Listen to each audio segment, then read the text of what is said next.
Afternoon. Hello guys, welcome back to the channel with me, Free Tips Scout, for a stream where we're going to be focusing mainly on lineup building today for the midweek, which is the game week which starts literally in a few hours, which is game week 448, and then for the weekend game week, which is the main one on Sorare, game week 449.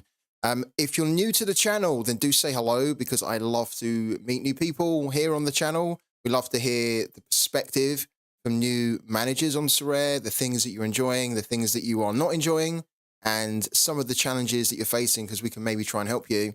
And yeah, we're also just going to be talking a little bit about Sorare, POOKY, as we usually do. You know, we usually just dive straight in. We talk about lots of the issues, lots of the promising things in the pipeline as well. I actually have a call.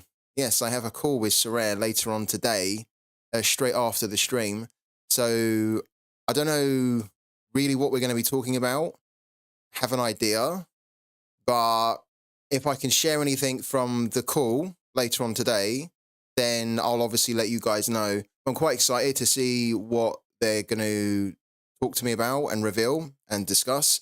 So yeah, lots of good things coming. And if you want to get involved in this game that we're going to be talking about for the first half of the stream, you can do so in the link, or using the link in the chat, which Twitch Gaming has so generously posted there. So the Nightbot, Twitch Gaming's triggered the Nightbot. You can see the links in the chat there for Sorare. And also there's another game that we cover called POOKY. The two games are kind of, they're closely related, although they're not. They're two separate companies, but they are two games that operate in the fantasy sports area.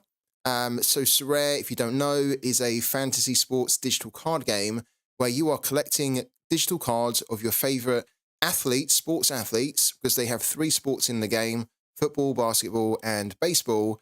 And then you're building these teams to enter into lineups, and they score points based on how they do in real life. So the name of the game here is to really try and have a good eye for talent and a good using your knowledge basically about the leagues, the players, the just general sports that to then help you win the most amount of points, and that will allow you to win the most amount of rewards. And there's some really cool rewards on Sorare. And then in the second half of the stream, we cover this game here called POOKY. This is a really cool game where you're predicting what you think the scores are going to be for different football games around the world. And the great thing with this game is that you don't actually spend money every time you make a prediction. You simply just buy what's called a POOKY ball. And you can see that at the moment, there's a new drop in 1 hour and 40 minutes. So they have a limited supply drop. So they're not always available. But in an hour and 40 minutes, they will be. And so you can start to pick one up, or a few up if you want. And if you use the link in the chat, you'll be able to get a free POOKY ball anyway, plus also a discount off these POOKY balls, which really matter. These are the ones that you use to win money with in the game. And you'll also be able to win in-game currency. And the great thing with this game is that if you don't win any money from your predictions, you don't lose any money, and you simply just go again the next week, and then the next week, and the next week, until you do win money. And it's really, really easy to play. You can play this in like 1 minute.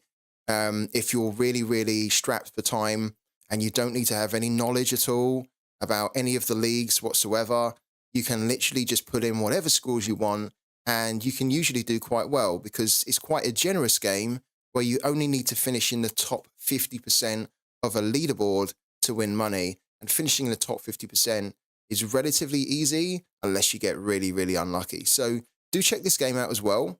It works quite well with Sorare. If you're already playing Sorare, then you really should be playing this one too, because the knowledge that you get from Sorare, you can apply to this game and vice versa. So let's say a big hello to everyone who's in the chat. And then what we'll do, we'll get stuck in. I have 100 cards, but only 3 of them playing this midweek. Oh my God, that's from Estonian Weirdo. To be honest, I have quite a lot of cards too. I had a load of cards before the start of the game week, and I still was not able to put out a lineup. I'm only able to do it because I went out over the last couple of days and I bought 1, 2, 3, 4, 5. I bought 6 or 7 players actually. If I hadn't have bought those, I wouldn't have been able to put out a lineup for this midweek. Hello to Anatha Bam. Hello to Twitch Gaming, of course. Hello to Sopsy. Muha Yubi, the big announcement is probably coming today with the end of Cap 220 month-long and the Premier League Winter Comp. You might be right. Yeah, you might be right. I can't say anything on that, but you might be right. So there you go. Sopsy would rather call it helping the channel. Twitch Gaming, the streamer's pet. Love it. How are you guys feeling about the midweek? And also, as we talked about yesterday, I want to hear, now that the game week, the current live game week is pretty much close to ending, I would love to hear how everybody is finishing up in Sorare. A lot of you guys know that my weekend was pretty good on Sorare.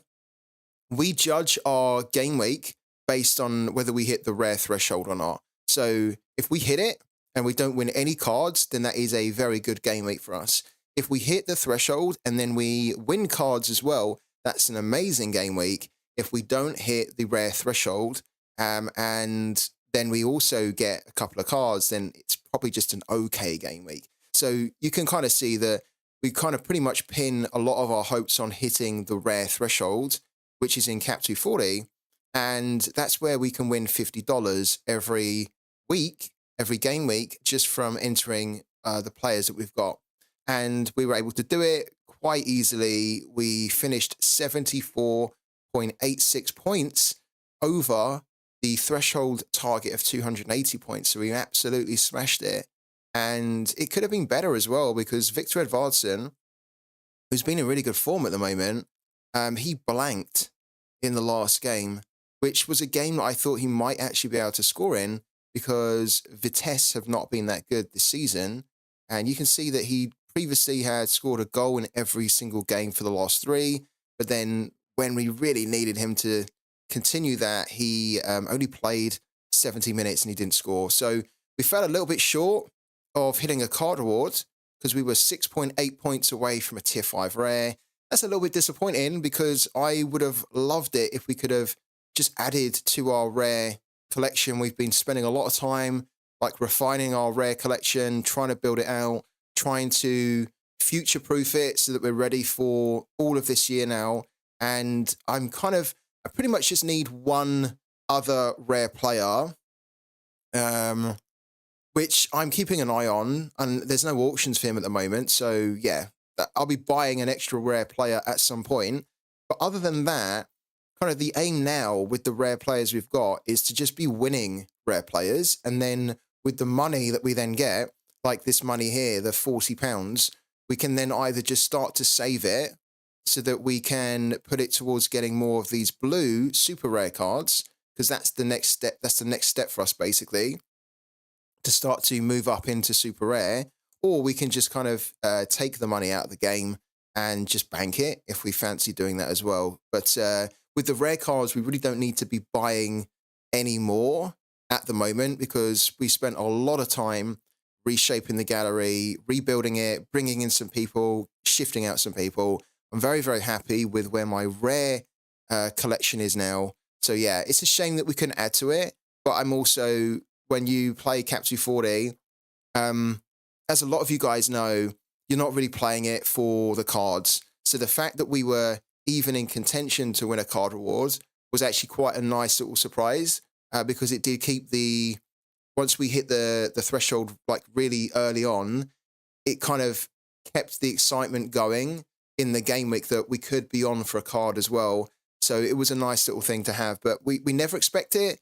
And yeah, we didn't get it. So no problem there. And then the other competitions that we were trying to win something in were, well, Cap 220. Now, in Cap 220, at the moment, as a lot of you guys know, it's the month-long competition, the Super Cap, which means that there's no weekly rewards in here. So you're just trying to post a really high score that can then form one of your 4 highest scores from the 8 game weeks that this competition runs to. And we were trying to get a good score of around 350 or so, because we kind of realized that when we were looking at our scores for the Cap 220 so far, we're just a little bit short of like 350 points and above scores. So I thought we had a really good chance to do it. And actually, it was going to plan. As you can see, we had Ogben, who done great in the 4-4. Matic, Matteo Maric, got 66.5. He's brilliant. Montero got 67.3. So these guys getting 60 points in a Cap 220 with no decisive is exactly what you want.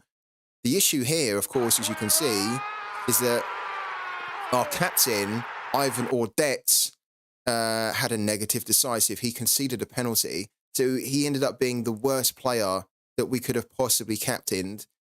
We basically tried to boost a score of 21.9, which you never want to do.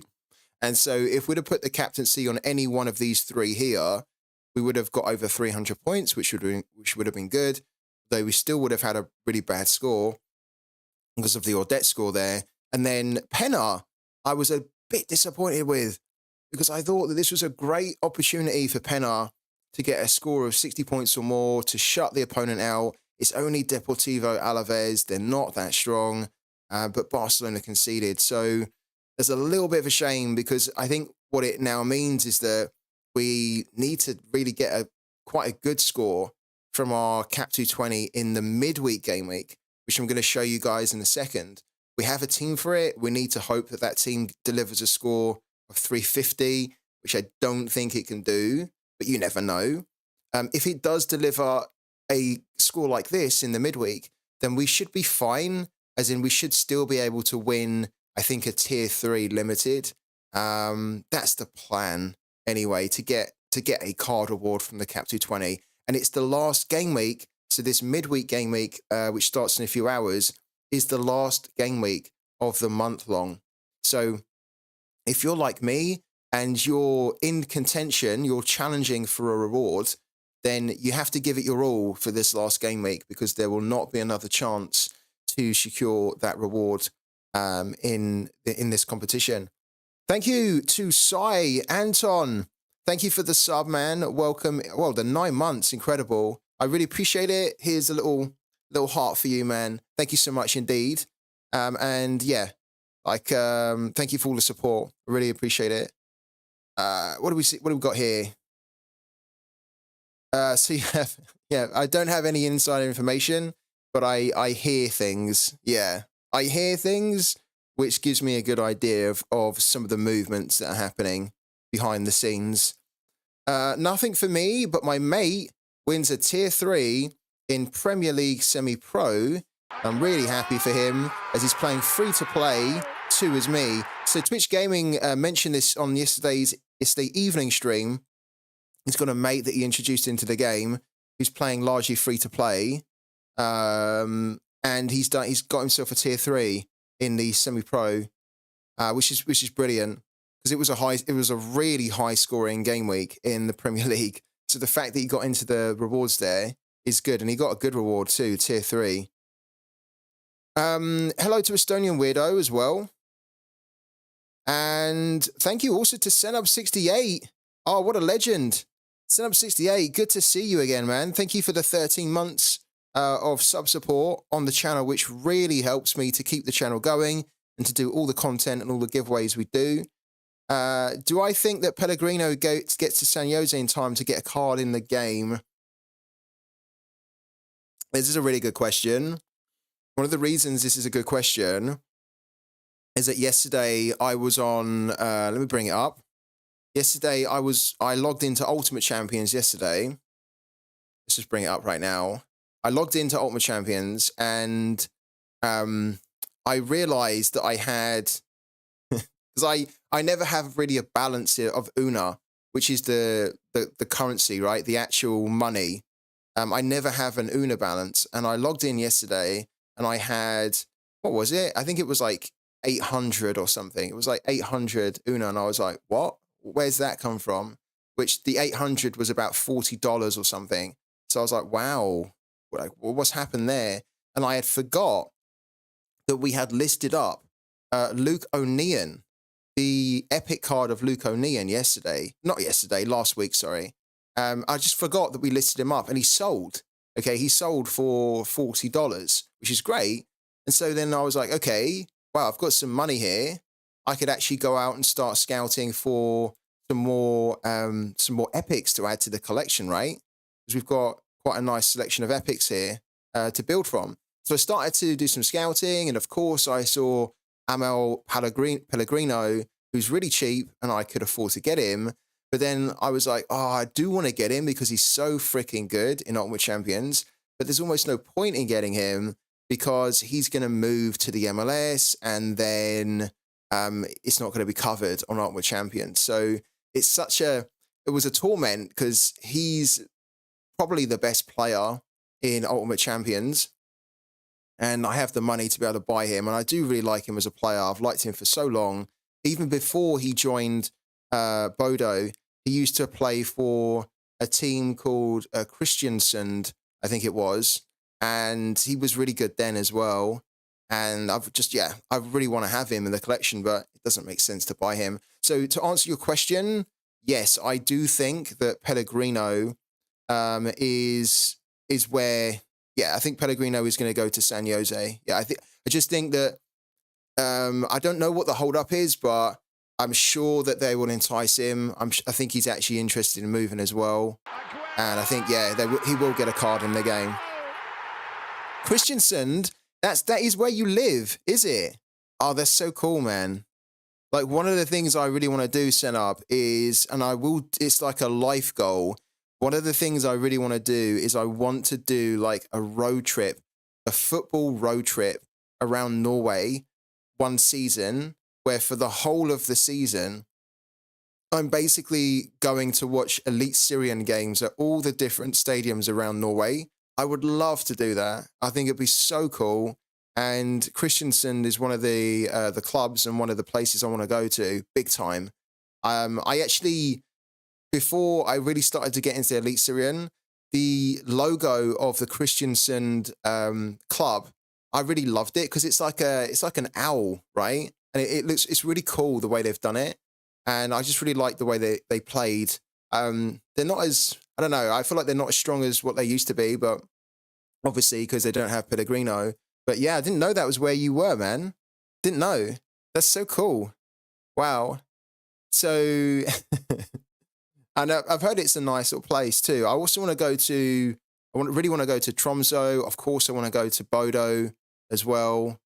There's just so many places in Norway I want to go. And I think it'd be so cool to do that football road trip where, every week you spend like a week somewhere and then the next week you go to watch a different football game in a different town or city or whatever. Then you spend a week there. I think it's going to be so cool. But yeah. I'm a long way away from that. That's just me dreaming, but I would love to be able to do that one day. Yeah, they just got back into the top division, didn't they? So I'm really happy for them because they should be playing top division. So they're back where they should be. Thank you also to Tisdale for the sub, man, the 5 months. So cool, though. I didn't realize you were from there, man. How interesting is that? Do you ever go and watch the games at all, Senab? I mean, obviously it's your hometown, right? So you must go and watch them, surely. And Nathan Bam says, I have over 70 cards in my gallery with only 3 players playing this midweek. That's actually very similar to what Estonian was saying, which made me sell my Daniel Armstrong for £5.50, who I bought for £1, seeing that the Scottish League players for the midweek are in high demand. Smart, Nathan Bam. That's a great profit as well. You're a Rosenborg fan. Okay.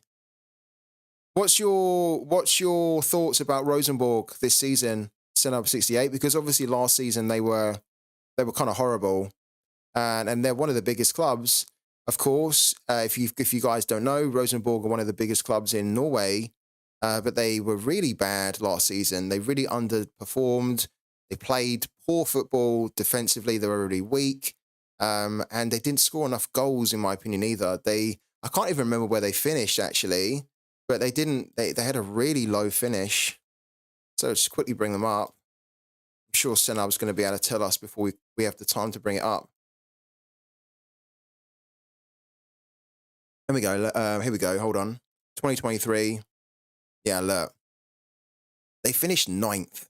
That for Rosenborg is terrible. That is really, really bad for Rosenborg. Like, Rosenborg need to be like a top 3, top 5 team.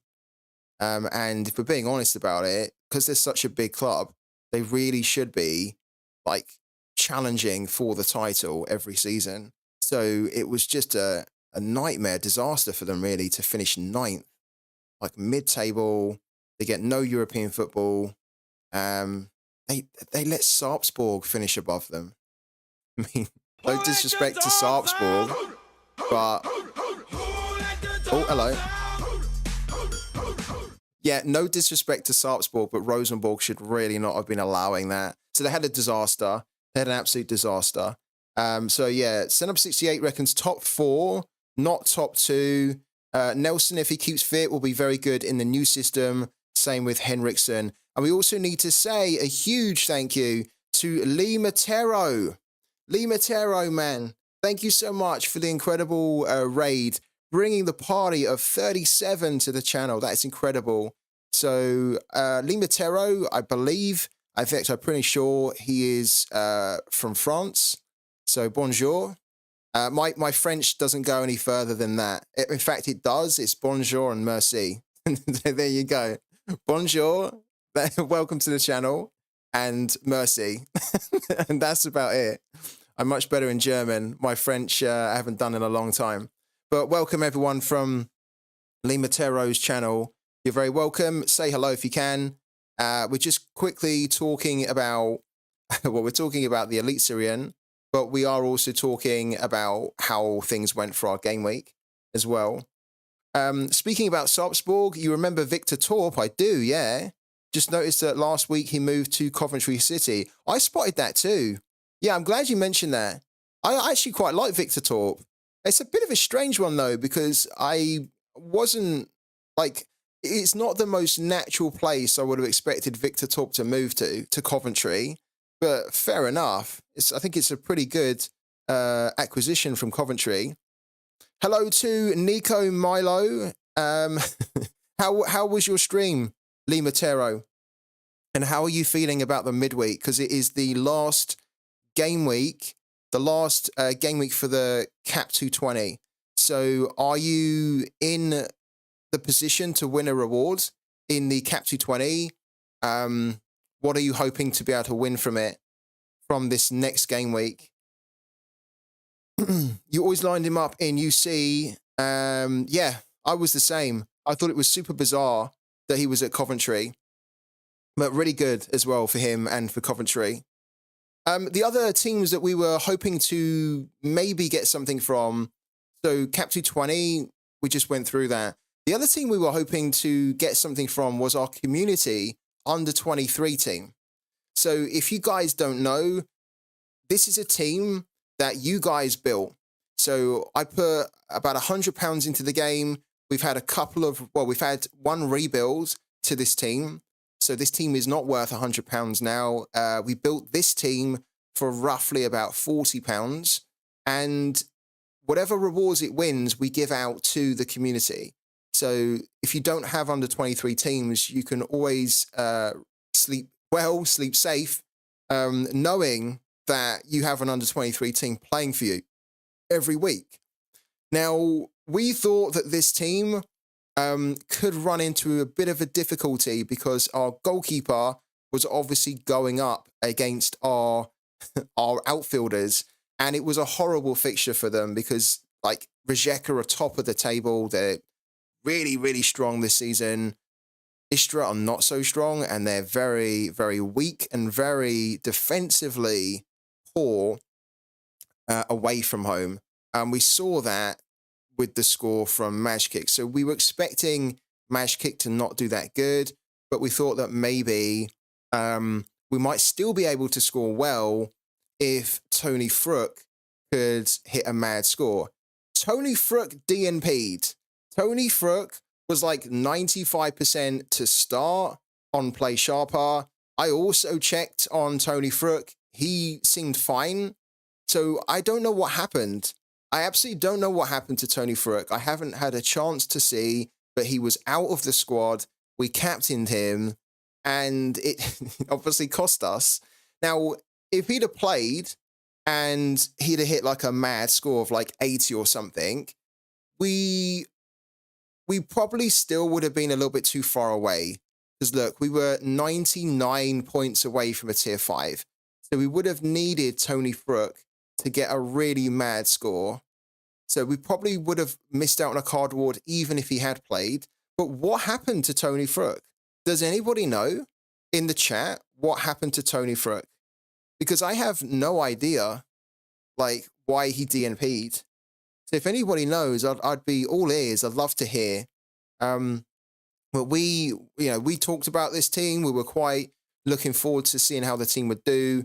And the team just, it fell apart because of the Tony Frook DNP. Really good from Corridor and really good from these guys here, especially Smolcic. But we'll have to keep an eye on that for Tony Frook this weekend because, if he's not projected, then we need to obviously switch him out. But yeah, sorry guys, we couldn't win a card award. We done everything we could, and we just got a little bit unlucky. The other teams that we were thinking about trying to win something in was, where is it here? Where's our Cap 240 Limited? Yeah, we wanted to try and also win. Where's it gone? Here we go. Yeah, we wanted to win. This is a little bit painful. We wanted to try and win the threshold in Cap 240 Limited. So threshold, right? You guys have heard the same thing for months and months and months now. Everyone's always talking about the threshold because it is hands down the best thing to win in the game for pretty much most people playing the game at the moment. The ROI is fantastic. So the return you get based off the investment that you put into Sorare is brilliant in the Cap 240 competitions. I asked everybody last week whether they thought that this team would hit the threshold. We had huge, and I mean huge amounts of bonus on top of the cards. So we had like 14% and 14.5% on pretty much every single card. I think pretty much every single one of you last week said, oh yeah, this will hit the threshold easily. And I thought so too. I really thought so too. I agreed. And we've missed out on the threshold despite an incredible performance from Luton in a 4-4. We missed out on the threshold. We had a feeling, but we were pretty sure that Kaminsky was going to deliver a really bad score because he was always going to get a negative decisive here. Newcastle were always going to score 3. It's just the surprising thing is that Alfie Doty has let us down again. This is the second game week in a row I've captained Alfie Doty, and he has done nothing. And he's been so good this season that I just trust him with the captaincy all the time because he's also on corners, he's on free kicks, so he's always got a high chance to deliver a decisive, right? And his AA is very good too. Look at this. He's been in really good form. And then the last 2 games that I've captained him, he's just done nothing. So if he'd have actually got a score like this, right, then we would have, like 50, then we would have been able to hit the threshold really easily. We just captained the wrong player. So what we might need to do, it. I don't know if we are going to do it. But what we might need to do this weekend is we might need to try and actually think about who is the best to captain. Because at the moment, every time I play this Luton Town team, I don't think about the captaincy. I just always stick it on Doughty because he's just been so good this season. But now at the moment, he might be starting to suffer from a little bit of a downturn in form. So we might have to think, do we just give it to somebody else like Adebayo or Oso, who's great? Lagonga is also doing really good. Or do we keep the faith with Doughty and just hope that he's going to be, I think it's at home, isn't he, against Sheffield United? That's actually a really good fixture for him to do well. So we have a kind of a decision to make on that. But yeah, we didn't hit the 240 limited threshold, despite the team doing good and having tons of boost on our cards. So pretty annoying. You think Doughty again, do you? I think so as well, though. I agree with you, Sopsy. I feel like if we were trying to be too smart here, if we were thinking, okay, we've captained Doughty for the last 2 game weeks and it hasn't panned out, let's take it off Doughty. You know what's going to happen. Like, Doughty's then going to hit like a score of 70, 80, right? I feel like that is exactly what's going to happen. And that we'd end up captaining someone like Lagonga or Oso that would then hit like a score like this of 35. So we maybe just need to think, you know what? It's not worked out for the last 2 game weeks, but he is their best player, one of their best players, actually, this season. So, and again, he's on the set pieces. So we almost need to just like hope that he does get involved in a decisive and just keep it on him. Yeah, the moment you're not Captain Doughty, you'll drop 100, I know. Would you recommend Kaminsky as a threshold keeper? Absolutely not. No, I wouldn't, man. Not at all. I like Kaminsky a lot, but he is not good for threshold. One of the reasons he's not good for threshold is because you do need a goalkeeper that has a chance of a clean sheet. Kaminsky doesn't really give you much of a chance for a clean sheet. Now, his AA is pretty good. So he has an AA of 9.2, which allows him to hit these levels of scoring, but he's just not consistent enough to hit you scores of 40, 50. If you're looking for a better threshold goalkeeper, then the classic one to go for is someone like Ali Varul. Ali Varul, if you compare the scoring that you get from Ali Varul with someone like Kaminsky, and Ali Varul is actually cheaper as well. Ali Varul here is much, much more suited towards Cap 240. He has an L15 of 48. He's often an L15 of under 50, which is what you want from a Cap 240 goalkeeper. He's only about 140 pounds. He's £8.51 and is limited. And you want scoring like this here. You want scoring like this, where it's very, very consistent at between 45 and above. But ideally 50 and above, but 45 is also fine. And when you kind of scroll through and see, the difference here is that Ali Varul does not keep a lot of clean sheets either. But the big difference is that Sivasspor do not concede 3 goals very regularly. Whereas Luton, they have the potential where, look, when they go up against Man United, Liverpool, Aston Villa, they can concede 3 goals. They could easily concede 3 goals there. And so then even if he delivers a really good AA, like here, for example, look, against Chelsea, his AA of 11.9 is actually pretty good. But then it's on top of 15 because it goes down to 15 with the 3 goals conceded, which then means he can only really score 26, like 30. So you want to avoid a goalkeeper for threshold that is in a team that has the potential to concede 3 goals a lot. And Luton do have the potential to concede 3 goals a lot. Ali Varul at Sivasspor simply doesn't, even though he doesn't keep a lot of clean sheets. It doesn't matter because he is often delivering incredible AA, which allows him to give you scores of 70, 50. Look at this here. No clean sheet, the score is 70. Okay. This one here, no clean sheet, the score is 64.8. Another example. Where do we go here? Here's a good example, a clean sheet, great, 70. No clean sheet here, score is 60. And you can just see that he has loads of these scores of kind of mid-40s and above, and that's exactly what you want. So he's much better for threshold. Yeah. Looks like Rivals has added something new within a fixture. Okay, let's have a little look then. Let's go over to the Rivals. They've refreshed the banner for it, which is cool. Let's click on Rivals here. So immediately what I can see is that they've added a little bell on the fixture so you can get notifications about it.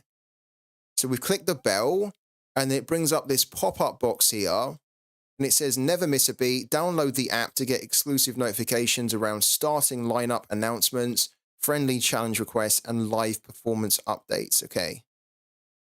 So that's cool. That's cool. We were asking for that. We were saying, give us the ability with the app to get notifications about when the games are about to happen, when the lineups are announced. So this is great. That's really cool. It looks as well like they might have, it looks like they might have changed the background color, but I don't think they have actually. The main thing is just the bell notification, isn't it? I went to SJP and watched this game, St. James's Park. I really hope Luton stay up. Best set of fans I've seen up here all season. Really friendly bunch too. That's so cool to hear, man. That's really cool. We've got Jordan, who does the projections for Play Sharper for Luton. He's often in here in the chat. He's probably not in here at the moment because we spoke to him last night. It sounds like he's struggling still with a hangover because it was that great a performance and they really enjoyed it, the Luton fans, that he went on a bit of a bender afterwards and he's been suffering with a hangover. But usually we see him in here and he's always saying that it's such good fun with the Luton crowd. I think it's great because I think the Luton fans know that this potentially could be their only season in the Premier League. And so I think everyone's just really embracing and just trying to make the most of it by having so much fun in every single game. And it's really good to hear that that is the case from someone like yourself. You see it from the fans. Right. Here we go. So Twitch Gaming says, after the game, so this was what Zelshko Sopic said, the Rijeka coach. Thank you, by the way, Twitch Gaming, for digging this out. Difficult match. Now everything looks easy. We played without two standard stoppers. Fruk and Goda were injured.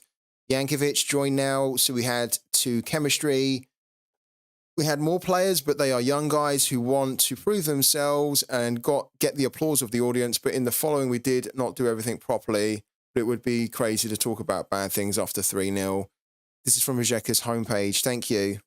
The only update at the moment about Fruk. Yeah, thank you. So yeah, he's injured then.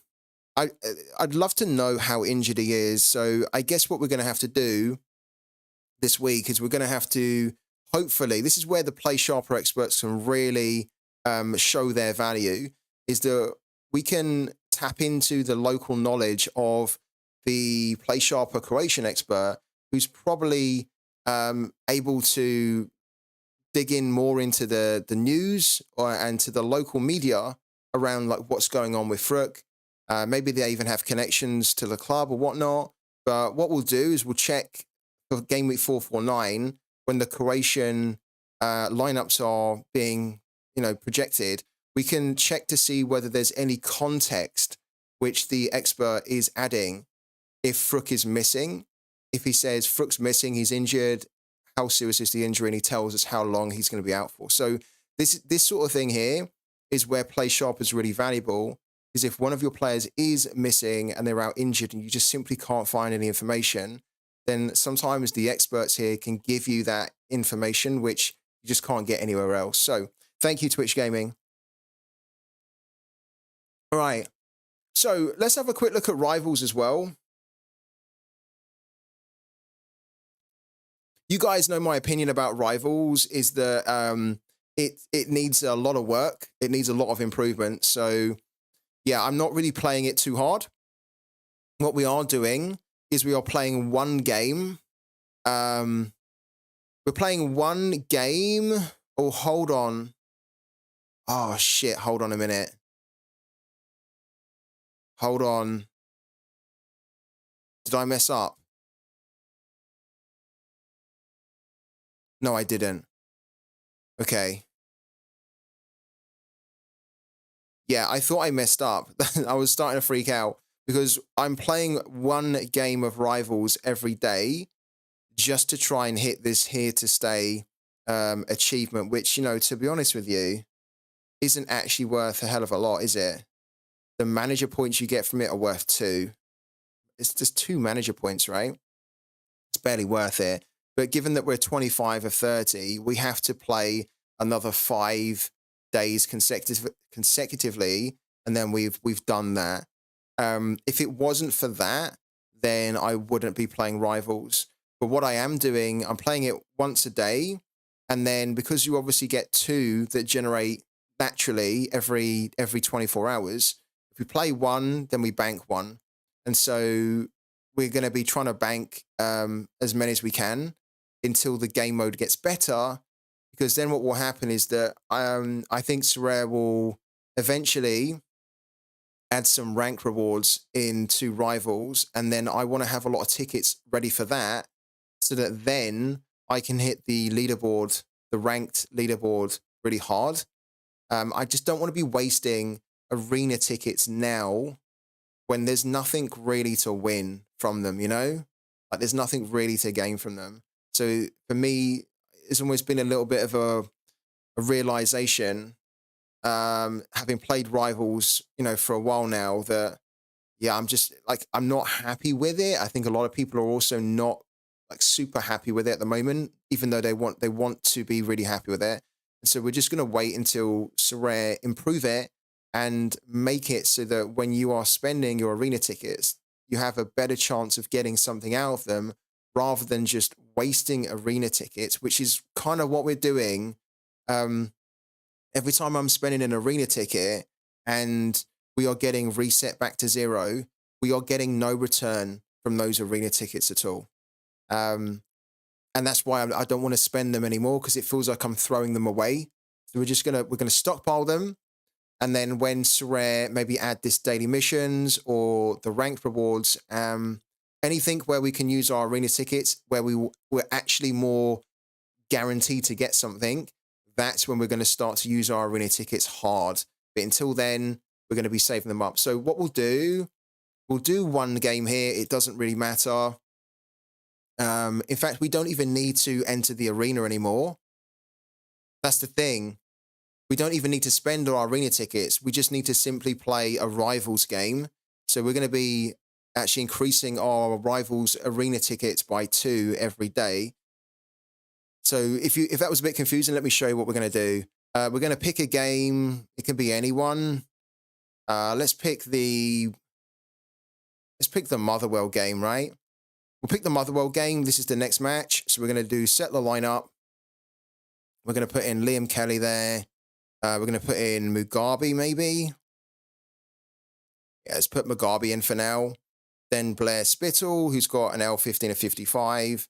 Then, wow, he's really good, 43. And then we have 46 here, which allows us to play some like Callum Slatery, Paul McGinn if we wanted to, Georgie Ken, etc., etc. They've all got really low L15, so it doesn't really matter who we pick at this point.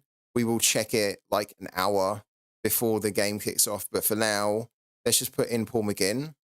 And then we're going to do continue. And then we're going to put the captaincy on Blair Spittle, press continue. And then we're going to do Gegenpress here, continue, then continue without the upgrade. Great. So now we've entered, not the arena, but we've entered a lineup for Rivals, which means that now when this game plays, we're going to get the extra day added on to our manager challenge that we're trying to do. We don't have to enter the arena. We don't have to then enter the arena to complete that challenge. We won't. We will not enter this at all into the arena. As I said, I'd much rather we save up now our arena tickets until Rivals just gets way better. I'm just not, like, I don't care about this here, this rank. Like, I would care about this if we looked at the leaderboard and it said that we would get something for finishing in the top 100, or we'd get something for being top of our friends leaderboard or our rivals leaderboard or whatever, right? But you don't get anything at the moment. So what's the point in wasting the arena tickets for nothing other than just trying to get a streak where you then get reset back to 0? Especially at the higher end, it's really difficult to get 10 consecutive arena matches and then 15 or whatever it is after that. So we're not even going to enter the arena. We're just going to be saving up our tickets, but we're going to do 1 Rivals game to keep us doing the challenge.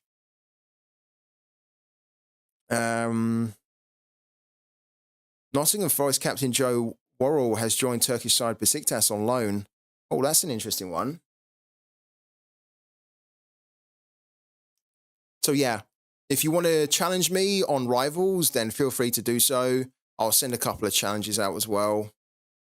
We were talking about this yesterday, how this is kind of this whole thing here needs to be. Look at this here. Having to manually challenge everyone is just it's ridiculous, silly, really. Just randomly send out a few challenges or whatnot. But yeah, there should almost be a way where you can create like a list of the people that you want to challenge that like frequently. So maybe, for example, Mikey89, I always want to challenge, right? So I can create like a list of rivals that then whenever I want to challenge for a game, I can just say challenge everyone that's on that list, for example, rather than just challenging everybody here, or just do a challenge all, right? Just put the button as challenge all, and then everybody can challenge everybody that comes up. But yeah, cool. So, guys, let's get into our lineup for the midweek.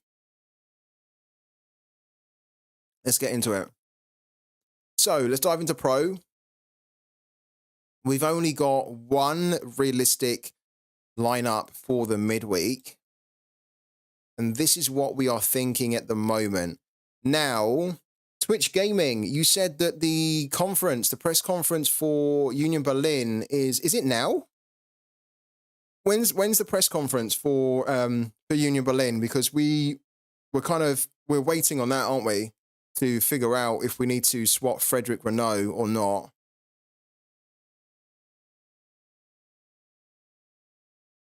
Close that down. Oh, we can't close it down now. Like, if we can't play Frederick Renault, it's not a problem.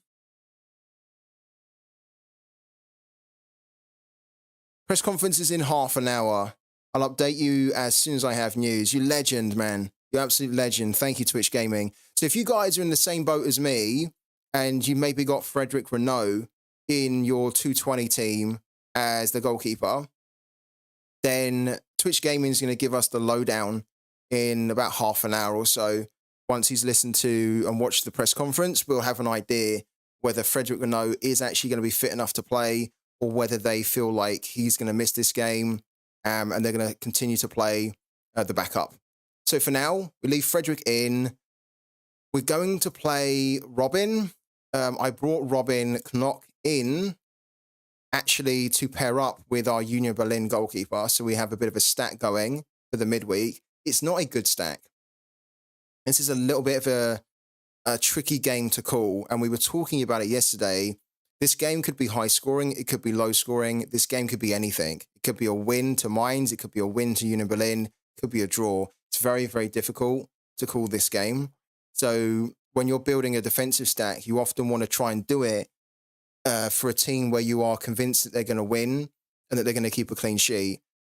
It's not like that here. We're simply building a defensive stack because we are going to play a Union Berlin goalkeeper. So we might as well just take the punt, take the gamble that maybe they do good and they do keep a clean sheet, and then we get the double benefit. But probably not. And Robin was also quite cheap as well, and he's got a low L15, and he's a player that I like anyway. So it was a good opportunity for me to bring him in, like now, and that's why we done it.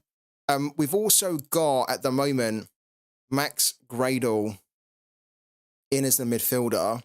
We did actually we had Fernando Gorian. We had Fernando Gorian in as our midfielder, so we could try and get a bit of a stack going with Tigres. I've opted not to do that because it does seem more and more apparent that Fernando Gorian might not actually play. It's not guaranteed, but I don't want to take the risk that he could be rested when somebody like Max Allen Gradle is potentially going to play. Now, I don't think we can see an AFCON lineup for Ivory Coast here. Oh, that's going to get really annoying, isn't it? I know that Play Sharper is free.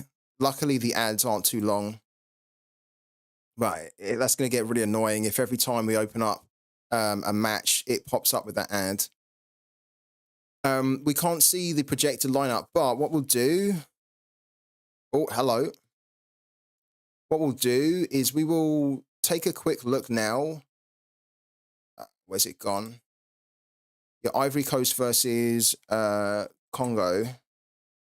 Because Max Gradle played and started in the last game. Let's have a quick look here.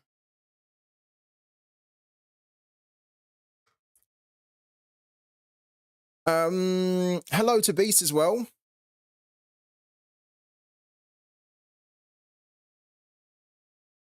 From my thinking, I think there's a high chance they'll give him a rest so he's back fully fit for the weekend. Yeah, I think you're probably right, Twitch Gaming.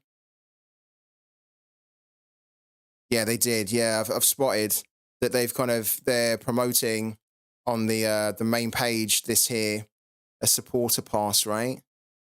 So that, yeah, they can make more money, I guess, for running the website.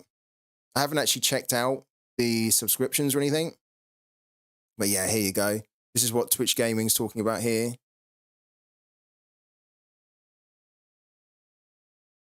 Yeah. Enjoy uninterrupted. Oh my God. Tripping over that word.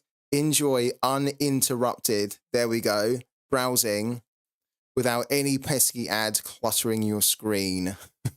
They weren't there to begin with, but they're there now.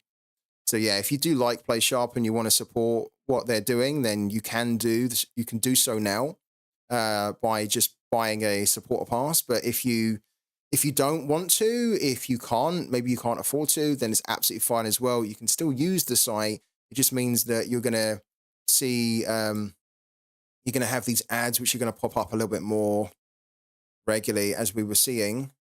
Let's go here though.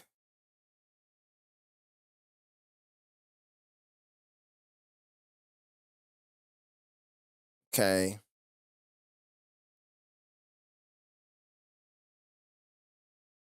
I was kind of hoping that we might be able to see a lineup there for Ivory Coast. Let's have a quick look at this here. We'll look at a few of these ones. I'm fairly certain that Max Gradle will keep his place in the team.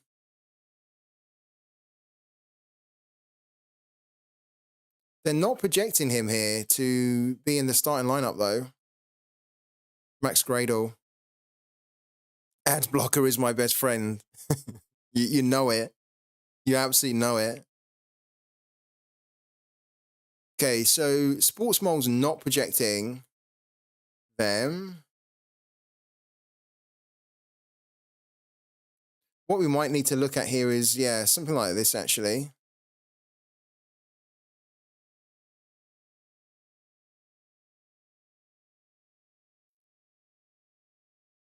Yeah, look. No mention of Gradle either in this predicted lineup.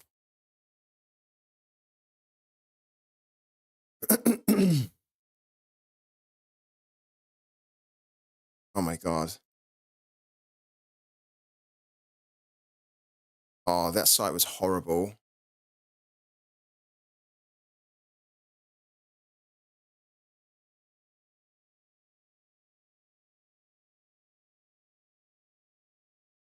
When actually is this game happening? I'll be honest with you, I haven't watched really any African Cup of Nations so far, but I might watch this game. Oh, let's put Congo in. There we go. Because it's always Cote d'Ivory, isn't it? On here.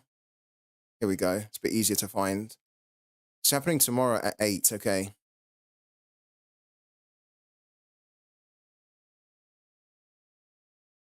Gradle is doing the press conference with the manager. Read into that what you will. Ah, okay. Is the press conference happening now? Because when we went on, I think it was the Evening Standard. Thank you, by the way, and hello to Scuzz TV. When we went on this page here, there was a video. I wasn't sure whether this was live or not.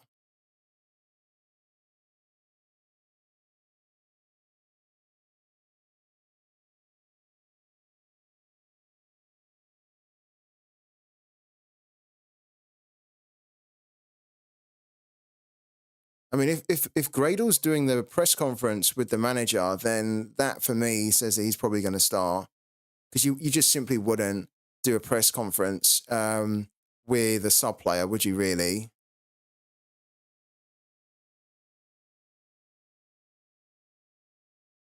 Jono on Twitter posted about 20 minutes ago, so guessing it is happening now. Let's have a little look then. Thank you as well, Scuds TV. I appreciate that a lot, man. Let's bring up, in fact, we're already on Twitter. Let's bring up this guy here.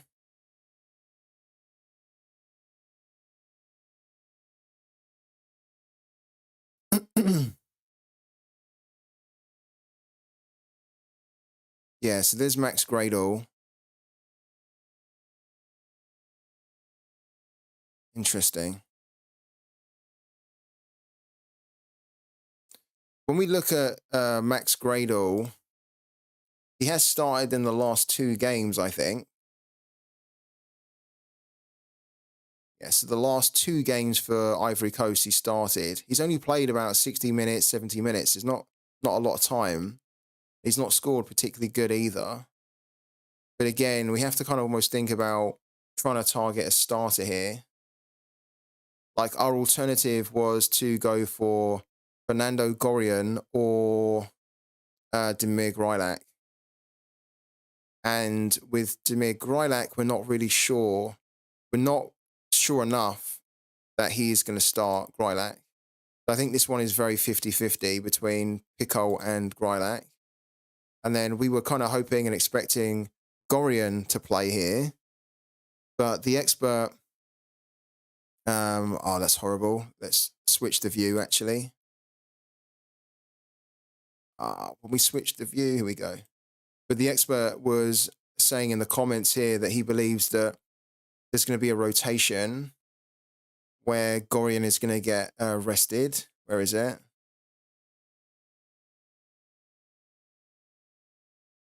Yeah, here we go. Where's he talking about Gorian here, though?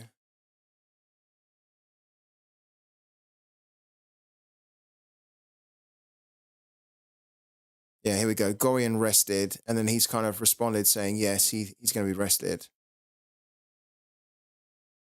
So we really don't want to play Gorian, but we have Gaza, so we'll play Gaza. So probably our best bet actually is to just play Gradle and just hope that Gradle does good. Gaza, I'm pretty sure he is going to play. And then we're thinking that Cade Cowell is going to get a start here against his opponent that's quite weak. And they should be able to smash them. So we're going to be taking a risk that we're going to take the risk that he will hit a big score.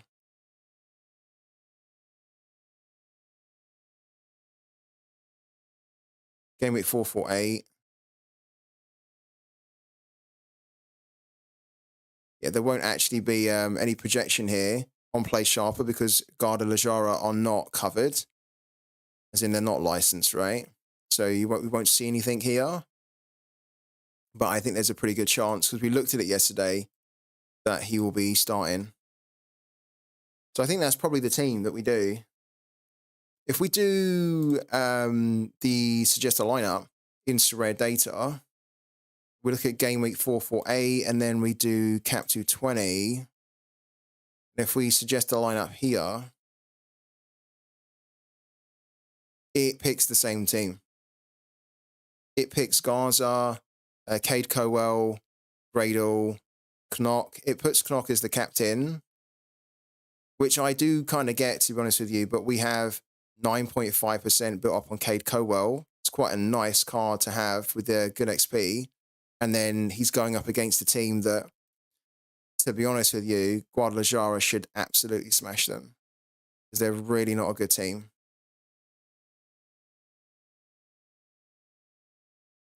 If we put the captaincy on him, then it's the same sofa score rating. What do you guys think? Is this a good team? Is this team going to hit 300 points or more?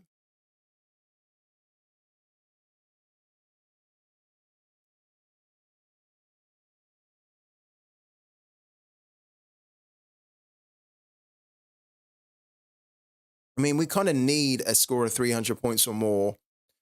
Ideally, we need a score of 350 if we're going to have any chance of getting a tier 2. Because we're almost trying to win the tier 2 now in the month long. And if we go on to the month long, you can see that I'm currently sitting 469th with 1,264. So we're currently getting a tier 3. We want to try and get the tier 2. But in order to get the tier 2, we're going to need to finish, I think, in the top 300. Let's have a quick look now. Let's go back out. Let's jump into it here. Then the prize pool. This is the month-long prize pool. So to get that tier 2, yeah, we need to finish in the top 300. So at the moment, like we're 469th. We need to jump massively. We're going to need to have like a huge score. You can see that we've only got 2 scores of 300 points or more and only 1 score of around 350. We really need to be aiming for 350 here and above. Yeah. You don't like the goalkeeper? No.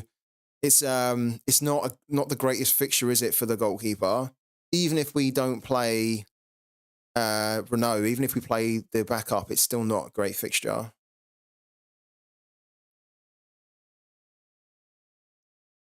I mean, I think I'll be disappointed if this team doesn't give us a score of 300. I don't. How can we drop out of the rewards at all? I mean, I guess we can, but I'm not expecting us to. Okay, no, look. So either way, we should be able to win a tier 3 because I'm not expecting us to now drop out to go from like 469th to outside the top 1,500. So I think we've done enough to secure a tier 3. The question is, can we score high enough in this next game week to slip into the top 300 and get the tier 2? Just don't know if we can, but that's why I actually went and spent money in the game. And we were talking about it yesterday, how it's so frustrating in many ways that Sorare didn't do this for the last Cap 220, where they took out the tier 4s and the tier 5s and they made it so that there's good quality rewards to win in there. Because the last month we just didn't even bother because we were like, I'm not spending money, I'm not spending time in a competition where there's like 60p rewards in there, right, for a month. But now there's like tier 3s are the minimums. It's actually incentivized me to go and spend money in the game because the minimum that you can win is actually quite good. So it's so, I don't know why well, let's not even go there. But they've got it sorted now in the month long, and it's quite good for them and it's good for me that they've encouraged me to go and spend in a scarcity limited that I don't want to spend any more in. And I've done it simply to try and win a reward in the month long. So yeah, I don't think we can do anything else for the game week. We could potentially put a punty team out for Cap 240, which we might do if we don't end up selling Nicholas Ibanez here. We're trying to sell him, but we're trying to sell him for a lot, which I don't think we can do anymore. But if not, we'll simply delist him, we'll put him in, and then we'll enter this team, which is a really like throwaway team actually, because this team will only have 3 players to try and hit 280, which obviously is asking a lot, right? It's almost impossible to do. What we do need to do as well, though, is why do we have a Cap 240 rare? Okay, this is our Cap 240 rare with 1 player. So there you go. We're just putting our only player that has a game in the lineup. What we need to do is our academy teams here. Let's do our academy teams so that we don't miss out on the double XP. And guys, don't forget to do your academy teams as well.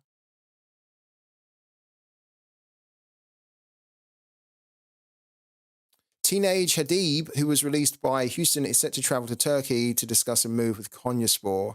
I don't like that guy. I don't think he's that good at all. But it's probably a good move for him because he gets that European experience again, or he gets it. And Konyaspor have been going on a bit of a transfer blitz, haven't they, to save themselves from relegation, which is good to see.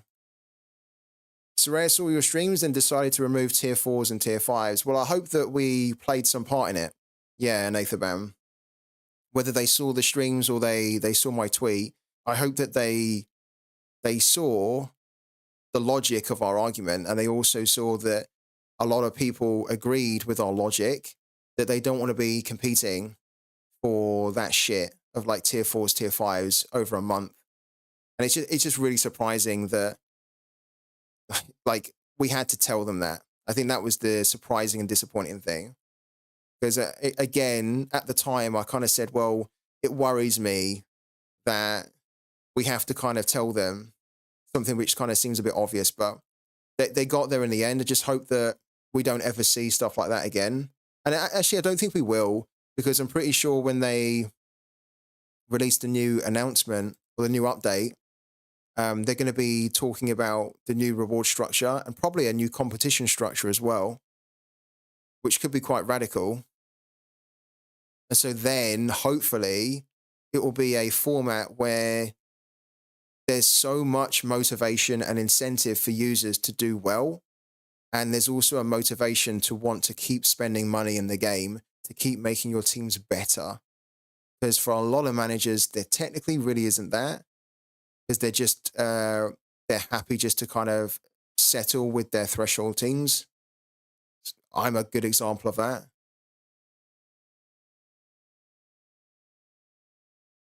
Like I was actually thinking the other day that I haven't really been, over the last few months, I haven't really been trying to pick up like amazing elite players in Sorare. I've literally just been trying to pick up players that are really cheap that I think could be fantastic for threshold, and mainly kind of scorers mid 50s, the potential for 60, 70. I haven't really been looking for the players that can score 80, 90, 100, because obviously that's overkill in 240. You don't need that in 240. And ideally what it should be is that it should be a game where I am constantly thinking, how can I find my next 80 scorer? And like, can I find them for that competition? So Sorare need to kind of give everybody that FOMO, that feeling of FOMO.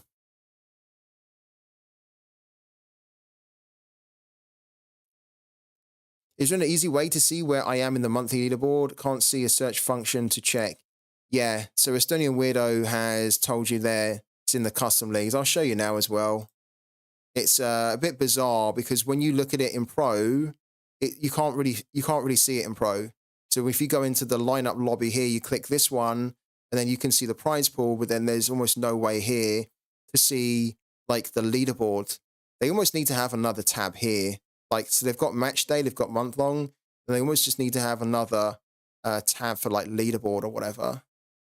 But technically they have that when the game week's live.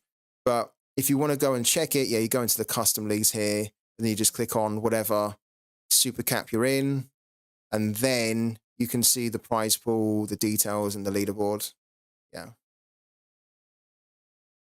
Hey, FTS, what's your opinion about Anka Ragutsu? And do you think flips will start this weekend for them? They're kind of like, they're such an interesting team because they're a team that I look at and I think, do I like them or don't I like them? Because for me, when I look at that team, let's bring them up. They have some good value players on Sorare, but they don't really have players for me that make me think that they're anything like too special. Like Pedrino, I think, is a really good player, but he's been very underwhelming up until quite recently for them since he joined. I actually had his limited card a long time back because I was hoping that he could replicate this level of scoring in the Turkish Super League, and he hasn't really been able to do it up until recently. I'm not really a big fan of their forward line or their midfield, apart from Pedrino. Defensively, they have some okay players, though. Radakovic is in there. They've got like this guy here is actually not too bad. I think he's actually kind of a useful player.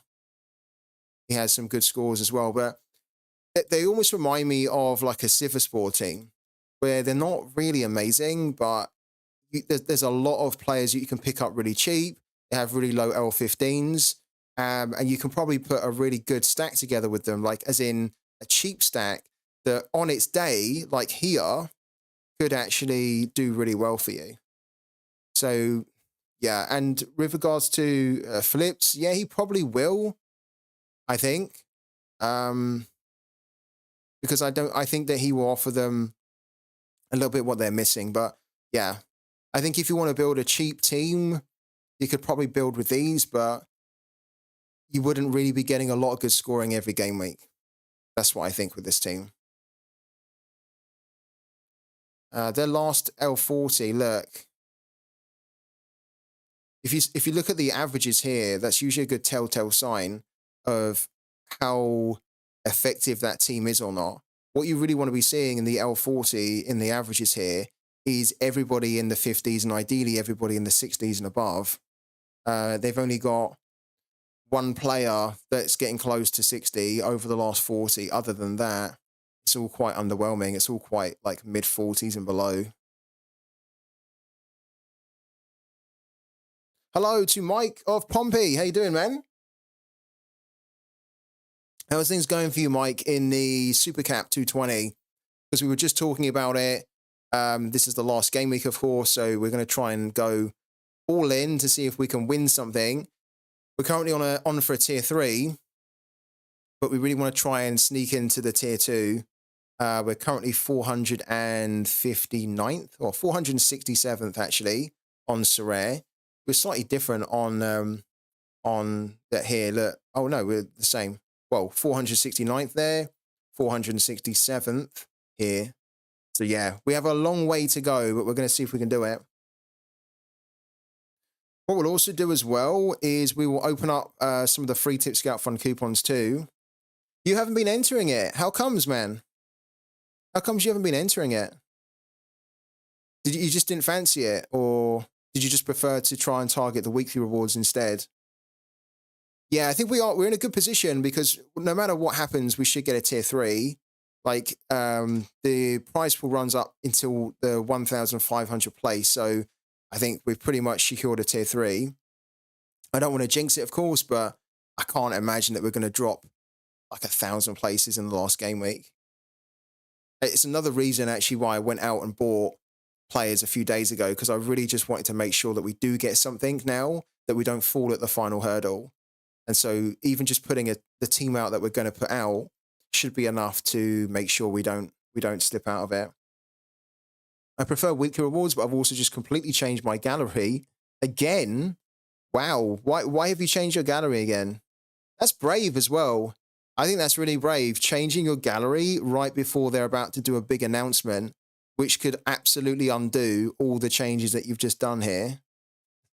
That's brave. I hope it works out for you. Yeah, we could technically, you know what we could do, Twitch Gaming? I've noticed, you know, yesterday I said that we'll wait until we get the threshold, like reward, and then I can just pay from it from that. I've actually realized we've already got £10 in the balance here. So we can just do it now, Twitch Gaming. I'll open it up for you. And then, yeah, we can buy you the player. I'll also open up, review my gallery. We'll also open up find a player, of course. So we'll do that as well. And then we'll open up the pick my lineup, because that's always quite a good one just before the game week starts. And put your game week glasses on. And then, of course, we want to do show me the money. So that's available now. There we go. And Twitch Gaming did not mess about. He that was not even a second. I activated it, I opened it, and Twitch Gaming has redeemed it within like a millisecond. He didn't want to miss out on that at all. I know, didn't enjoy trying to grind rares. I didn't have enough to compete. gone back to what I loved about Sorare in the first place and gone for limited under 23s. You know what? I actually quite like that, Mike. Yeah, I like that. That reminds me of what I done when I first started playing Sorare, and I had like rares, right? Because at the time when I joined, probably you can remember, I think you joined around the same time as me or so, but there were no limiteds in the game. So when I initially started playing Sorare, I was trying to compete in rare, and I just couldn't compete. I just really couldn't compete enough, and so then the limiteds were brought in, and I almost just didn't want to. I didn't want to take a step backwards because it felt like I was going backwards with the progress I was making. I didn't want to say, okay, I was on rares and I've now gone back to limits, or I've gone to limiteds, right? But then I was like, well, I just can't compete well enough on rares, so I need to go back to limited, start to enjoy it by actually winning, consistently, and then I can go back to rares, right? And I like it because it kind of sounds like very similar to what you've done. I think it's the right play, man. And I think it's the right play for anyone. If you're competing in a scarcity and you just feel like you can't really compete with the cards you've got, the things that you need to do obviously are to try and see if you can reshape the gallery and bring in players that can help you. But then if you find after doing that you still can't really compete, then sometimes it's worth just taking like a drop down to a different scarcity to then get to the level that you're happy with, and then maybe you can go back to it in the future. The conference is on. I'll tell you the player in a few minutes. All right, man. In the meantime, what we can do is we can do Sopsy's Find a Player.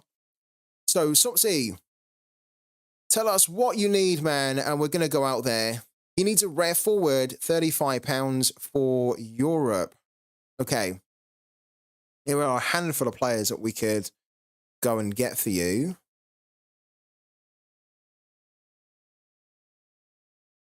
I think you probably know, well, is it true? I was going to say, the one player that I want to almost recommend to you, but I don't think you can get his forward card for £35, actually. But his season is just about to start again, would be Augustine Bianchi. But the problem is that he's currently on the market, on the floor, for 40, but that's a little bit misleading at times because, yeah, look, it's his midfielder card. His rare often goes for a lot more. So we'll do a search for you. We'll have a little gander. I mean, you've got Victor Edvardsson there, who's very good, but let's try and find you someone from fresh here. So let's do a search for Sopsy. Same for me. I love scouting, so I find an under 23 that's starting to get some time. Just pick him up and follow his journey. I think it's really cool that you're doing that. And I like that you're focusing on under 23 as well. Because I feel like with the under 23, scouting for the youngsters, for me, gives me the most enjoyment when you can spot a youngster that a lot of managers out there are ignoring or just writing off, and they don't think that they're going to do anything good.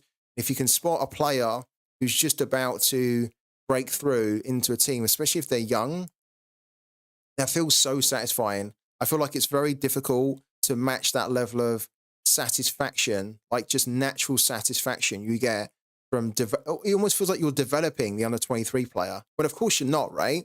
But it feels like you are because you've spotted them, you've scouted them like a real manager would do. And then you've taken the gamble on them. Yeah, like you've taken the bet on them that this is going to be their time when everyone else didn't. And then they've started to do it. And it feels so good when that happens. So I like that you're doing that, man, because you're going to naturally have that dopamine hit every time you scout for under 23 players and you pick someone up, right? Yeah, and you come from, yeah, that's exactly what managers in Football Manager do, isn't it? Yeah. This is what I used to love about Football Manager as well. I used to just love diving into South American markets, like the Norwegian leagues, for example, the Swedish leagues, the Danish leagues, the Icelandic. I used to love it. Just like Scandinavian, basically, and South American. They used to be my hunting ground to try and find like the next Messi or whatnot. I didn't often scout in Africa a lot, but I hear that there's loads of good players that you can find in Africa in Football Manager. But yeah, that'd be really cool, wouldn't it? If we can eventually get an African league, because imagine the scouting on Sorare to scout for African players. That would be madness. That's a whole different world, because there are, that continent is massive, and there's so many people that live there that there's going to be obviously lots of gems to find, but difficult to find them. You had you had Norgeland save that went on for about 30 years. Oh my God. Funny you say about Africa, because that's where I did most of my scouting. Yeah. It's so weird, because I just never really used to focus on Africa. I think it was mainly because, I don't know, I often when I was doing my FM saves, I didn't already have a good network there. And I just found it a little bit too difficult to build a network there. But there's so many great players that come out of Africa, right? Every year, there's like the next African player. I mean, to be honest, I was looking at, where's he at? We just go on to, if we go on to Ultimate Champions really quickly, last night I was looking at this African forward, if it comes up. Yeah, sorry, Diarra. I was looking at this guy here yesterday, and I kind of feel like this is the type of player that would have been really good to scout on like Football Manager or like Ultimate Champions or Sorare, whatever it is, right? This would have been the really good player to spot like 2 or 3 years ago. He's already 23, so he's still quite young. But maybe when he was like 19, 20, 18, spotting him and then being able to pick him up, for example, in Football Manager or like one of these Web3 games when he's still relatively unknown, would be probably the play. Funny enough, this guy was linked with Leeds a few months back, but he didn't go. But he actually done quite well, I thought, in his first season in the Elite Syrian. He's playing for a team that I really don't rate, Haugesund. I think they're quite a poor team, attacking-wise, but he done a lot that looks quite good. I was considering buying him. Maybe I should buy him. I'm like talking him up now, aren't I? I was really close to buying him. I almost don't want to pump the price of him or pump a player that I don't have that I was thinking of getting. Let's see if his card is still available. I don't know if it is, actually. Yeah, it is still available. Yeah, I was thinking about buying this one yesterday on Ultimate Champions, because I think there's a lot more to come from this type of player. But yeah, this is why scouting for youngsters, especially in Africa, can really pay off in the long run. I mean, imagine, for example, if you was able to spot like a Victor Boniface or a Terem Moffi really early on, and you just took the gamble on them. I mean, a dividend's huge, wouldn't it? Whilst we're on Ultimate Champions, we might as well open up our rewards here, right?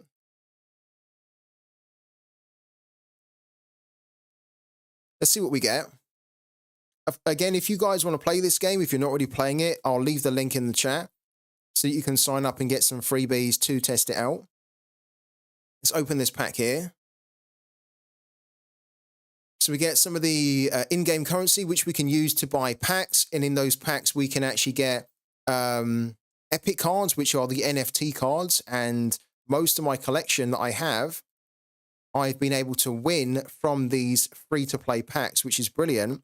For example, I sold a card, Luke O'Nean, yesterday for $40 that I won from a free-to-play pack just from saving up this MGC coin. That's $40 that I basically got for free, which is brilliant. So let's claim a little bit more of this as well. That's another 100 there. It's another 130 here, which is pretty good. Okay, 130 we take. Sorry, Sopsy, I haven't forgotten about you as well, by the way. It sounds like I have, but I haven't forgotten about you, buddy. We are still going to be looking for a forward for you in a second. For £35 in Europe for Cap 240. FCS, what do you think about Kim in Jian? Hold on a minute, Malv, I'll let you know in a second. Okay, so here are the points from the press conference. Reporter said that Schwolo had a good game, but with Renault being fit again, who's going to start? I wasn't surprised that Schwolo did that good against Leipzig. We know he's a good goalkeeper, and we're happy we have a good goalkeeper trio. Renault was constantly good before, and we're happy about our goalkeepers, but it's hard to decide with both doing well. Both are available, but the final lineup isn't 100% set at this point, and we haven't decided the goalkeeper yet too. Oh no. Oh no. That's actually the worst response that we were hoping for. That's the worst piece of news, because I was almost hoping that we would hear Renault's not fit, so it's going to be the backup goalkeeper, or Renault is fit and he's going to go straight back into the starting lineup.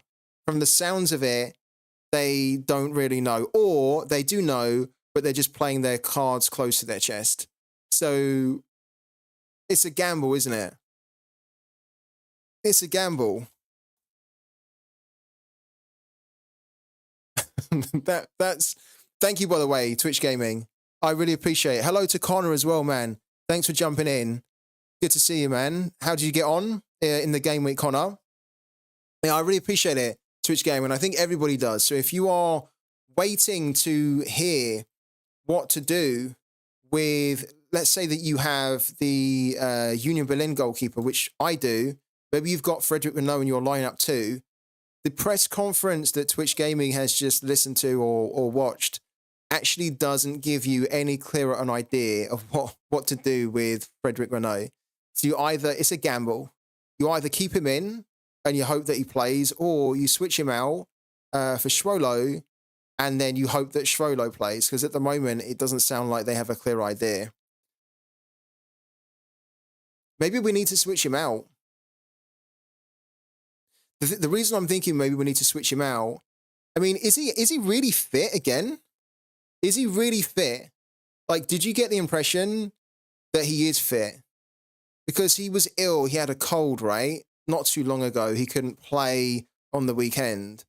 And I kind of like the logic that Twitch Gaming was talking about, how they might rest him still for this game, because Schwolo had a good game when he came in.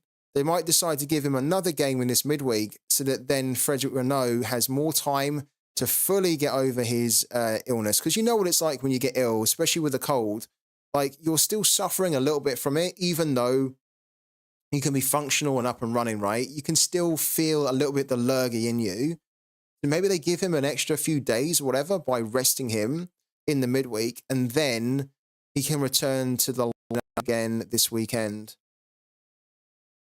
He is only Trimmel, Juranovic, and Toussaint are out for the game tomorrow.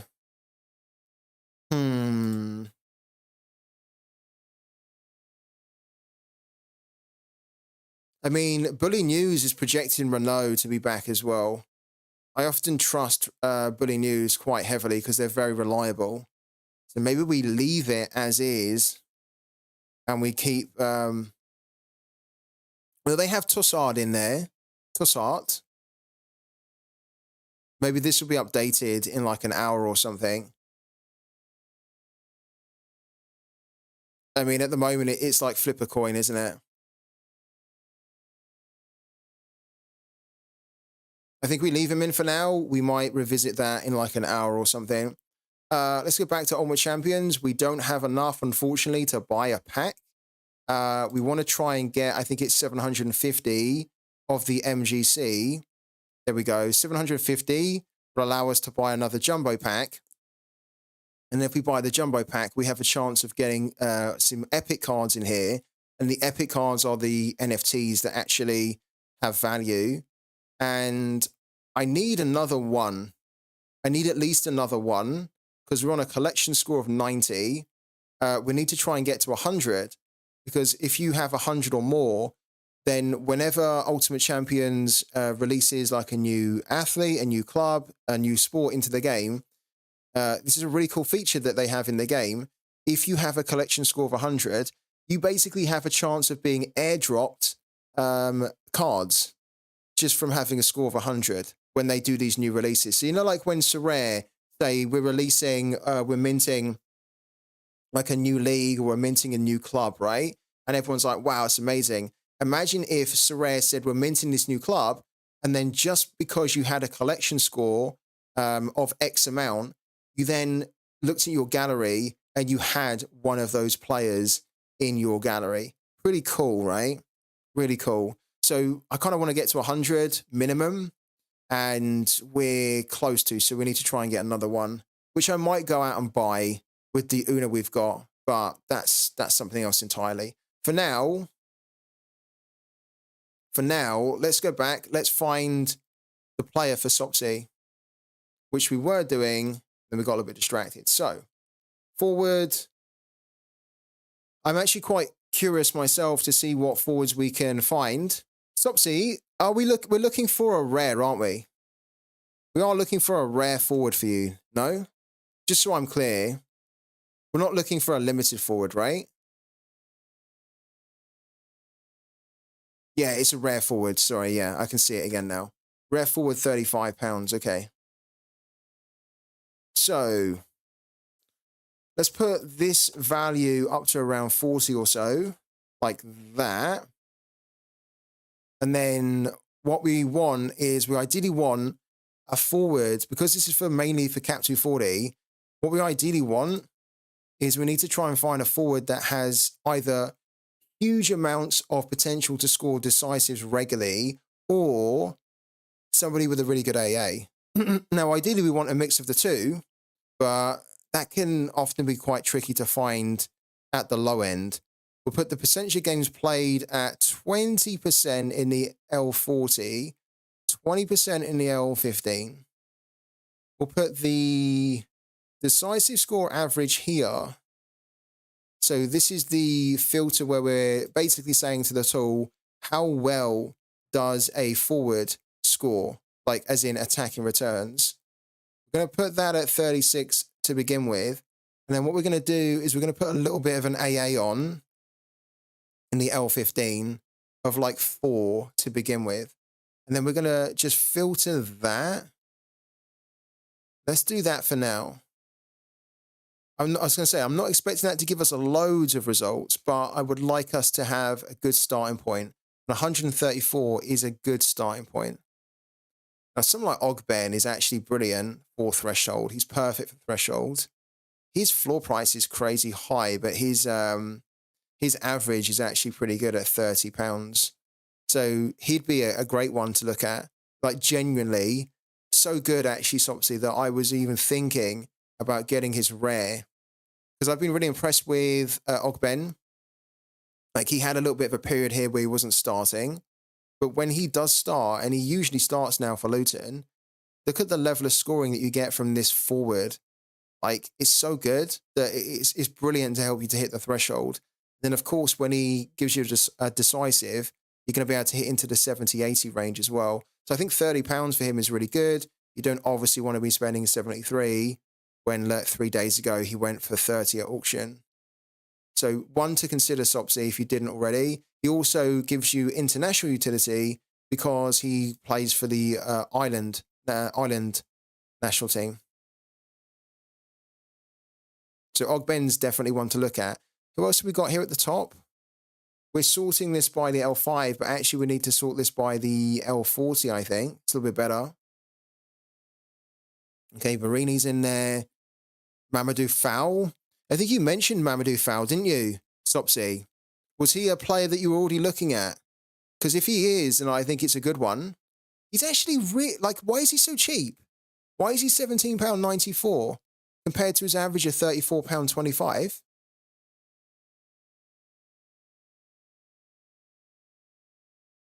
What? Why? Oh, because that's his midfielder card. Okay. So that makes sense. Because I was thinking, how can he be a forward at £17.94, but it's his midfielder card? His midfielder card actually looks really cool, doesn't it? I quite like his midfielder card. It looks really good. Initially, when I joined Sorare, I wasn't too much of a fan of these old school 2019, 2020 cards. But I've got to be honest with you, the more I look at them, the more I actually feel like they're my favorites, or one of my favorites. I think they look so good. But yeah, he's about £37 at the moment for his forward card. Yeah, well, technically you can buy him right now for about 37, but you'd probably be able to get him down to under 35. I do like Mamadou Fowl. So the fact you were looking at him is good because I also like him. The reason I like him is because he plays every game. He has good AA as well for a forward, and he's quite clinical. That's a lot. That's a good return, I think. Especially when you look at the starts that he's had. I mean, like the 30, roughly about 30 goals there in 99. So he's very much a 1 in 3 type player.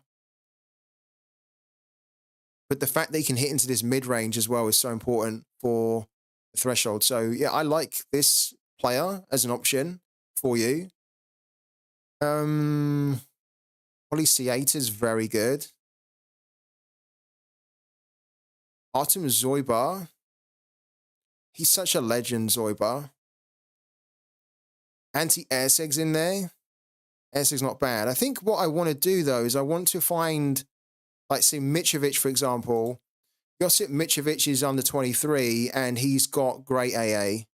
Really good AA, but the problem with him, and this is the big problem with this type of player, right? I'm not kidding. If Sorare were to turn around in their announcement, and let's say that they were going to up the amount of points that you would need to hit the threshold, this type of player would suffer massively. Because at the moment, he's perfect really for the current threshold system. Because he very rarely scores less than 40 or whatnot, right? He's very good at scoring 40 and above. With some XP on top of that, he'd be able to regularly give you scores of 45, 50, which is very good for a forward in threshold, right? But the problem with him is that he can't really score much more than that. He doesn't do it enough. And so if they were to increase it, which I don't think they are, by the way, we're just spitballing here, but let's say that they were to increase it, right? His actual value in the game would almost be erased in one instance because he just wouldn't really then be that good for the new threshold. Because his level of scoring his ceiling's too low. So I like him, and he has a lot more time to develop, but I think what I want to do is I want to find you someone with a bit more AA.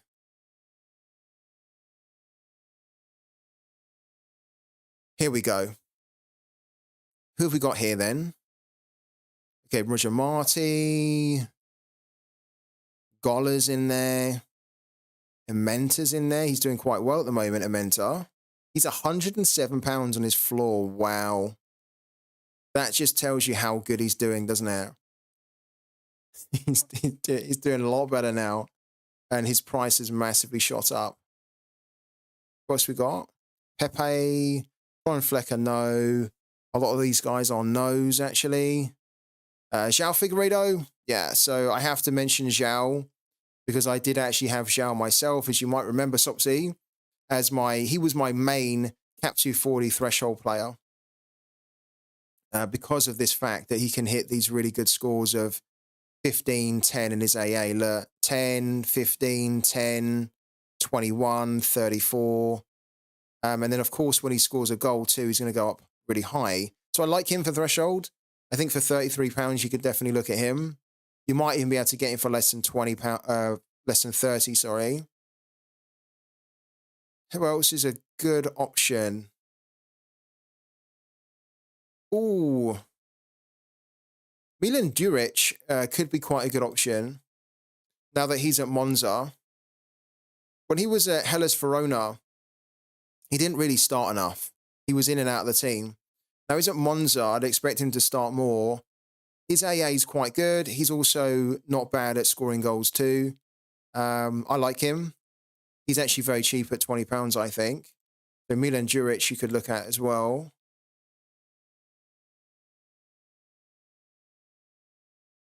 Noslin's in there. I'm not really a big fan of Noslin, though. There's Ogben, who we talked about. And then Sam Larson, I don't think so. Aspas is brilliant, but he's obviously old now. So keep that in mind, but you could look at Aspas too. Smolov is brilliant, but I think the problem with Smolov is that he doesn't tend to start as much anymore because they're now playing, what's his name? The youngster, I had him, I owned him. The youngster, the blonde youngster up front. Here he is, Tiakavin, sorry. They're playing this guy a lot more now because he's like the up-and-coming forward for Dynamo Moscow. So, yeah, I think the options that I would suggest to you, Sopsy, would be the likes of Mamadou Fall, Iago Aspas. I think you should also look at... Where's he gone again? Ogben. For sure, Ogben. And I think Milan Djuric is worth a look too. And then João Figueiredo. I also am going to mention as well, this is a little bit of an off-the-ball one. I am going to mention Victor Edvardsson as well, just because I have him, Victor Edvardsson. And I really rate him. Like, I really rate this guy. The problem with Edvardsson is that he doesn't have any AA at all. Like, his AA is nothing. So you then are relying on him scoring like a goal or an attacking return. The good thing, in a way, that he doesn't have an AA is that his L15 is regularly going to be like probably less than 45. It's not just less than 50, but less than 45, which means that there might be a few game weeks where if you're trying to put a Capsule 40 team together, you might actually need to have a player that has an L15 of 40. So that's where Edvardsson could come in handy here. His floor is 55, but actually he's selling for about 35. So don't be put off by the floor. But I have him. I really like him. I think he had a really slow start to life in the Eredivisie for Go Ahead Eagles, but he started to find his rhythm now. And he also takes penalties for Go Ahead, who at the moment, Go Ahead are quite high up, aren't they? They're quite high up in the Eredivisie. Yeah, look. They're quite high up. So potentially, who knows? Probably not, but potentially even in the running for some kind of a European spot if they can continue to do really well. So I hope that helps you. That was a lot of players and we spent a bit of time on it, but I hope it helps you, man. Sopsy. Also, Mamadou Fall, of course, you were looking at before, I think is more than a good enough option too. Any advice for the Saudi League? What do you mean, per se? What do you mean? Any advice for the Saudi League? Because the Saudi League isn't covered. So, like, what advice do you need for the Saudi League? Shamar Nicholson, I love a lot. I think it's a shame for Shamar Nicholson because when he was at Spartak Moscow, I actually wanted him to do really well at Spartak Moscow. He didn't really get much of an opportunity, but he's very good. And he should be able to work his way back into the Jamaican national team as well. He's a brilliant player. When he was at Charleroi, he was a menace when he was at Charleroi. Look at what he was doing when he was at Charleroi. He was a menace. He started in 40 games, right? He started in 40 games and he had 21 goals and 7 assists. That's brilliant. That's so good. His decisive score was 48.8. He's still really young. He's only 26 still. So I like him a lot. He's brilliant. Yeah. I mean, technically, you could look at him too. I didn't realize he was that cheap. Why is he only £36? Mental. So yeah, you could look at him too. Shamar Nicholson, Sopsy. Great shout there from Azim. Okay, so about the player, I'm torn between Facundo Torres, Santiago Rodriguez, and Daniel Shaloy from my MLS Semi-Pro. But I think I want Facundo Torres. You do want Facundo Torres, yeah. For me, it would be Facundo Torres, then Daniel Shaloy, then Santiago Rodriguez. But I would go for Facundo Torres as the number one from that list there. Yeah. Is that who you want to buy? Are we talking about the players that you want to buy? I think you are, aren't you, Twitch Gaming? So if you're new to the channel, if you don't know how this works, we have a channel benefit or reward that everybody and anybody can redeem, okay? You don't need to be a subscriber to redeem it. You simply just need to be jumping on these streams as much as you can, because the more streams that you jump on, the more free Tip Scout Fund coupons, which is like basically channel points on Twitch. That's what you can earn when you're on my streams, okay? And when you earn 75,000, you can say, Free Tip Scout, I've got 75,000 free Tip Scout Fund coupons. I want you to show me the money. And what that means is I will then buy you live on the stream a player of your choice up to a value of £10. And you can redeem that as many times as you want. So if you redeem it once, it doesn't mean that you can't redeem it again. It just means that if you want to redeem it again, you've got to save up another 75,000. So it's a really cool benefit to say thank you for your support on the channel and for supporting the streams, right? And at the moment, Twitch Gaming has redeemed it. So we are going to buy Twitch Gaming a player of his choice. And he says that he wants Facundo Torres from Orlando. So what we're going to do, this is how it works. We have £10 in our balance right now. We are simply going to find Facundo Torres on the market. Okay. Facundo Torres here. And as I say, everybody and anybody can do this, right? So if you're new on the channel, you can also get a card of your choice bought from me for £10. It's open to everybody. And we've been doing it regularly. Lots of guys in here have already been bought a card that they wanted for up to £10. We're looking at rare. Imagine that. We won't be able to get him in the rare. We can certainly get him in the limited. Right. And then what we're going to do, here we go. So to keep it all fair, it has to be less than £10. So technically, this is just over £10. We can't actually do it because it's 25 cents over. Same here. So what we would do is we would buy this one here for £9.24 because then it's nice and fair. Is that cool, Twitch Gaming? We buy you this one here. I mean, equally, we could put an offer in, but what I want to try and do with these is literally buy it there and then, use the buy now. So we'll buy you this one for the £9.24, and then you have yourself a Facundo Torres.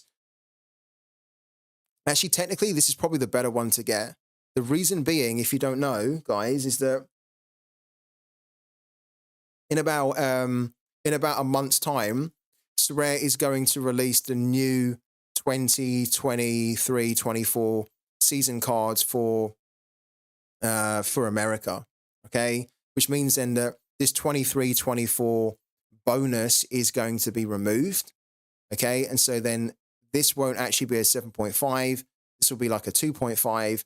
This one's already at 2. So this one technically is actually a little bit better. Yeah. In this case, it's better to get the older card because this is not going to be 7.5% in a month's time. We're going to get you this one now if we can. In fact, can we buy it? Oh, of course we can't. Of course we can't. Because this guy doesn't accept cash. All right. Let's put an offer in for this 6% Facundo Torres card here. And let's see if the guy will, in fact, let's filter by who accepts cash here. Okay, so luckily this guy does accept cash. So what we will do, because there are no other cards that we can buy with cash for less than £10, what we'll do in this instance is we'll put an offer in. We'll put an offer in. What do we put an offer in for? We put an offer in for like, I don't know, like $9.50 or something. Do that, right? I think that's how much it's been going for. I don't want to jip the guy. I want to try and pay like a fair price for it. Okay, so wow. So he's actually been selling for around £8, well, less than £9 really, over the past 3 days and a week. So maybe £9.50 is probably a little bit too high.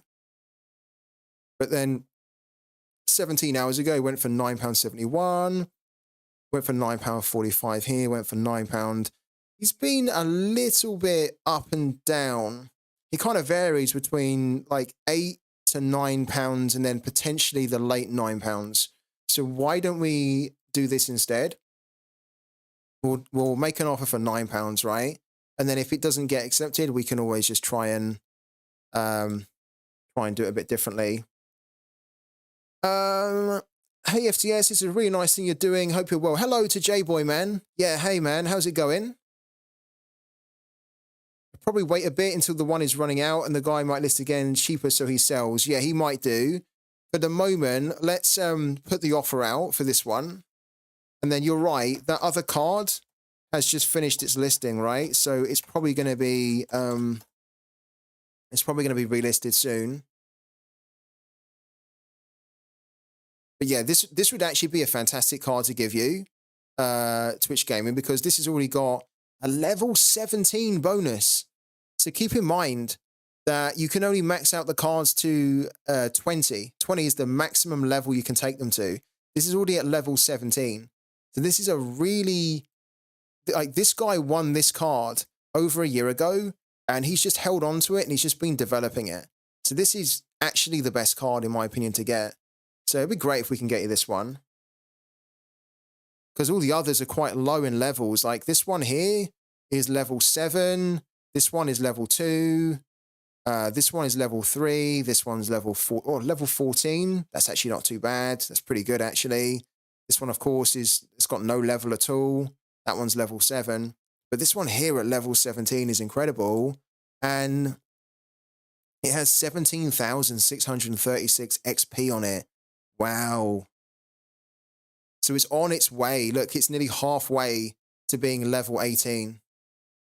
And with a couple of boosts as well, look, if you used a couple of boosts there, you'd be able to take that up to level 20 quite easily. Yeah, I hope we can get that one for you. We've put the offer out. So fingers crossed we can get that done live on the stream for you, Twitch Gaming, and then we can send it straight across to you. Let's see how long he takes to come back to us on that. Guys, little reminder, it's 50 minutes until the game week starts, 5-0. 50 minutes. Let's go back into here. Okay. Oh, I want to ask, actually, did anybody, is anybody going into the Napoli special at all? Because at the moment, the participants are quite low. But obviously that's going to get a lot higher when the game week actually starts properly. You know, like people are only really thinking about the next game week 448. And then once that's done in 50 minutes, then people start to divert their attention to the game week 449. And then these participants will probably shoot up. But is anybody already looking to compete in it? Because the rewards in it, I think, are brilliant. I really do.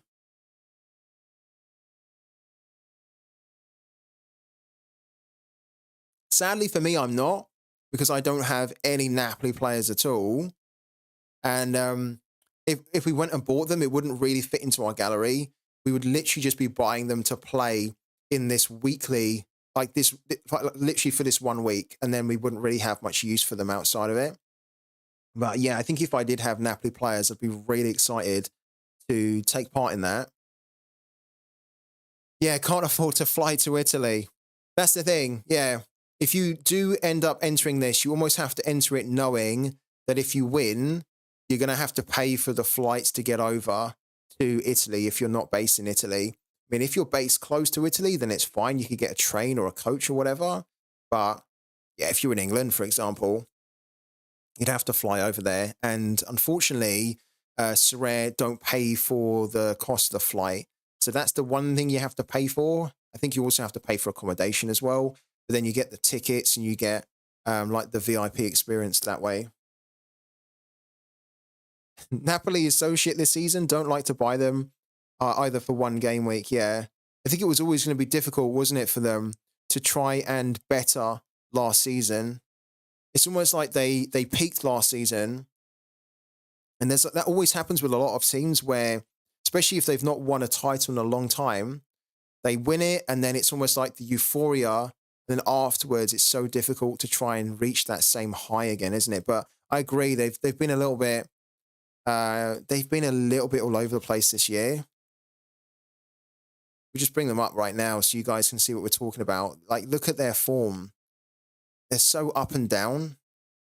Last year, they were like blitzing through everybody. They were winning every game. They were smashing them every game. This year, their form's really inconsistent. They're only 7th right now, which is really bad for them. And I think also as well, when you look at, we go to the goals here. Victor Osimhen, this is a guy that got what? Did he get something like, was it 25 or so goals last season? So a quick look. Might be more. Look, he got 26 goals last season, so I wasn't too far away. At the moment, he's only got 7 goals this year, and they've already played 22 games. So he's got 7 in 22. He's just not firing as well as what he can do. And I think also Kvicha is also not having like the best season that he did have. Here we go, Kvicha. Because last season he was phenomenal. This season he's been okay. He's been not as effective in front of goal too. Like last season, look at this here. He was brilliant. So like these two guys, like Kvicha and Osimhen, they were like the 2 main guys for them last year. And then this year, they've just not really been at the races enough. So when these 2 guys aren't firing, it's kind of, you can see that, you know, their season is going to struggle. Inter is crazy too. Yeah. I read not an article, but I read kind of like a caption or a tweet. I can't actually remember where I read it, but yesterday I read something saying that basically the title is Inter's to lose. And I was like, well, I don't think so. I mean, they are doing very good. They've only lost 1 game and they look very strong. But I wouldn't say like it's Inter's to lose because they're only 4 points ahead Juventus. And like Milan are quite far back from them, but there's still quite a way to go. So when I read it, it gave the impression that Inter were like 10, 15 points ahead of their nearest challenger. They're not. They are 4 points. They're in a good position. They have a game in hand, but anything can happen. There's still a lot that could happen. Di Lorenzo had insane scoring last season too. That's true, yeah. Di Lorenzo, I actually won as a reward. Some of you guys might remember.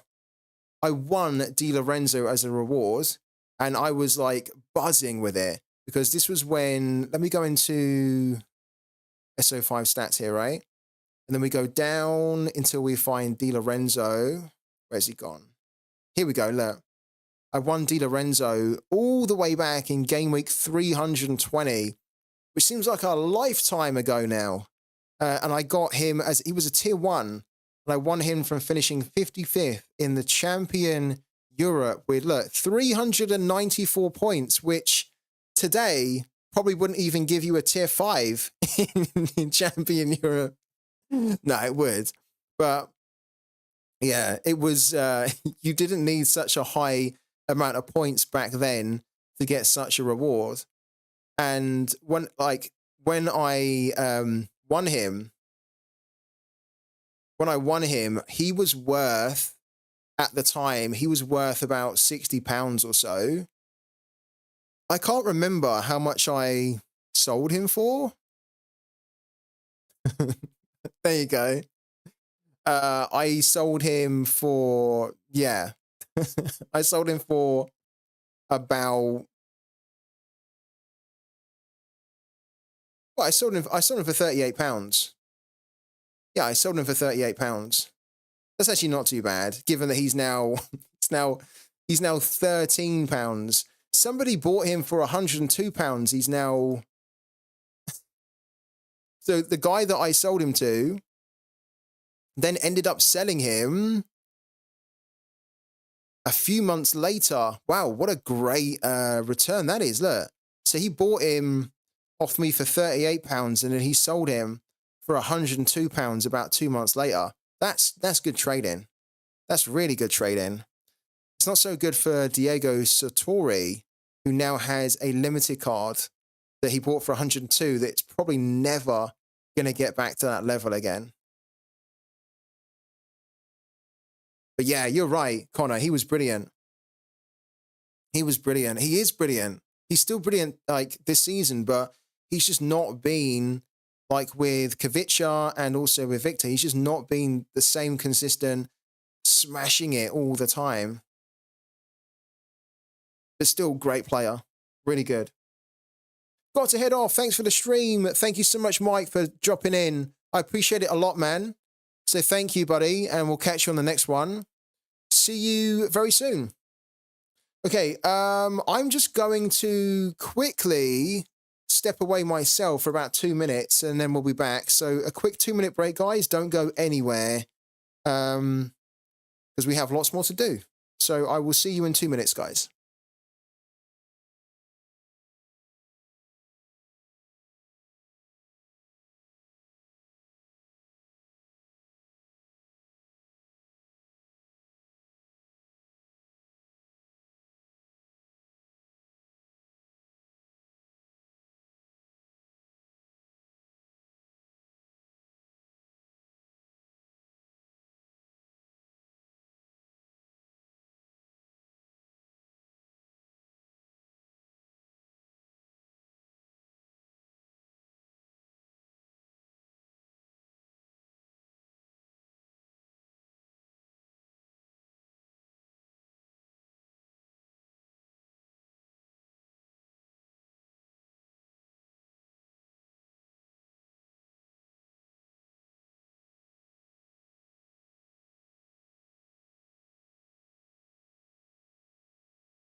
All right, guys, we're back again. So, we haven't received a response yet from the manager that we sent the offer to, because we're trying to get a card for Twitch Gaming. Quick question. This is a big question from Connor here. Quick question. Where are the guys in the POOKY Discord located?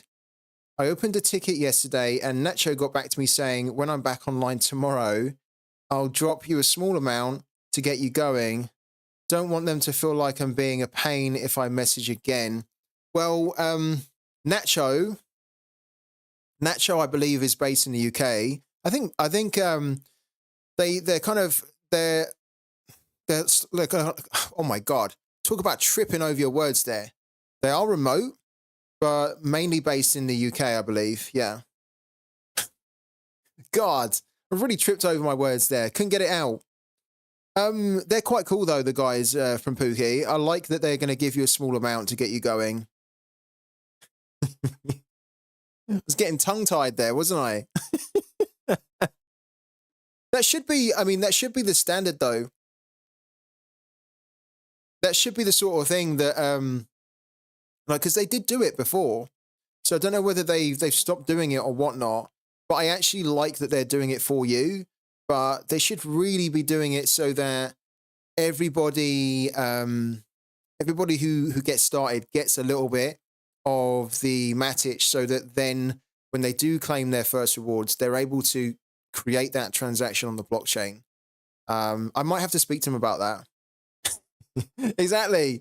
Thought it was an English streamer. I'm creating some new language. We're going to call that, that language Mumbo Jumbo. Oh my God. Right. Let's try an attempt to talk English properly, right? We are good for our lineups. The one thing that I think we need to... Let's cancel the listing for Ibanez here, because I don't think Ibanez is going to sell, and I'm happy to keep him anyway. So that then we've got the Cap 240 limited, okay? So the Cap 240 limited is in now. And then the Cap 220, we need to roll the dice for this one, don't we? I mean, technically we don't need to, because we could just go and swap out. Maybe that's what we need to do.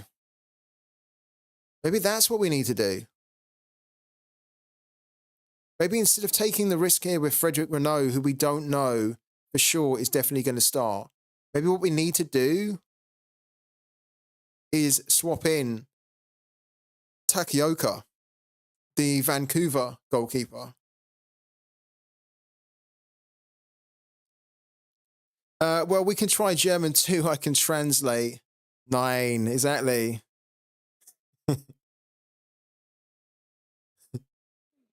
I actually am learning German every day. Well, I say every day. I fucked up my streak. So I was tuning in or logging in every day and doing a bit of German every day for like the last 23, 24 days or something. And then I just missed it over the last 2 days, but I had the streak freezes on Duolingo, but then I missed it last night. I was meant to get round to doing it. I didn't get round to doing it. So now my streak has been reset and I'm really, really sad. But I will get back to doing it again. Yeah, he is at 100%. So that's what I'm thinking we're going to do. I didn't really want to bring him in because initially we were going to play loads of Tigres players, but now we're only playing one, which is Jesus Garza. So if we look at the lineup here, you can see that look, Takioka's at 95% and he has an L50 and a 44. So why take the risk anymore, you know?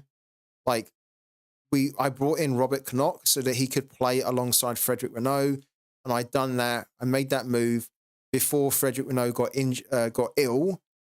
Now he got ill, and we don't know actually 100% whether he's going to play. There's no point taking the risk here, so we are going to make the switch. Actually, it's a shame because I really wanted to have that stack, but we can't. We can't. There's no point taking a gamble when we don't need to. So let's switch him out. Go to, or can we switch him out? We can't switch him out, can we? because we can't switch him out because we can't. There's no MLS amateur. Of course, we can't do it. Of course, we can't do it. There's no MLS amateur because, of course, there won't be because the MLS season hasn't started. This is the flaw with the common system that they have in the game right now. Is that in this instance here, I do want to be able to switch my goalkeeper out and bring in another common goalkeeper to help me, the cap 220.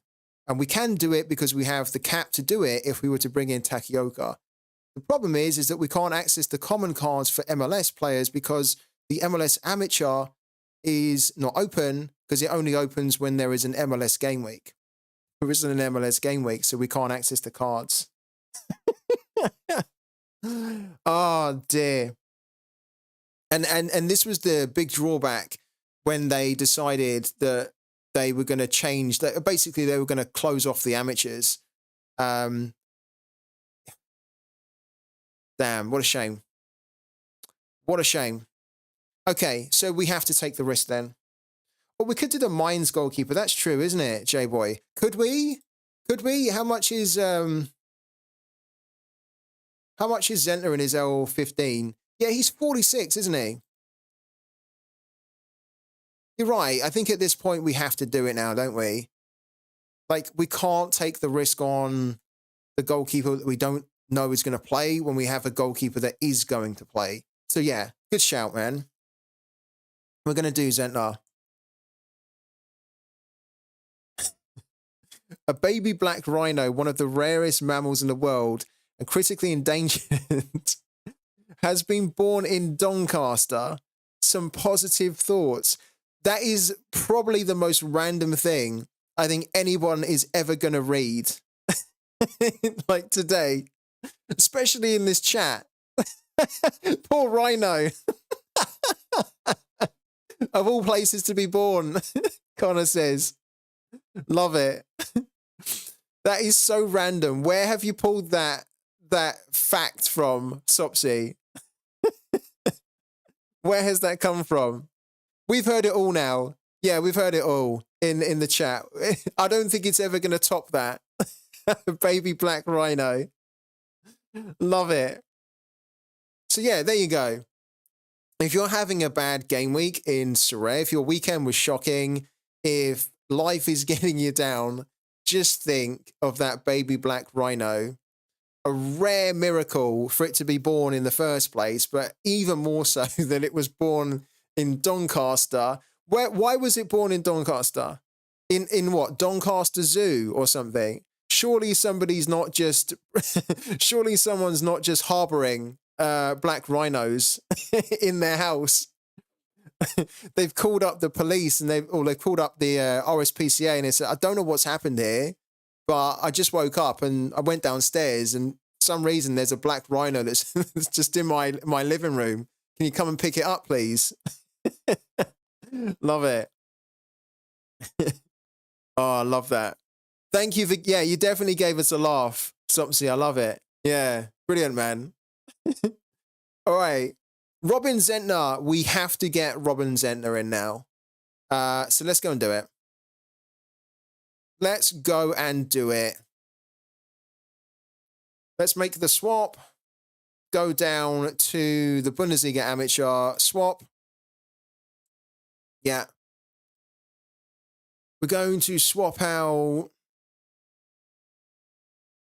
I don't really want to swap out Neuer. I think I want to keep him for the rest of the season because obviously it's Manuel Neuer. We won't be able to get Neuer back because he's now 57. But yeah, Frederic Renault, we probably have to switch out now. It's a shame we didn't really get enough use out of him. Yorkshire Wildlife Park. Well, there you go. You learn something every day. What's his name? How can you, Sopsy, how can you tell us that the rhino's been born, but then you don't tell us the name? You got is his name Kevin? What's his name? Is it a he? It might be a she.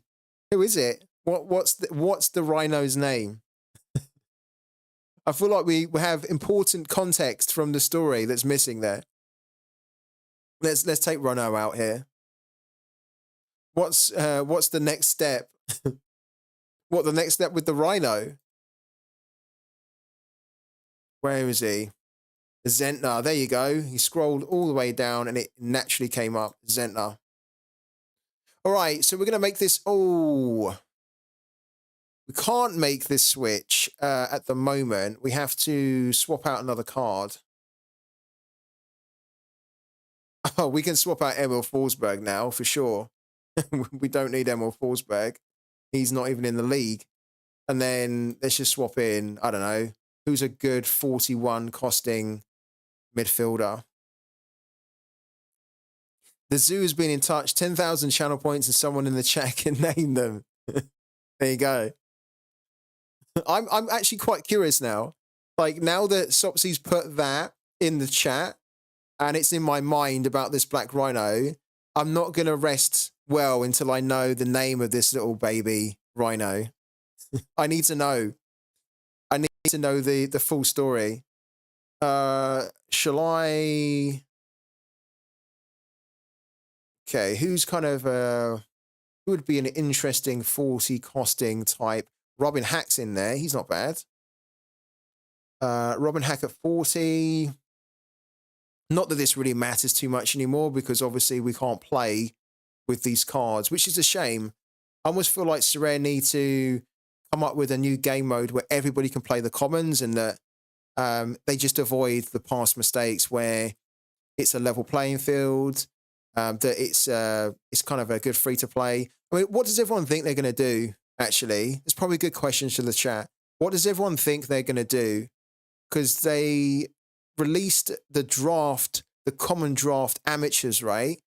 Because they thought that was a really good way to onboard people into pro, and it was a good free to play. But now they've scaled it back. It's still there for the time being, but then they've just released Rivals, which technically Rivals is the free to play mode now that is designed to be better than the amateurs and also is designed to help people to take the step into pro. So do you guys think that they're just going to scrap the amateurs altogether? Because to be honest with you, I think that they could, I wouldn't mind it if they scrapped the amateurs altogether and then they just distributed those rewards to the other competitions, because then you've just got your free to play in the Rivals. So that's the free to play, but then you can then move up into pro and then it's all kind of like the paid competitions there. I wouldn't mind that, but what does everyone think they're going to do with the amateur? Do you think they're going to keep the amateurs? They're going to keep it in this system where you tap into the amateurs to get the commons that you need for Cap 220? Because that's really what everyone's using it for now who's not playing free to play. They're just literally using the amateur competition to pick like goalkeepers mainly that they need for Cap 220. Let's go and pick, there's not really good options here, but let's go and pick Robin Hack because he's a good option for, where's he gone? Oh, we've gone past him. There he is there, Robin Hack. Here we go. Okay, done. No name yet, but mum is Najuma and father Makibo. Sopsy, you're really getting, I love it. You really got into that story. Common comps need to stay because it's a big part of their road to success. Start with Rivals, continue with amateurs, and move into pros. You hope not, as my missus enjoys playing amateur, and it saves me money. Does your missus really play the amateur? Does she? Like, do you help her play it, or does she play it on her own? And like, is she good at it? Like, is she winning rewards in the amateur? We have our new goalkeeper as well, so we're going to do that. There we go. So Robin Zentner automatically goes in. Perfect.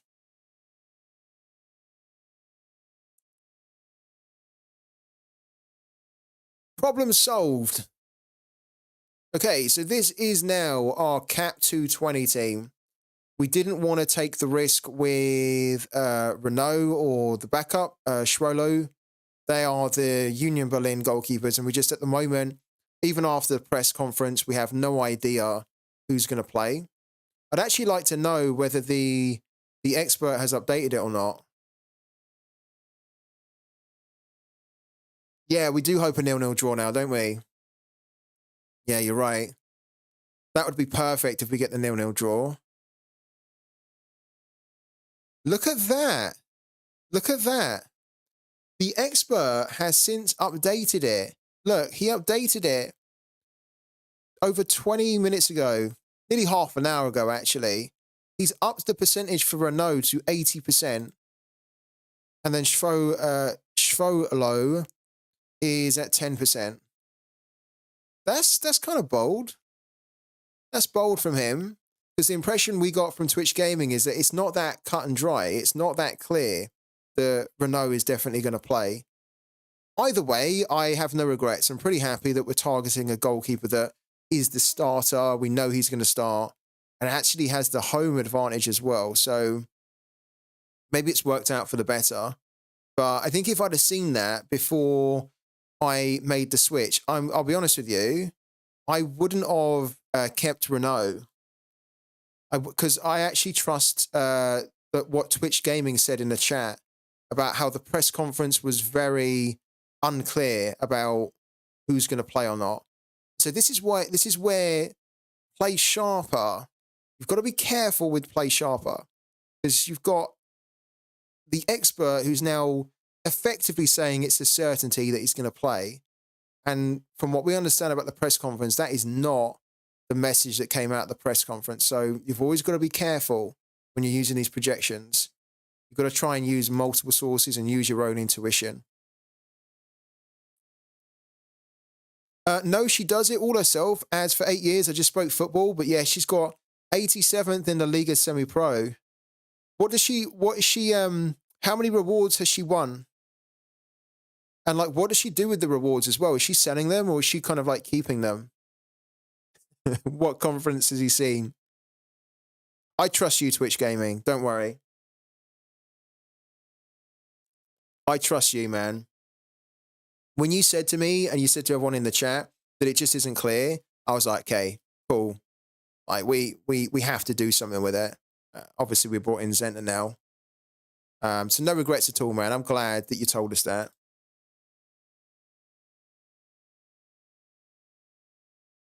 I'm actually curious to see what Zentner is going to score in the lineup builder here. If we take Renault out and if we update my common cards here. Okay, so Zentner has the pick score of an A. He has a 40% chance for a clean sheet, apparently. And they have a 44% chance to win.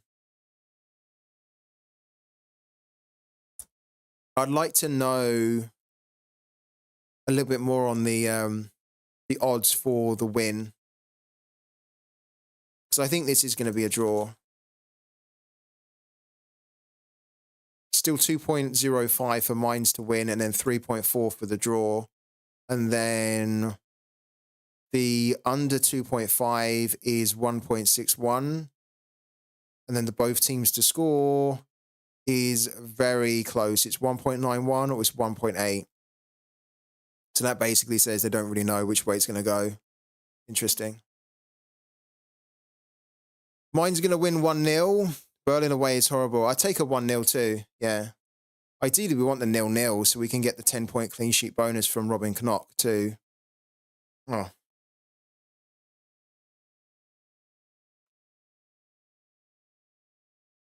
All right. Because we're good with our teams now, what we're going to do, there's about 20 minutes until the game week starts. So what we're going to do is we're going to head over to POOKY really quickly. And we are going to start to put our predictions in place for the new game week on POOKY. Let's just double check that we have done everything, right? Yeah, we have. I've got this like funny feeling in the back of my throat. It's kind of horrible. I'm trying to like drink it out. It's the kind of feeling, you know, like when you have a bad throat, you have that like ickiness at the back of your throat. I don't have a bad throat. So I'm like, why do I have that ickiness there?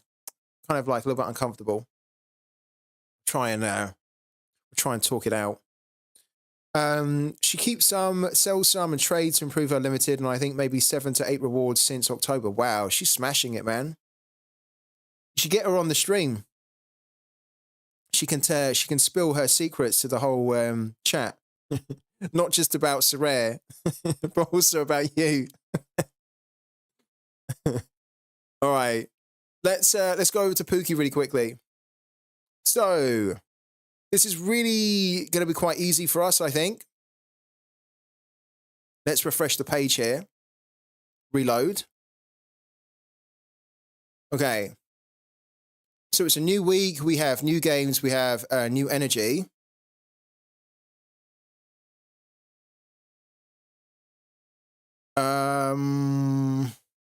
Here's what we're going to do. Also, yeah, the marketplace is open again for Pooky. The marketplace is open. Oh my God. Wow. Guys, the starter pack is sold out. The starter pack has sold out like instantly. Holy crap.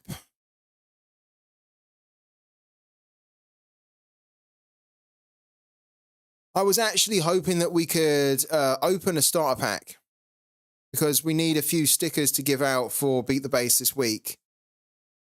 And we're running low on them now. I don't have any more to give out. Damn.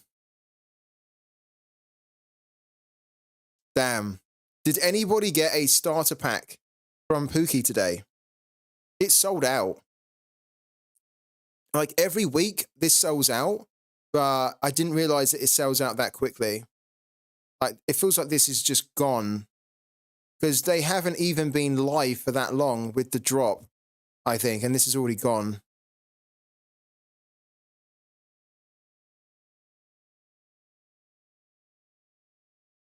She's watching now.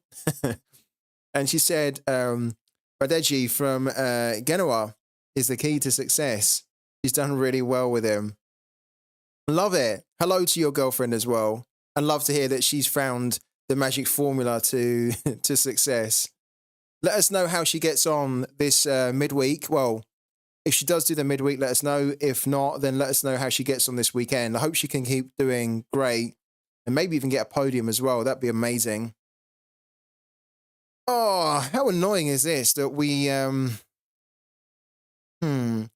what I'd probably have to do is I'd probably have to buy a standard pack.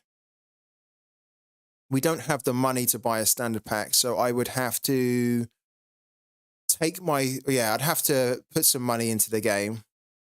So we can buy a standard pack and then give away.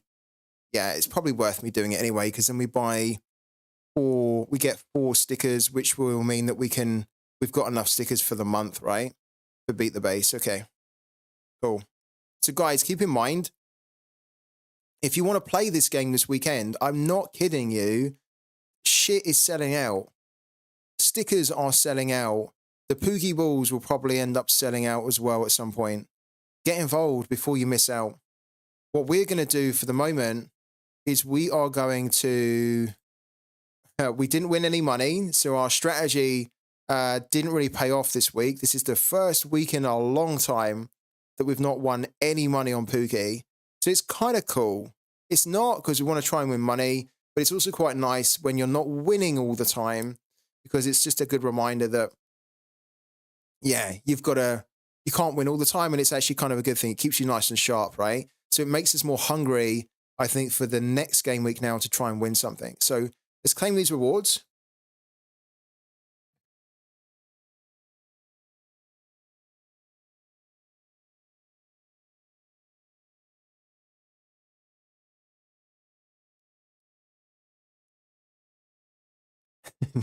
New YouTube video.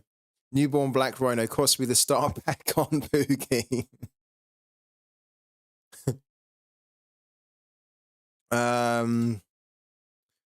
Right. What's going on here? Here we go. Okay. Let's go back into our collection here. Unfortunately, we can't upgrade anything. We've already done a lot of that. We don't have any stickers to upgrade. I've already done a lot of that as well. So what we need to do is just simply do our predictions. So for the Argentinian League, I think what we're going to try and do for this one is, again, it's probably 1-1. In fact, we are going to do 1-1 because we have a Pookie ball that is designed for 1-1 and it's designed for the under 2.5 and the draw. So we need to lock the 1-1s in pretty quickly. Okay, this is pretty nice and easy. 1-1. 1-1. 1-1. Hello to Raul, man. Hello to Mark Gork as well. Hello to you guys who've just jumped in now. 1-1. So I got Wolves EPL ball. No idea what next. EPL ball's brilliant, man. What rarity did you get? If you have an EPL ball, you probably should be playing the Premier League. I mean, for the bonus, right? The additional 10% it will give you. So worth it. Oh, prediction already created. Okay, did we just do that one? I think we did.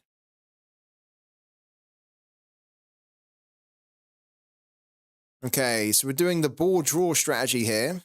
All 1-1.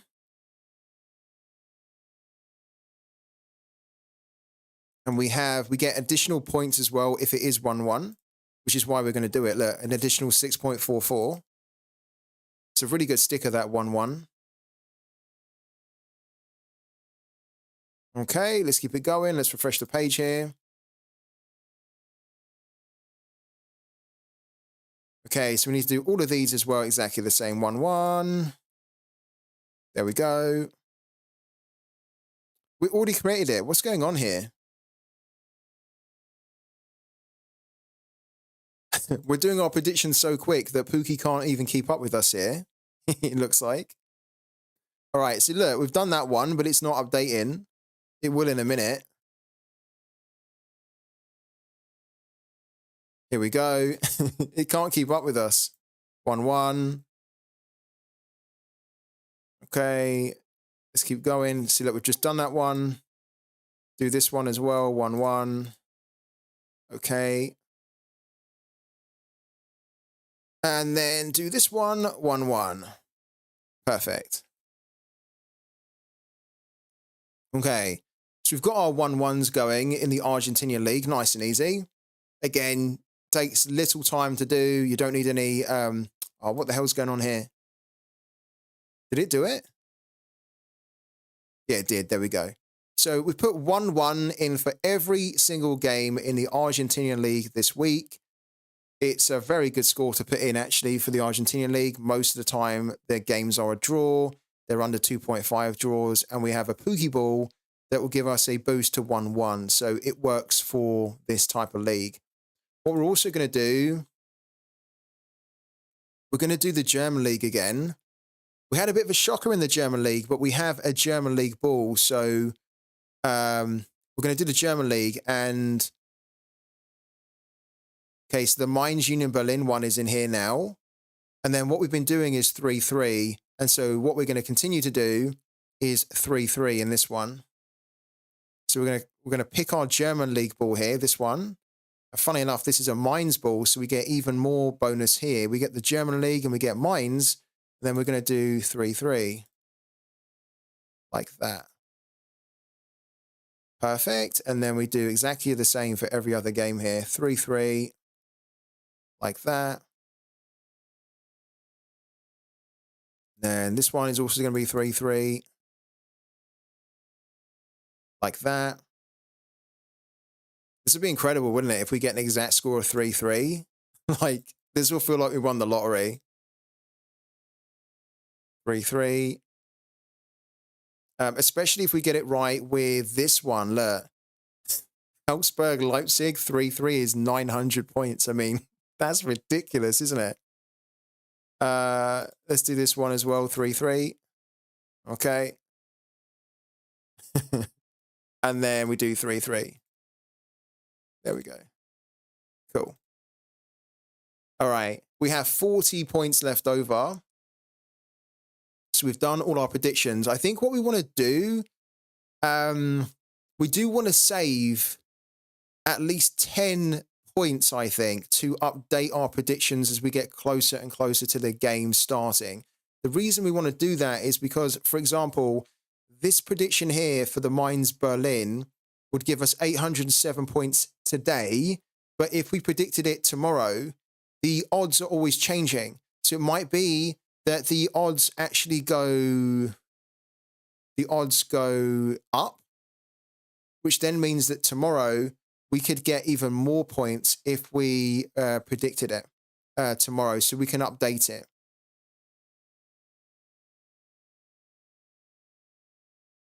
And we can kind of apply that to all the games. So we need to save around 10. The other, yeah, we could start to pay. Yeah, we could start to pay some of it forward into the Argentinian league here, I think. We can't because there's no odds available yet. But technically we could. Or could we? In fact, we don't need to. Because by the time this game happens on Tuesday, we will already have our new energy. No, that's not true. Not for this one. But for these three, we will. But for this one, no. Okay, so we definitely need to predict that one with this week's energy. So then we would have 30 left over. And then we could probably start to pay. Yeah, and then we could predict this one as well. So we can spend 10 in here. Then we could spend 10 in the Argentinian league for next week. And then that gives us 20. So that allows us to basically, that allows us to change 10 predictions, which is pretty good. Okay, so that's the plan. So yeah, this is what we've done on POOKY at the moment. I've already talked about POOKY before, how I love this game, and I think the game is really cool. It's got loads of potential, and I love the way that it is disrupting the usual like betting market, because you're not betting here, you're just predicting in a game.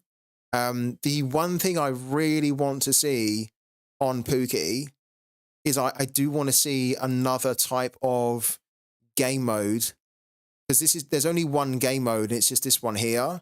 But then, as you just saw, we've done our predictions pretty much, and there's nothing else for us to do. And it would be so cool if there was another thing for us to do in POOKY that meant we could play more time or spend more time playing the game in POOKY. Technically, what we could do now is, let's say if we spent the 40 here, which we're not going to do, but if we just spent the 40 now, we wouldn't need to come back to this game at all until next week. And so I think that there really does need to be some kind of extra thing that you can do in POOKY. We talked about it, I think it was yesterday. We're talking about maybe a different energy system, which applies to a different game mode entirely. And it's a bit more of a daily energy system, which refreshes daily. Because at the moment, this energy, once you use it, you have to wait a week until it refills. So having a daily energy, which would refill daily, would then give you more of a reason to come back, play the game, spend more time in the game, potentially spend more money in the game. It's kind of the same sort of things we were talking about with Sorare, how in the rivals at the moment, there isn't enough right now to keep you coming back and to be playing it. Not really.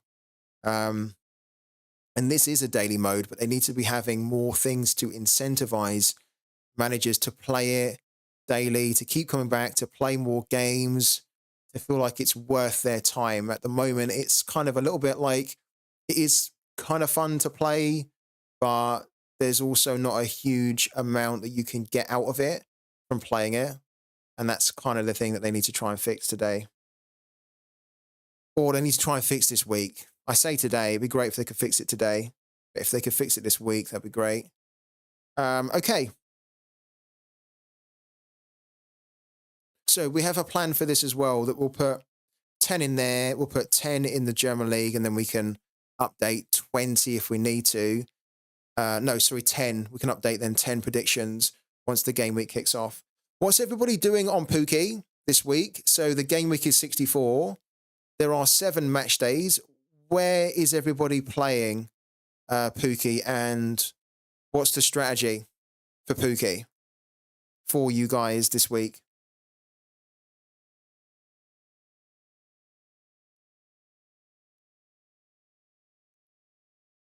Because I'm always really interested to hear different strategies on POOKY. So Twitch Gaming is going either 3-1 in the Bundesliga this weekend, or with a mix of 3-1 and 1-1. Okay, so you're almost trying to tap into those most frequent scorelines, aren't you, that you've researched? I like that, man. I think you should do a mix of 3-1 and 1-1, personally, rather than just the 3-1. I'd like to see how the mix works, you know? Because the thing with doing the mix in the German League, as you know, especially with the 1-1, is that you'd probably be able to get, for the right fixtures that you do a 1-1 in, you'd probably be able to get quite a lot of points for predicting a 1-1 if you can pick the right fixtures that are not really expected to do a 1-1, but then you just feel like there's not a potential for them to go over. Stopsy's doing the French League. Okay, so that's actually quite a good point. That's a good reminder. If you didn't know, Beat the Base this week is in the French League. So this one here. So if you want to have a chance of winning a POOKY prize, it's going to be a POOKY sticker. I just haven't bought the sticker yet, but I will give a sticker out away this week. Then you need to predict in the French League. So yeah, if you want to win a really cool sticker, we're going to buy a pack from the marketplace, and we're going to buy a standard pack, so we'll have to see what we get from it. But there are 3 commons that we can get out of it, and there's 1 rare we can get out of it. So we'll see what we get when we open it, and I'll open it live as well, probably later on this week, and we'll see what we can get from it, and then yeah, we'll give a sticker out. But yeah, if you want to win a sticker from this pack, then you do need to predict in the French League this week, and then you need to get the highest base score, which basically is get the most accurate score, as in like get the most accurate predictions, and that will give you the highest base score. That's essentially what it's asking you there. I think I do a mix, as I've already put 1-1 for Mainz versus Union Berlin. Cool, man. And then Mark Gork is doing all leagues except Argentina.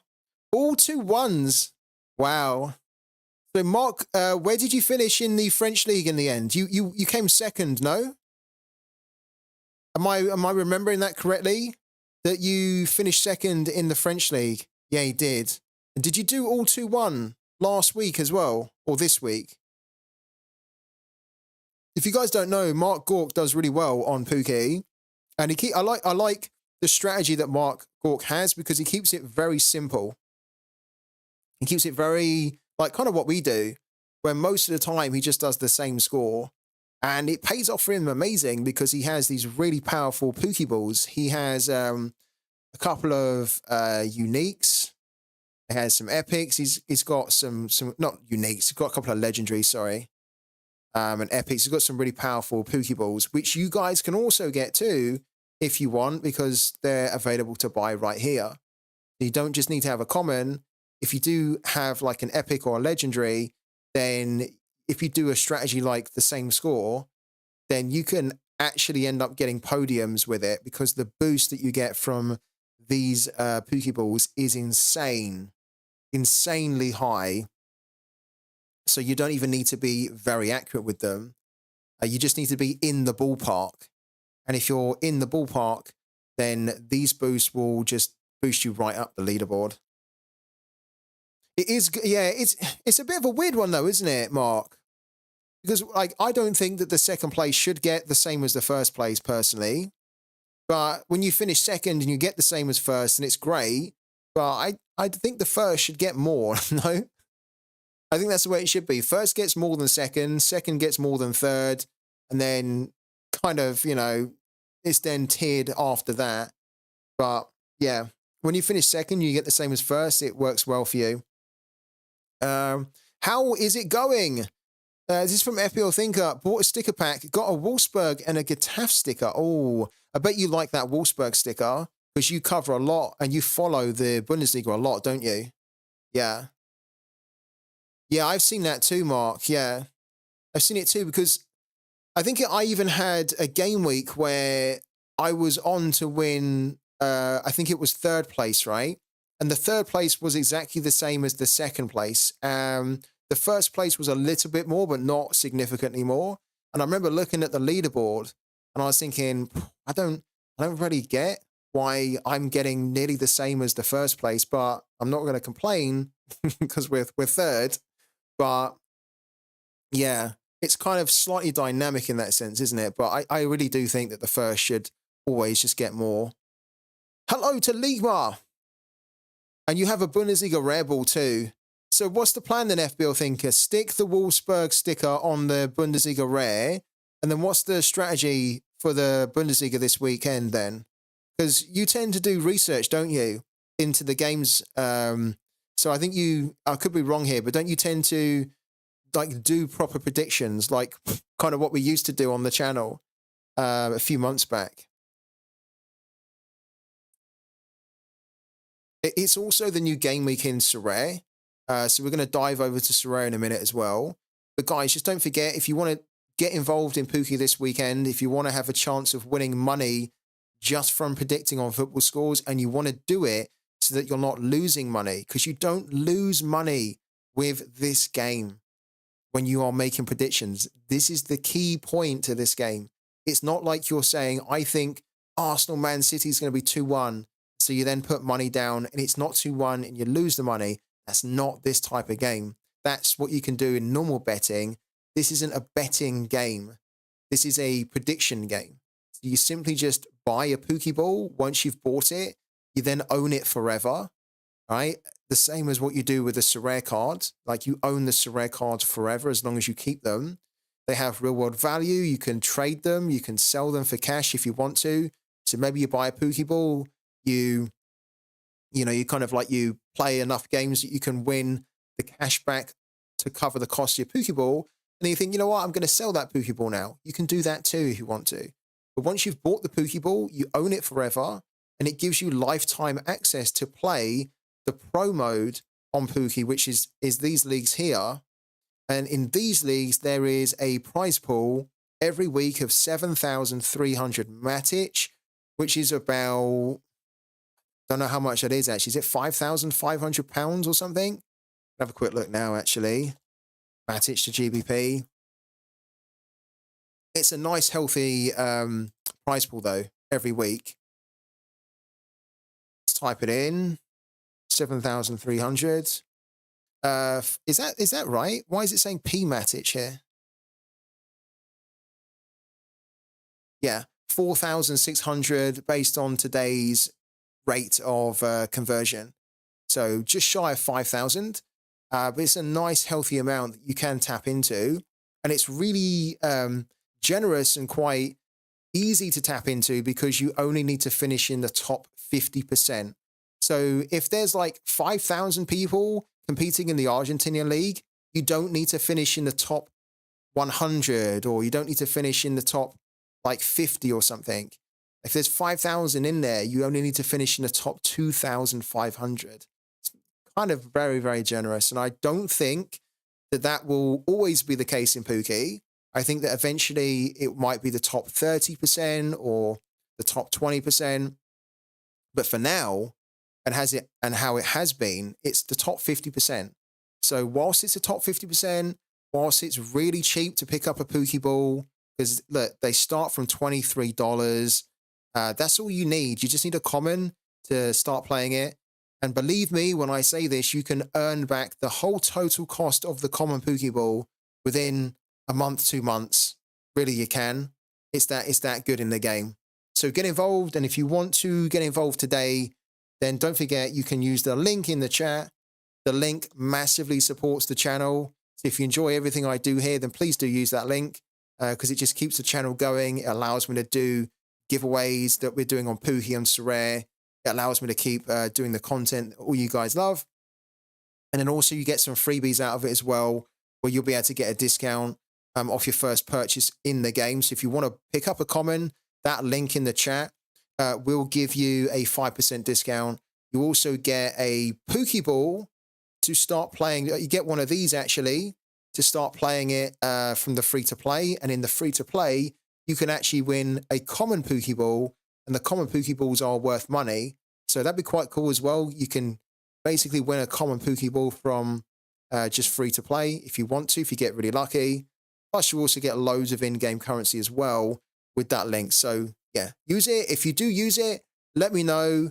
I'm happy to give you guys advice outside of the stream as well on POOKY if you've used the link.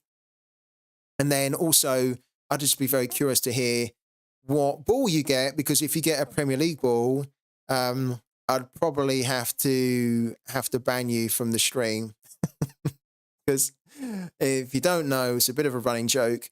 I have been hunting to basically get a Premier League ball on the game for the past 6 months, and every time I've tried to unpack a Premier League POOKY ball, we've always missed it. So if you do end up using my link and you get a Premier League ball, I'm going to be very, very jealous of you.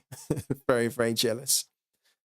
Do you know if I list a sticker in OpenSea, is there some gas fees? There will be, I think, yeah. I haven't used it myself, but because you'd be making a transaction on the blockchain, I think there would be, yeah. Do you touch the Spanish league at all, says Connor? Not very often, no. It's a good question, by the way, Connor. We don't tend to dip into the Spanish league too often. One of the reasons is that every time I've done the Spanish league, I've not really done that good. And so, you know what it's like if you're constantly going into a competition and you're just not getting anywhere with it, you're not winning rewards, it kind of puts you off a little bit. But I probably should be trying to get better in it, or trying to think, okay, maybe I just got really unlucky the times that I went in there, and maybe I should give it a fresh go. But also, just because we've got a German league ball and we have a ball that's perfect for the Argentinian league, it makes it really difficult for us to almost go outside of those leagues, because we can win so well in here. If I had a Spanish league ball, I think I would probably start attacking the Spanish league more, because we just also don't have a Spanish league ball. We're already going to be at a slight disadvantage without having the bonus right in there. So that's also kind of like what's dictating how I play. The fact that our two balls are super strong. Our German league and our Argentinian league are great. That's why we're always going in there. We do have an Italian league ball that we picked up that we need to try and sort of use. But I think what I'm going to start to do is maybe it's a common ball.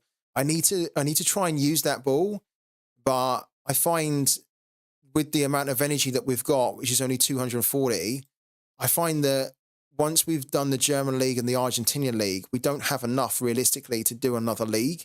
So I almost need to, basically ascend like my balls here. I need to get one of them, or these two, up to an epic, and then I maybe need to try and ascend like some more rares or some commons, just to try and boost my energy up a little bit more, because then we could actually start to play the commons in the same game week. I also saw a comment from Mark I want to go back to here. Getting very close to level up Argentine League sticker to legendary. Wow. Pretty sure I'm going to offer this one. Maybe someone likes to buy as the new season just started. It would be a great ball, a great sticker to pick up. A legendary Argentina League sticker would be fantastic. Guys, don't forget as well, I am going to mention it because you guys probably noticed, I keep mentioning about this sticker because it is so freaking cool and it is so special. But just because I reminded you guys about the French League and how if you want to win the sticker this week, is that correct? That's not actually correct. We don't have the sticker for the French League. I need to get it. But the sticker that we gave away that hasn't been given away yet, but it will be given away soon. I have to announce it. In fact, we need to see who's won it. We need to see who's won it. Jesus, let's do that first of all. Who's won the sticker? Right, because we done it in the Premier League. So who won the Premier League? Beat the Base last week. Game week 63. I don't even know who won it. I haven't had a look yet. So this is exciting. Right, game week 63 in the English League. Okay. We click on, which one was it? This one here. Match day 23. I done shocking in it. I didn't win anything. We needed Brentford to beat Man City 3-2. And if that happened, we would have probably won a lot of money. So we went all in. We went risky. It did really pay off. But who was the Beat the Base winner in the English League in match day 23? Because they are about to win a mammoth POOKY sticker from me, which is worth about 35 to 40 pounds, potentially more. But at the moment, it's roughly worth around 35 to 40. We go into the base leaderboard here, and then I click on my rivals, and the winner is Ramon Prinz 3. Ramon Prinz 3. You are the winner today and this week in Beat the Base. You got an epic score of 1,050.8 points in the Premier League on the Beat the Base, which is incredible. It's a very, very good score, my man. You just edged out Michadinho, who came second with 993. Great effort from Michadinho. Appy Wappy came third with 966 points, so very commendable. FBL Thinker's in there with 669.5. Packers 15's in there with 844. Ligma is in there as well, rounding out the top 10 with 669. We've also got Matos in there as well with 623.8. Langers is in there. So great effort from everybody. But an incredible effort from Ramon Prinz, who wins it. And what he wins is this sticker here. Let me bring it up. This is the sticker that he wins. There's only 33 of them in circulation in the game. 33. It's so rare, this sticker. Not only in the supply, but you also, like, basically, it's like winning the lottery if you pull this sticker, because this is the rarest sticker based on the odds to pull it in the game, confirmed by POOKY. So the fact that we even have it is incredible. And the reason why it's not only so rare, but it's also so powerful is because you get a boost on any international game. So imagine it's the Euro 24 tournament this year, this summer. If you have this sticker on your POOKY ball and you are predicting on the Euro 24 championship, you are going to get a boost up to 10% on every single prediction that you make for Euro 2024. On any international game, doesn't matter what team is playing, even if POOKY started to cover like AFCON, which they wouldn't, of course, now because it's nearly done, but any international tournament that POOKY start to cover, and you have this sticker, you're going to get a boost on your predictions of up to 10%. Brilliant. So powerful. I actually didn't want to give it away, but we have to give it away because I promised we would give this kind of sticker away. So yeah, very valuable in the game, very valuable out of the game. Congratulations again to Ramon Prinz, and I will send a tweet out about this after the stream.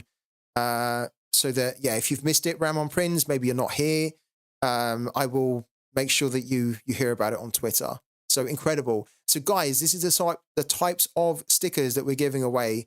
We give them away every week. All you need to do is you need to have a POOKY ball. And as I say, you can get one, use the link in the chat. Once you've got a POOKY ball, you're good to go. And then you're automatically part of the Beat the Base as long as you predict in the league that we choose. And it's different every week. It's not always the same. So last week it was the Premier League. This week in game week 64, again, it's this one here. It's the French League. Okay. So you need to predict in the French League if you want to have a chance of winning stickers like this here, which you can sell or you can keep, right? Last I heard, you're told that you're giving a sticker to 6th place finish. It's a good try, FBL Thinker. I think it was actually a really good effort from you as well, man. Free tip scout, I have finally made back the money I have spent on one of my Pokeballs. There you go. Arthur. Arthur is a perfect example of the ROI that you can get in Pooky. It wasn't that long ago that Arthur was saying in the chat, Free tip scout, like, should I get a Pokeball? What should I get? And we were like, get it. Get it, because you'll be able to win back enough money within a very quick amount of time to completely pay off the whole cost of your Pokeball. And then you are effectively playing stake-free, right? Stake-free. You've got your money back. Then everything you win is just profit, profit, profit, profit. So congratulations to Arthur, who's got his money back on his Pokeball. He's won enough now where the Pokeball's paid for itself, which is lovely. Hiya. I'm J-Boy's girlfriend. Here we go. This is Bouncing Betty 93. What a name. So this is J-Boy Gaming's girlfriend, which is so cool. It's so cool to see couples playing the same games together, and also just, you know, like just jumping on this channel together. She says, sorry. Hiya, I'm J-Boy's girlfriend. I won some POC on Pooky. I couldn't claim it because I couldn't set up sequence, so I stopped playing. Oh no. That's really a shame. What you should try and do, if that is the case, Bouncing Betty, is either reach out to Pooky so you can raise a ticket, or what I would kind of suggest you do, because I've done the same, is you can create a wallet on MetaMask, okay? Oh, here we go. This one here. So MetaMask, this is a fantastic wallet, and this works really well with Pooky. It's very easy to set up. So all you need to do is you just download it you click this here, download for, like, it's for Google Chrome, but you can also, I think, download it for others. But if you use Google Chrome, it's perfect. Download it, and then it will essentially set the wallet up for you once you've downloaded it. And then all you then need to do is just connect it to Pooky. And then once you've done that, it's really nice and easy. Sequence is supposed to be user-friendly, and it is supposed to be the wallet that's very good for people that aren't crypto savvy. But we've also heard, like, not just from yourself, but from others, that they've had some little issues with Sequence Wallet. So if you are kind of finding that, don't worry. Just look at another wallet, and I would suggest you look at MetaMask, because I've not had any issues with it. It works perfectly with Pooky. And it's very easy for me to send my money from MetaMask to my bank as well. So check it out. We know that Connor has some problems with Sequence. So we were saying to Connor as well in the chat that he should maybe look at MetaMask too. It's really good, actually, MetaMask. And it's arguably one of the most popular, biggest Web3 kind of crypto wallets out there. What's this here? Okay, Scott's TV's added us as a rival as well. Lovely. I'll add everybody who's added me as a rival. I will add you very soon. The reason I'm not adding you back right now is because I don't want it to affect the rivals leaderboard, my rivals leaderboard. So let's say, for example, you got more points than Prin's got, right? Then you would place higher than him. So basically, once I've sent the announcement out later saying that he's won, then I'll add everyone back as a rival. And then it means then that you're able to take part in this week's Beat the Base. So don't forget, guys, you not only need to predict in the French League, but you also need to add me as a rival on Pooky. You can do that very easily. You go to the top right, you click My Rivals, and then you basically just do Add Rival, and then just type my name in. You know the name. Type Free Tip Scout in, and then you'll be able to find me, and then just add me, and then you'll be a rival for me going forwards forever then, we'll be rivals till we die. But we'll be rivals, and it then means that you can place on my rivals leaderboard. And the rivals leaderboard, as I just showed you, is the leaderboard that matters, because that is where I can see who's won in Beat the Base. It's really important that we are rivals in POOKY. So make sure that you do that. New game week on Sorare started. Good luck if you have a lineup. Free Tip Scout is the mint dates on the POOKY balls the day you bought the POOKY ball. Yeah, it's the month and the day. Yeah, it is. So if we go over to my collection and we click on this one here, then when we go down here, the mint date is, yeah, the date where I minted it. Yeah, where we created it, essentially. Yeah.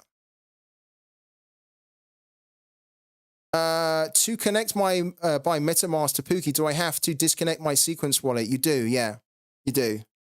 You have to disconnect your existing wallet. So just go up to the top of your wallet and just click disconnect wallet.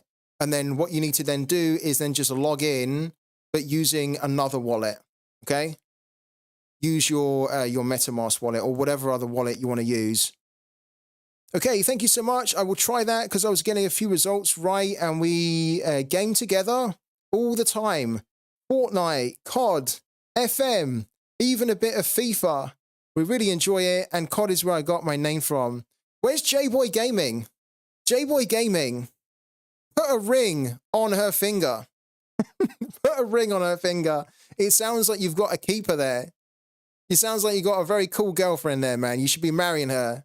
She's well into her game. She's well into her football. Put a ring on her finger. Do it as soon as you can. She sounds lovely.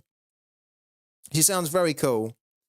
What would happen to my Matic though? So your Matic in your other wallet doesn't go anywhere. It still stays in the wallet. It just means that you're not going to see that balance in POOKY. So if you have, like, say, 0 balance in your MetaMask, but then you have, say, 10 Matic in your sequence wallet, when you disconnect the sequence wallet and you then connect the MetaMask wallet, you still have the 10 in your sequence wallet, right? Because that's money in your wallet, okay? It doesn't change, right? But then when you connect your MetaMask wallet in, it will then read the balance that's in your MetaMask wallet. So if you have nothing in your MetaMask wallet, it will then show you that you have nothing here. So the wallets, like, they don't change the balance or anything. Like the balances in the wallets stay. It's just a case of changing what balance you see in POOKY. A goalkeeper. Yeah. What Twitch Gaming said, you can transfer your money from Sequence to MetaMask if you want to. Or, to be honest with you, you can do that. What I would say, though, is that if you're not very savvy with being able to transfer money from crypto wallet to crypto wallet, it might not be worth doing, because you could end up making a mistake and then transferring the money to nowhere. So it doesn't go to the wallet, right? Or you could end up paying a lot of fees to make all the transfers, right? To create all the transactions on the blockchain. So Twitch Gaming is saying the right thing. You can transfer your money if you want to have that balance from one wallet into the other, or to save you a lot of hassle and probably a lot of money, just keep the money that you've got in one wallet so that you know you can always connect it into POOKY if you want to, and just connect the other wallet when you need to. That's probably what I would do. It's a lot easier to do, to be honest with you. All right, cool. So let's go back to Sorare now for a little bit. And it's the new game week, which is open. So we can start to lineup build for it. Let's refresh the page here. You guys know the drill. We're going to start off by putting together our Cap 240 rare team. And then loads of our other rare teams as well. And then we're only going to have a handful of limited teams. So we should be able to put our teams together pretty easily and pretty quickly. And so let's get to it, right? So let's start off with Cap 240 rare. I have no idea what my team's going to be. This is the first time I'm looking at the options we've got for Cap 240 Rare this weekend. So what we're going to do, we're going to take everybody out.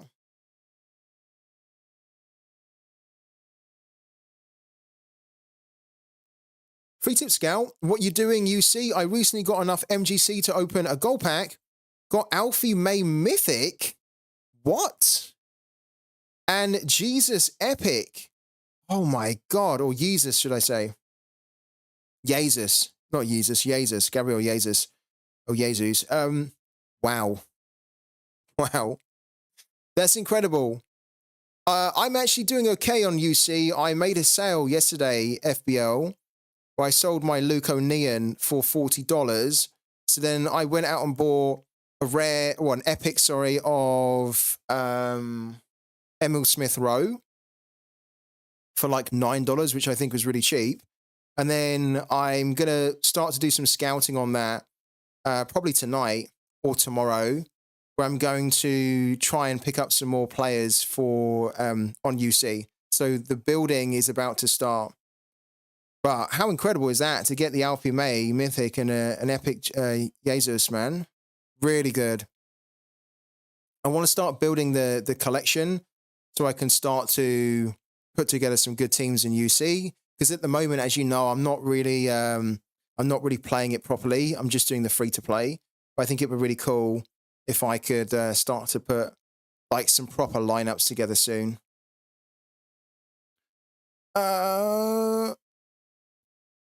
We were playing WWE last night. We have our own characters in my universe mode, and I actually won a couple of matches.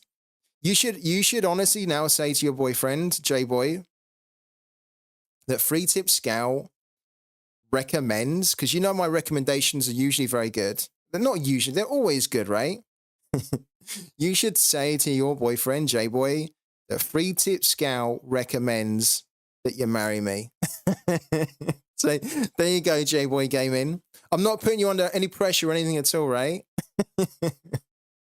Is UC any good? It is good, man. Yeah, you should check it out. Check it out. There's the link in the chat. Check it out with that link. Pooky sent me the Matic to level up, went to level up to 2, and still getting network fees, sadly. But that's why you've got the Matic, right? So that you can pay for the network fee. Connor, no?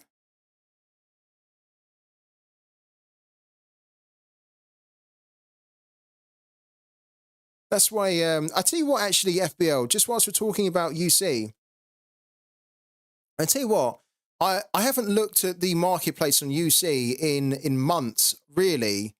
I really haven't looked at it in a long time.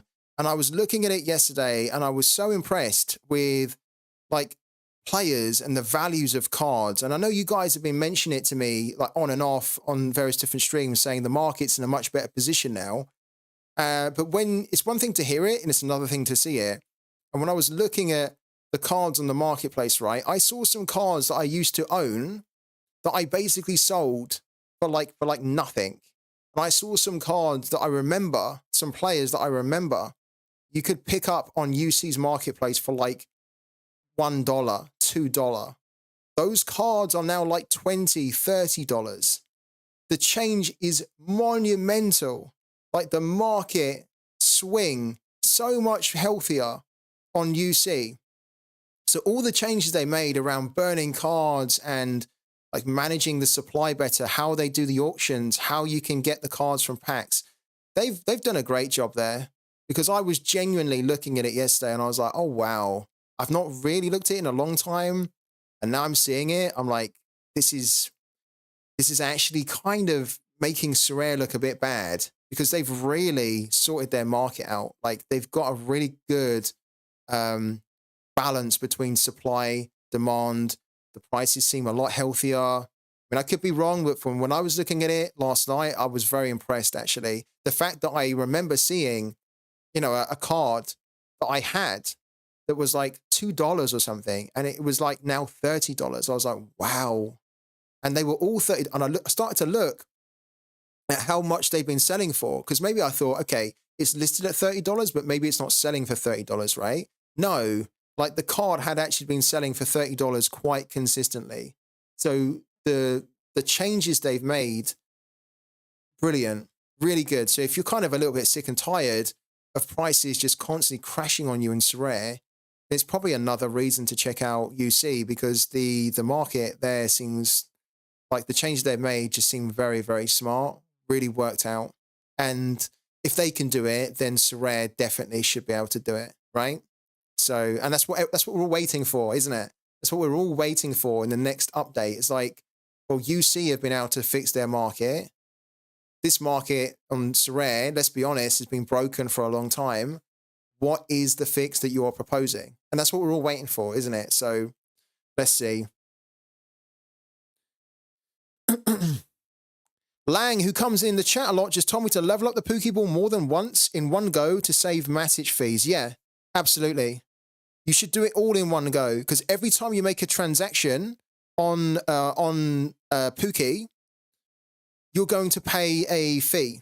So what you should try and do is rather than like update and level up your Pokeballs the moment you get XP on them, basically wait until the game week ends and then do it all in one go. So you only pay one fee rather than paying several fees. Exactly the right strategy, and very good advice from Lang. Lang is there. I've even looked into it. Costs £90 at the local registry office with 2 witnesses, but never been the right time. I love that I've just thrown into J-Boy Gaming's relationship the pressure of marriage now. Let us know if you two do get hitched. That'd be a great story.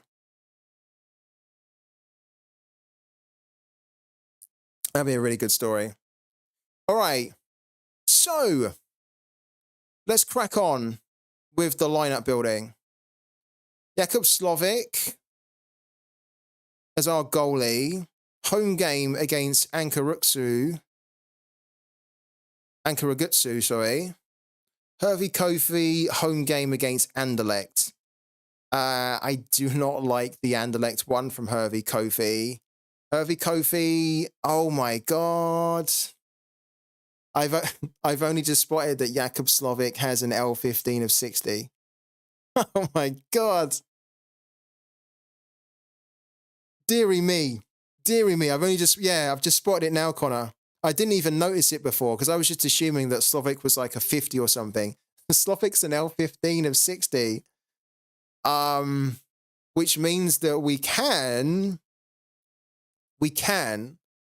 put him in cap 240 if we have lots of low L15 players to build around him. And I don't know if we do, because the way that I build my cap 240 team is I don't really tend to focus on the L15 primarily. Of course, you need to think about it. But what I tend to do is I tend to look at the players here and the fixtures first and foremost, and I think, who's got the best fixture? And for me, Slovic has the best fixture here, more so than Hervey Kofi. So I want to now see whether we can make this team with Slovic, because I think he is our best chance to hit the threshold. Kofi could easily concede 3 goals here against Anderlecht. And then would be getting a minus negative decisive score, and then we're going to be in trouble because we're then going to need massive scores from everybody else to try and hit the threshold. So let's entertain it for the moment with Slovic. Defensively,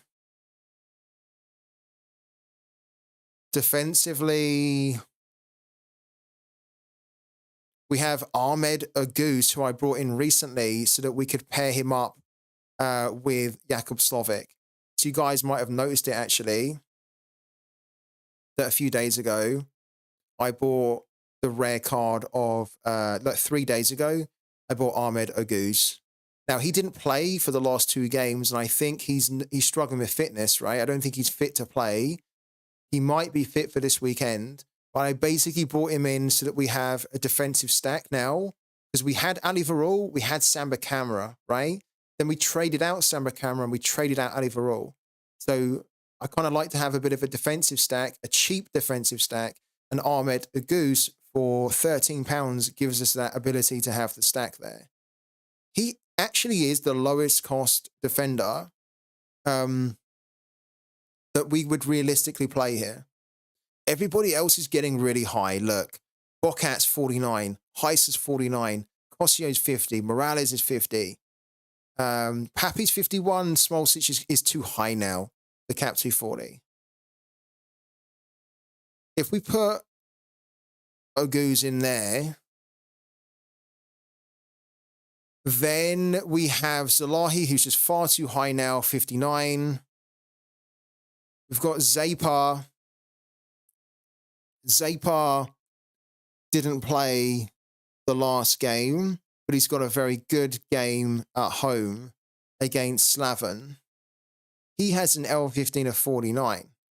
So if we put him in, we've then got 42. Which means then that we have to play Victor Edvardsson here for 42 as the forward. And then we have 42 for what? I mean, we could put Lauren in there, who has an L15 of 29, but we don't want to play two forwards in threshold, right? Because if you play two forwards in threshold, especially these two forwards that don't have an AA, then we're not going to hit the threshold. Damn it. Oh, this is brutal. So we are not going to be able to play Slovic in cap 240.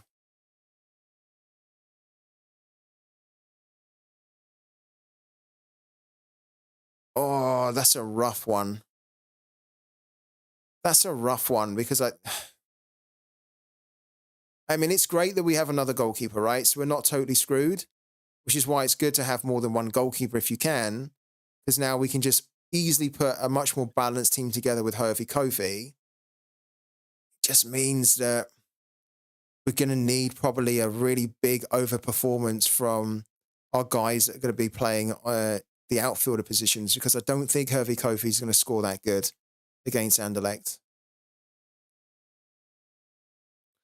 Let's just double check that we definitely can't do this here. Or can we? We didn't have the used in another lineup tab selected. Do we have another player that we can put in here? No, we don't. We don't. Damn. My 240 team at the moment is Slovic, Bidwell, Ferrati, Inigo Cordoba, and Fornals. I like that team. You're not confident? I'd be confident with that, man. Why are you not confident with that, Connor? I mean, it's incredible that you, like, how have you been able to get that done? Where's the saving? Is the saving from Fornals? Because Fornals, when he was at West Ham, obviously wasn't playing a lot, so his L15 must be really low. Yeah. Ferrati and Fornals. I'm jealous that you've been able to put Slovic in your cap 240, man, because he does have a very good fixture. The upside to us not being able to put Slovic in 240 is that we can play him in All-Star, which is what we'll end up doing. We can't play him, unfortunately. So we're going to take him out, which then means we're going to put Hervey Kofi in. Then what we're going to do is who's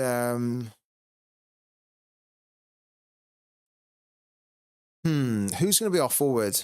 Let's try and figure that one out. Okay, so we have Biakye back now, which is amazing. We've got Lauren. So Lauren and Maxi and even Victor Edvardsson, they really need to be used in cap 220. Carlos is not starting at the moment, but he will eventually start starting. So we can begin to use him in cap 240, but probably not now. Anti-Eseg has a home game against Osijek, which is okay for him. Biakye with an L15 of 51 is good, but I'm also thinking that if we're going to play Slovic in All-Star, then we need to have a heavy hitting forward. So Biaki is our heavy hitting forward for All-Star, which then means that we probably have to play anti-airseg. I mean, we don't have to. We could play Victor Edvardsen here as well, who has a good game. But I think I do want to play Victor Edvardsen in Cap 220 because he is a starter. Home game against Foal. Has a good chance, I think, to score 60 points here. Would be great for Cap 220.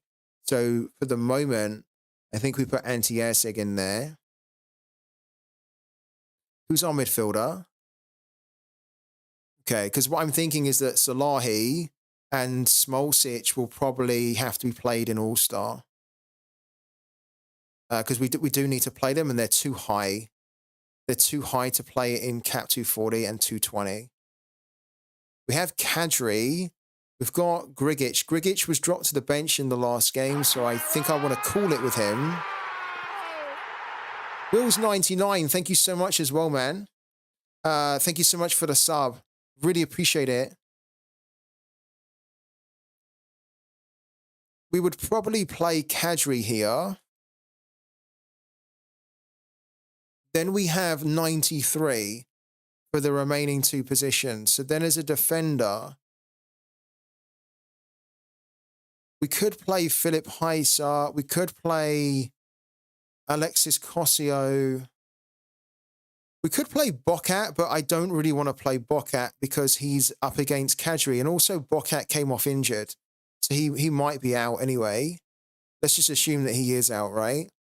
We don't want to play Agus because we want to play him as a defensive stack with Slovic.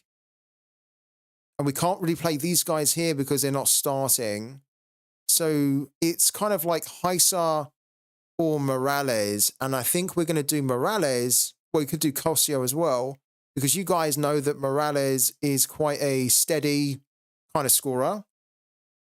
And even though he has an away game here, which is not a good away game for them, it's still Morales. He can still hit a mad score out of nowhere. And if he doesn't, he's very good at giving a score of like 45, 50, which should be okay for Cap 240. We also need to think about somebody who can give us the potential to hit a score of 80, 90, because if Hervé Kofi is going to get a negative decisive here, he's not going to keep a clean sheet against Anderlecht for sure.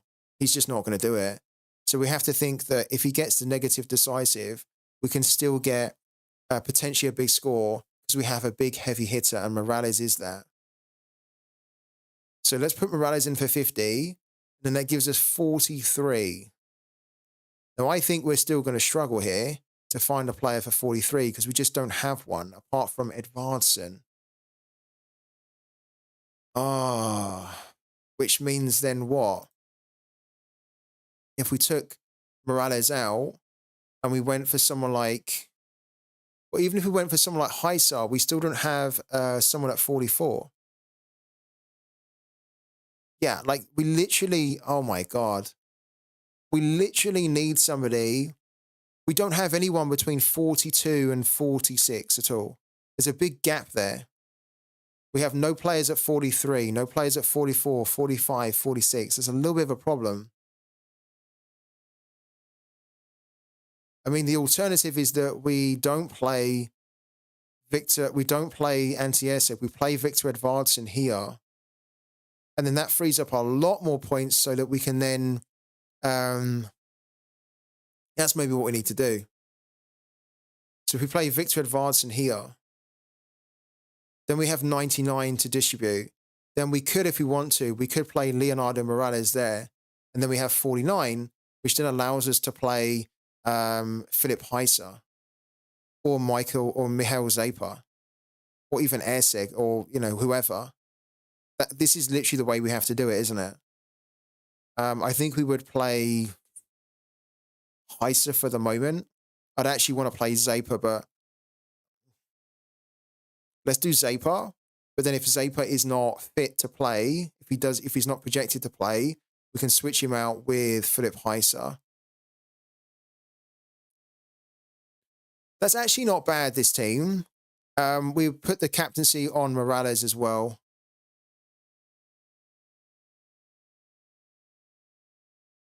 So we've done our first team here, which is Cap 240. And you can see the process that I went through there. It wasn't so clear and easy to work out. We had to go through several different thought processes to get to this team. And we will continue to go through several different thought processes as we get nearer and nearer to the game week. So this is almost like our first draft thinking to build our Cap 240 team. And you must try, if you can, to go through these different stages of like what works, what doesn't. Does your thinking change? Does that make sense? If you're just putting a team together for any competition in Sorare and you're doing it like one time and you're not looking at it again and you're not changing it, then very often you will find that you will make mistakes there and it won't be the best team that you could have put out if you'd have just spent more time like running through the different combinations, okay? So this team is using the full cap of 240 and it's a good balance to the team. Welcome to the real world. We have a few issues because Victor Edvardsen, if he doesn't score, he's only going to score like 30, 40. And we also fear that Hervey Kofi is probably going to get a negative decisive. But this is the team that we can put out that gives us a nice rounded balance to it rather than having a really high L15 goalkeeper and then just sacrificing quality and a good balance around the rest of the positions here. So I think this is okay. This will be difficult for us to hit the threshold. Like, I think if we do hit the threshold here, we'll only just about be able to get to 280. And a lot of this will also come down to the captaincy now, because we know that we have two positions here that we can't really rely on as much as what we'd like for a Cap 240. So captaincy is going to be a big one. Thank you to Anbia for the follow. Welcome into the channel. Okay. The benefit, though, of putting that team together is that we now know what we need to do for All-Star. So we now go into All-Star. To the real world. Wow, thank you to XBen Woodward as well, 96. Welcome into the channel, my man. We go into All-Star Rare. This, in theory, should be really easy for us now because a lot of the players that we wanted to play in our main priority team, which is Cap 240 Rare, are too high. They're too high in their L15, like Slovak, for example. And the great thing with All-Star is, of course, there's no cap here. So we can just play them even if they were like cap of 100, L15 of 100, right? It wouldn't matter. And we want to do it because, wow, there's loads of guys coming in here. Oh, it's Bouncing Betty again. Thank you, Betty. Thank you, Betty, for the follow. My Cap 240 Rare has 33 spare points. That's a lot. That's almost too many. Yeah, definitely not too promising. No. I think you need to try and find some players that can bring the cap difference down a little bit there, man. That team that you put in Cap 240 sounds like a team for Cap 220. And even then, it'd probably still be a little bit too light. Right, so Slovak comes in here. Nice and easy. Then what we do, we run with our two Rijeka boys of Smolcic here. Then Lyndon Zalahi here. Then Biaki up front. And then the last player that we need to play in here, where's he gone? Yeah, would be Ahmed Aguz, right? So then we have this defensive stack where we've got the goalkeeper and the defender from the same team at home. So if they do really good, we should get the double benefit. We've then got the Rijeka stack, defense and midfield. We've got an attacking fullback and we've got a defensive midfielder. Both of these guys score really good. And then we've got a heavy hitting forward of Biaki who can literally hit scores of 80, 90. You can see it here, look. 92, 83. He can explode to crazy scores. He's returning now because they've had the winter break in Austria. This is the first game week where the league is returning. He's got a slightly tricky game, so I don't think we would captain him. But he is the type of player to captain too, because you want to try and captain a player that has a high scoring ceiling. So essentially what we're saying there is if you have a player that has in their locker the potential to hit a score of 80, 90, you should look to captain them, because it might be that they deliver a score of 18, right? And then it's not gonna help you. It's gonna hurt you massively. But you captain them hoping that they can hit that score of 90, 80, and then it will be a captaincy pick where nobody else would have really been able to hit that. Smolcic can't really hit scores of 90 and above. He came very close on the weekend. He got 87, which is one of his best ever scores. Sorare can hit scores of 80, 90, but he doesn't do it very often. And then Armida Goose can't really do it very often.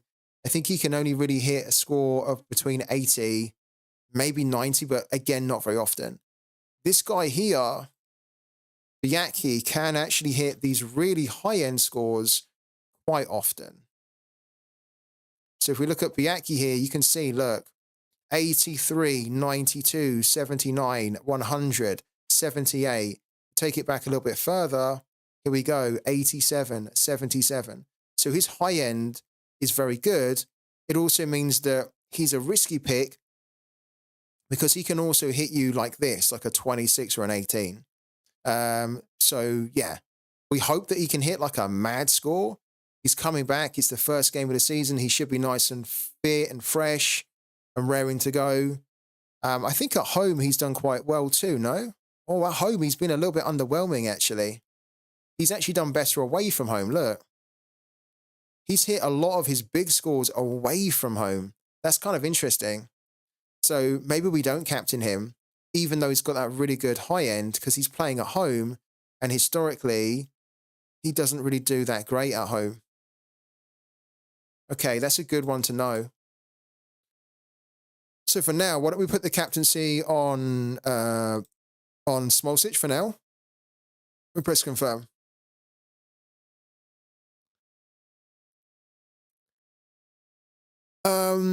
Hoping for a good performance from Wolfsburg, as it will be my first 240 team.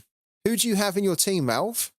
Who's in your 240 team if you are hoping for a good performance from the Wolfsburg boys? 70% completed in All-Star Rare Pro. Oh, wow. That's a really good chance for a reward. Jesus, wow. I think you're going to be very unlucky at Mix to not win a reward in All-Star Rare Pro if it's already at 70% and the game week's only just started. Here comes the difficulty, the cap 220 now. So you can see our priorities in Sorare. The main priority is always threshold, to try and win the $50. That is the biggest priority, I think, for most managers in Sorare. Hit the threshold, because you want to try and win cash that you can cash out, or it's always going to be the fixed value rather than a card reward that is going to be decreasing in value more and more and more, which we see often in the game. So threshold's number one priority. Number two is All-Star. Number three is cap 220. So now we're going to do cap 220. All right, cool. Well, that's a good team. I quite like it. I like that you've got a Biaki as well. So for cap 220, we need to field a limited goalkeeper. Now, we don't have very many that start. We've got Kaminsky. Oh, this is brutal.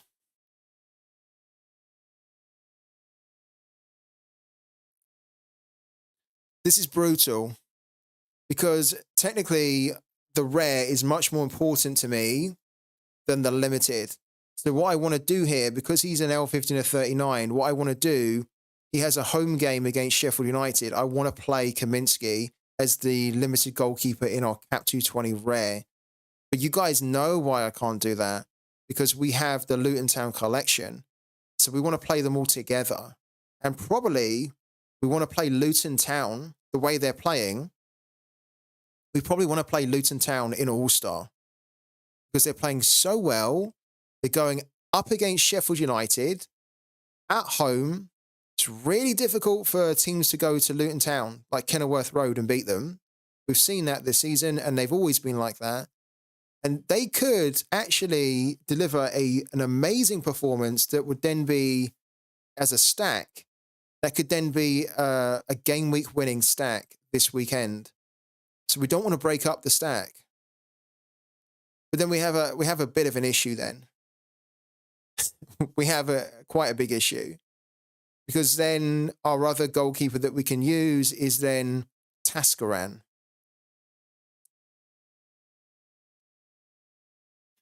So maybe what we actually need to do,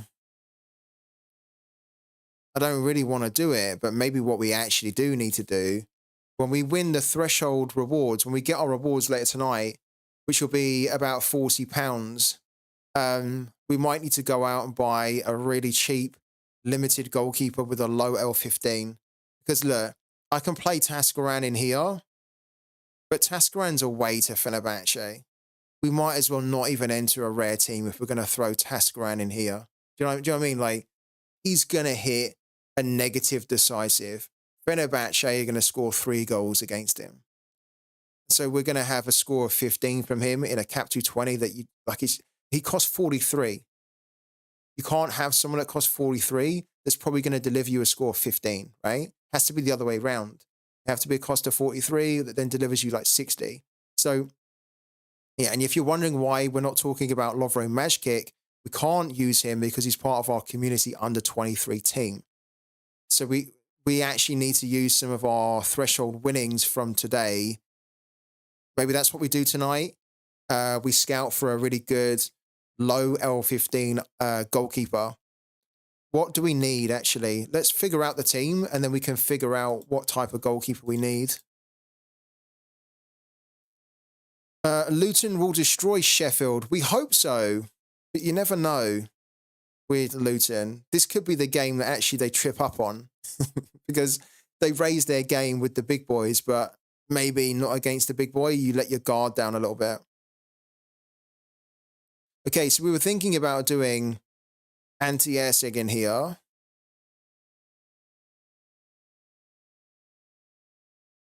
Then defensively, we could do Philip Heiser. We could do Alexis Cossio. I think I want to try and do Cossio because he's very good for cap 220.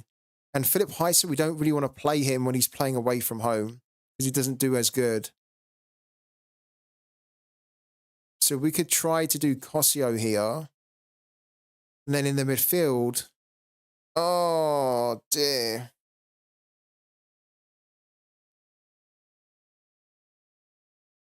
In the midfield, we have a big problem because we've only got Grigic at 56 and we've got Molon, who's not starting. Grigic at 56 is too high.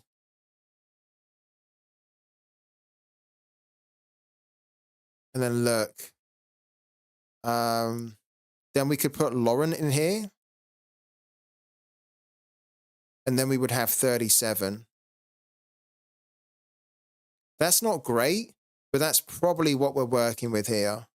Because we don't have another midfielder, another rare midfielder, other than Molon. But Molon is not starting, first of all. Even if he was starting, we wouldn't want to play him against PSV.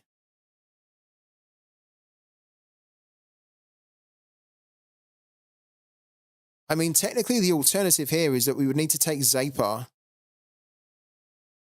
That's the alternative, that we would have to take Zaper out of cap 240, so that then instead of Grigic, we play Zaper here, and then we have 44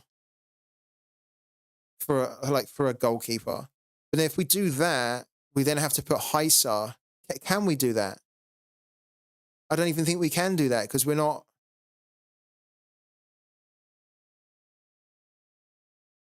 Who did we have in our cap 240? What? Okay, refresh the page here. Hello to Piox, man. How you doing? Cap 240. Okay, so we could do it.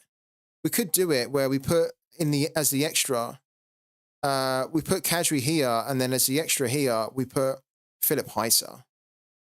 And then what that means is that we've then got a lower cost midfielder like Zaper, who can then go into cap 220. Because Grigic with 56 is too high, and he's not even starting, I don't think, anymore for Logano. Even though in the starts he's done very good, I think the manager prefers not to start him. That's a little bit better because it gives us a bit more of a rounded team in the cap 220. So like now we can do Zaper there, and then we have up to 44. It's good that we've got Laurent. We are actually, I thought we were trying to sell Laurent, but maybe we need to cancel that because we might need him.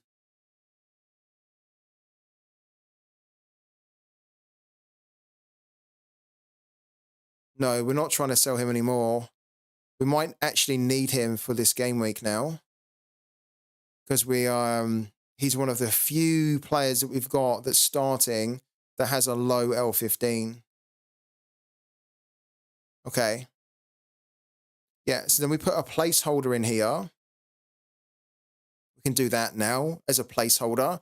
And we just need to know that we have up to 44 to spend on a goalkeeper, a limited goalkeeper for the next game week. And then as the captaincy, we would put Cossio as the captain here. Okay. That's cool. And then our third priority team, or our fourth priority team, would then be All-Star Rare Plus here. Because again, we don't have a cap in All-Star Rare Plus. We don't have a goalkeeper for it. But what we could do is we could just put this guy in here. Then we could put, let's assume that Bokat's going to play. Let's also say that Grigic is going to play here. Then up front, we could go with either Garces or Santelli. Let's do Santelli for the moment. And then we could go with Pappy, like that. Okay. So that's pretty much our rare teams done. Then what we probably need to do, because we were just talking about it, is we go into All-Star. We take this team out of All-Star. We put Luton in here. So we put Kaminsky in here. We put Oso in here. Like that. We put Doughty in there. We put probably two forwards, actually. So Ogben. And then Adebayo. Where's he gone? Like that. And then we put the captaincy on Doughty there. Why no Lagonga? It's a good point. Lagonga's been doing quite well. He's been doing very good, yeah. I think I just prefer to be a bit more aggressive here with the two forwards, because technically having two forwards is not, you guys know what it's like, right? It's not often a good strategy because you then need forwards that can either score lots of goals in one game or they can give you good AA. Now, Lagonga's been hitting some really good scores here, so it's a good question. We should maybe think about Lagonga as well. But Ogben's fantastic because he offers that really good AA. I think that Luton at home should be able to score. The fact that they're scoring lots of goals at the moment kind of makes me feel like I should maybe target forwards more, because they've scored an incredible amount of goals in the last 4 games. I saw a stat on it recently. I think they scored like 15 in their last 4 games or something, which for Luton is mind-boggling. Look, 4 here, so another 4 here. That's 8, then 10, then 12, and then 13. So they scored 13 in their last 5 games in all competitions. If we were to take, if we were to ignore the FA Cup, then they've scored 4, 8, 9, then 11, then 14. So in their last 5 Premier League games, they've scored 14 goals. And the last time they played Sheffield United, they scored 3 against them. Lagonga done very well. He done brilliant against them. He really did. got the assist as well. So at the moment, I think for now we'll do it like this. But you make a very good point. Make a really good point. Is that we could technically also look at Lagonga as well. Lagonga has slightly less XP. He's like at 13%. The other guys are all at 14 and above. It's kind of that's another thing that's coming into it. But we might have to switch that up. We really do need Ross Barkley. Yeah. If I had Ross Barkley, then like if he was a card that was minted in the game, then I would be playing Ross Barkley in the extra slot. Like his scoring at the moment, Ross Barkley's been really good. No, he's found a whole new lease of life with Luton Town. Like look at this guy here. I mean, like look at that. Like look at that. And Luton Town fans, people that have the Luton Town collection, Jordan, for example, we're literally begging. We are begging for Sorare to start minting cards of Ross Barkley. And I think the annoying thing is that by the time they actually start to mint cards of Ross Barkley, the freaking season will be over. The freaking season will be over, you know? It's so frustrating. That's the one thing I don't like about collections is that if you want to collect them and then use them in the season that you've collected them in, like especially if they're getting the season bonus, you don't get the full collections to begin with, to start with. So you might have like a collection that's like you've collected it fully, but it's not the full collection of the squad. So then you don't actually have all the players from that team. And then you have to wait so long to get them. And then by the time you get them, the season bonus is then pretty much finished. And so then the next season, you're not using that player that you wanted, like a Ross Barkley, with the collection bonus and the season bonus, because the season bonus is gone.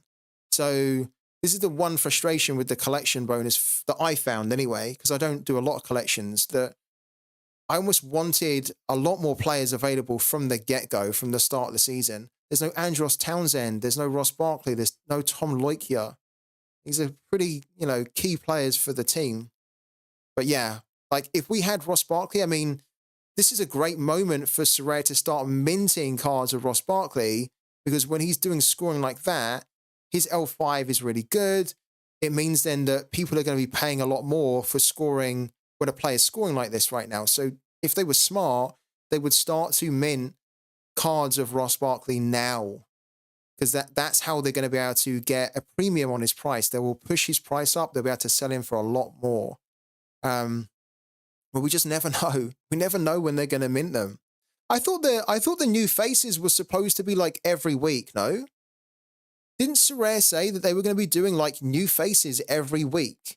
Where like the missing cards, like these guys, for example, like the Ross Barkleys of the world, the Andros Townsends, like all the players that are playing for a licensed club that don't have cards in the game, they would be minting them every week. I thought they said that, no?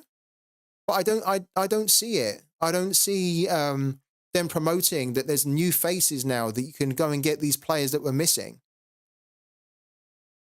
I thought they said it though.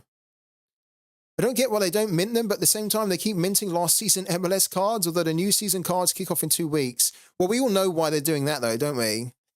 Because it's their last opportunity to sell MLS cards before they basically go out of date.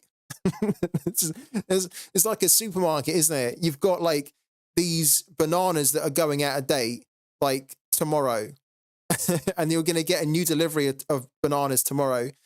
Bloody sell the old bananas before they go out of date and you can't then sell them.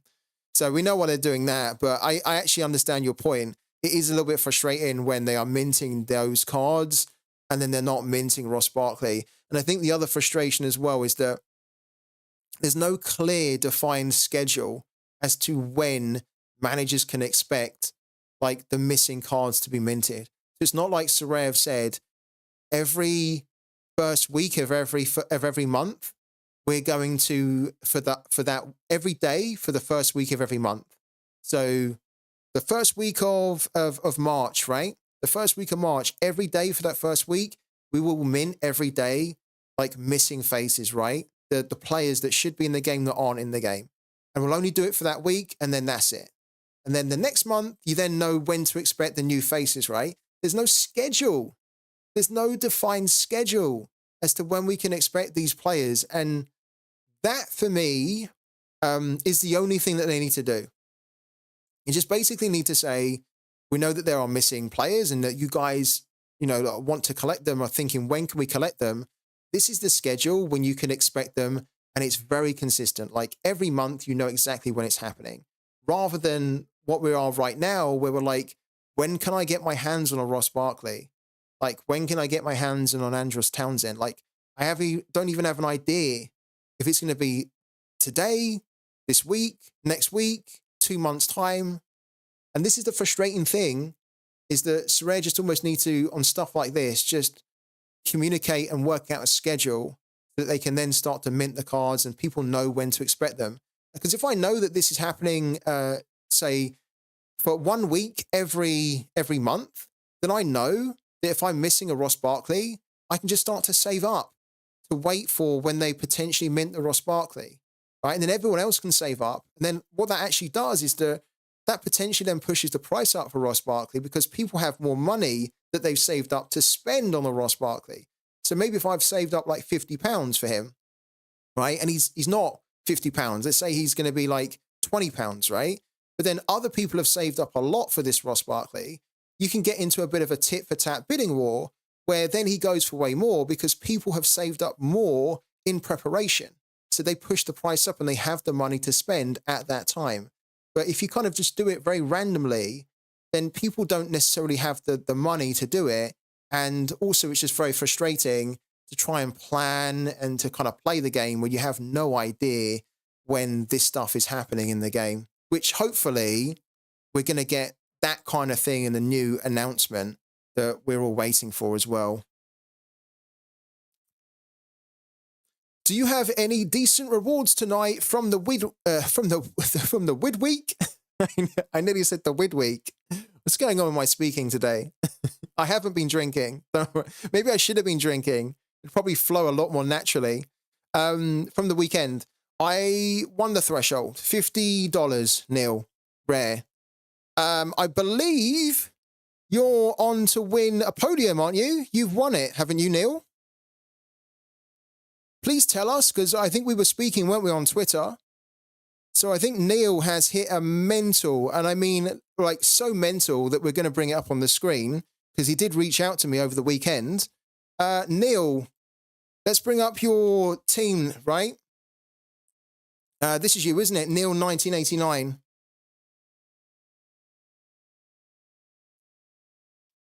Guys, prepare yourself for this. I'm not kidding. Prepare yourself for an epic score. Game week 447. Look at this monstrous score from Neil. He says he's never won anything, apparently. He says he's never won anything in Sorare. Look at what he's just done. Cap 270, rare, first place with 514.32 points. 514. He's getting a star rare. He's getting a tier 3 super rare. You could literally not ask for a more perfect scoreline. 514 is epic. And he reached out to me on the weekend, and you can tell he's a little bit nervous in the chat as well, because he was saying he wasn't sure whether this is going to be enough to win. I didn't tell him. I didn't respond back to him actually to say it is enough, but this should be more than enough now for him to win it. 514 is amazing. Most managers have not been able to get a score of 500 plus points. This is insane. So give Neil your best congrats, because he's absolutely earned it.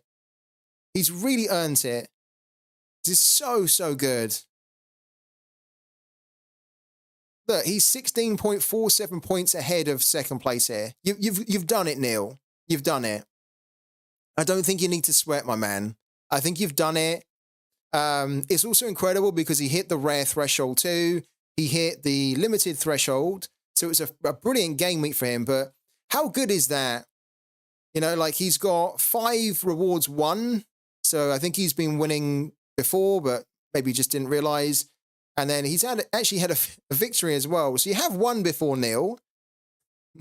Don't tell lies. You have won. You've won a podium before. But right now, this is insane. So, Neil, you must let us know. Try to jump on the stream. He's asking, have I? You've got... If you go onto your page, look, it says that you won a podium before. You've had an SO5 victory before. You've also won 5 rewards before. I don't know where you won them in. Let's have a quick look. Here we go. Well, you didn't win a podium, actually. Apparently. This is usually indicating that you won a podium or something. But you did come 94th. So these are all your wins here, which have been largely in Cap 240. Maybe this is indicating that you've won it now. Yeah. Maybe it's indicating that you've won it now, man. Whatever it is, it's incredible. Neil, you must... let's jump into the prize pool so we can check it out for Neil. I'm sure he's already looked at it. But probably if he was smart... Not smart. Smart's got nothing to do with it. Probably if he wanted to save himself from more stress, he wouldn't look at the prize pool. So if you if you don't want to look at it, then kind of, yeah, put me on mute. But we're going to look at it now because we have to look at it, right? It's so exciting that you're potentially going to win something here. So we win something amazing. So we need to go back to 447. Okay, 447, Cap 270. There he is there, Neil. In all his glory, first place, which is incredible. And we're going to dive into the prize pool here. Here we go. Let's have a look at the stars. So these are the rare stars which are available. There's a hell of a lot of stars there. And we know that Nicholas recently came out to say that stars are going to be stars again. One of the things that they need to do, which I hope they will do, which relates to him saying stars will be stars, is that you shouldn't have, in my opinion, you shouldn't have a big list of, like, I don't even know how many there are here. There's like, what, 50 or so? 40? I feel like the stars should be a lot smaller number. So that it's like a handful. Maybe it's like 10 at best, right? But they are the clear star players, like the Bellinghams, right? The world-class players. They need to be getting back to... Because they've done it before. This is the thing. Sorare done it before, where they whittled down the stars, because it was getting like this again before, where like the star prize pool was massive. It was huge. And they were like, well, like should, for example, I don't know, let's pick somebody here. Is Unai Simon a star? He's not. Why is Unai Simon in the same prize pool as Jude Bellingham? Like, why is, for example, Capriel in here as a star? Good player for sure. He's not a star. The star should be literally the best players, the world-class players of football. And I think that's what hopefully we're going to get back to, where you literally look at it and you're like, oh my God, every single one of those is like top of their game. So anyways, there's an insane amount of really good players in here, but who is it that you would like to win? Like, we need to ask Neil here. Who are the players that you would like to win? Yeah, I mean, Bellingham rare. I was looking at Bellingham rare. I think it was yesterday. Bellingham rare is like £1,300. Let's not go off Neil here. But the Bellingham rare is like 1,300. Jude Bellingham. The rare. There we go. Look, 1,300. Can you imagine that, Neil? If you won a Jude Bellingham rare, £1,300 is worth. What would you do, Neil, if you won a Jude Bellingham rare? What would you do, man? Would you keep him? Would you sell him? Like, what would you do? And what would you guys do in the chat as well? I think that's a good question to everyone. If you was in Neil's position and you end up winning the Jude Bellingham from finishing first in Cap 270, which Neil is at the moment, would you keep Bellingham or would you sell him for £1,300? People are telling me I have zero chance of a Jude as he's more likely to get pulled in under 23. That's not true. No, you don't have zero chance. He's in the prize pool for a reason. It's a lot of money in one card, isn't it? A lot of you guys are saying sell here. Would anybody keep Jude Bellingham? There we go. Twitch Gaming would keep him. He'd keep him because he's because I might be biased because he's a Dortmund fan. FIFA would sell. You can get an SR240 team for that. You could, yeah, with the current prices at the moment. Scuds would sell and take the money. If not, playing on the house. Otherwise, I'd sell and reinvest. And then Malv would keep with his gallery.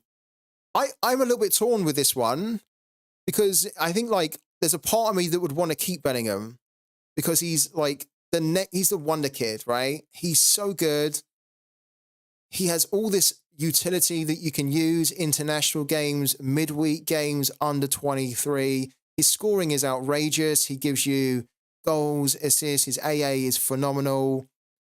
It's the Euro 2024 tournament coming up as well. We know that Bellingham loves he loves like a big stage. Bellingham loves a big stage. And he's just like a great player to invest in, like fully long term. And he's probably the type of player, right? This is the thing. He's exactly the type of player that I would never buy. And the reason I would never buy him is because I would not be able to afford to spend 1,300 on a rare card. Like, I just don't swim like that. I don't target those types of players, right? So I think if I won him, I'd be thinking, well, I'd never be able to buy this type of player realistically. So now I've got him. Do I keep him because I'll never be able to get him again?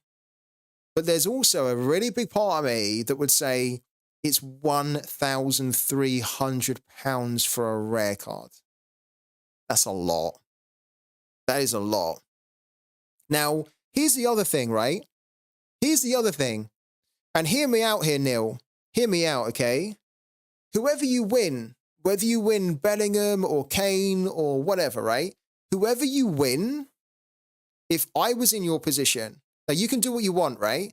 If I was in your position, I would honestly not do anything until we get the announcement from Sorare. I wouldn't do anything, okay? The announcement from Sorare is coming very soon, like very soon. So whoever you win, I would hold on to them. If I was you, this is what I would do. I would hold on to him, wait to see what is announced, and then I would either make the decision of selling or keeping after that.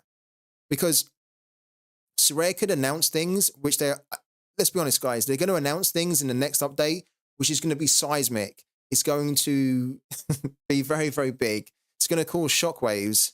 I'm sure of this. I'm absolutely sure of this. I have a call, if you don't know, I have a call with Momo in about an hour's time. So you know Momo from Sorare? I'm going to be having a call with him. I don't really know what the call's all about, but I'm guessing that I might get an idea of what they're planning on doing in the next update, maybe. If there's anything I can share, I've already said I will share it with you. So I'll speak to Momo and say, is there anything I can share with you guys? And if there is, I'll let you guys know. But I'm pretty sure because we're at that stage in Sorare where the market needs to be fixed, the rewards needs to be fixed, the competition structure needs to be fixed, rivals needs to be fixed. They need to restore values of cards again. They need to make sure that there is enough there in the game to incentivize progression in the game. There's a lot that technically needs to change, and I think it will change soon. So if I was in Neil's position, I wouldn't do anything until I see and hear and read the announcement from Sorare, because you almost don't want to, I don't think, I would not want to sell a Jude Bellingham for 1,300 if after the announcement, Sorare announced that they're going to fix basically all the things that are keeping the prices down, and that then Jude Bellingham's price then rockets on the back of that announcement. It could also go down. I don't think so. I think it's more likely to go up. I hope. So that's what I would do. That's what I would do. I would wait until the announcement because it's either coming this week or next week. Pretty sure. And then I would probably look to then sell based on what the reaction is to the announcement, or I would look to keep him based on the reaction. Whoever you win, right? Whoever you get. Yeah. So could I theoretically get any of the stars? Because at the bottom of the pool, some aren't worth a lot. Or as I've won, am I likely to get a top one? You're more likely to get the guys at the top. Yeah. You're more likely to get the guys at the top. That's pretty much how it works in the prize pool. So you're more likely to get these guys up here rather than getting somebody down here at the bottom. Yeah. Yeah, you could, in theory, get anyone because they're all in the prize pool. And so, yeah, they're all in this prize pool which you were competing in. But realistically, based on the values of the cards, if you finish first, then you are going to be getting a card of a higher value because it's all based off the value. And these cards here at the top just are much more valuable than the cards down at the bottom. Yeah.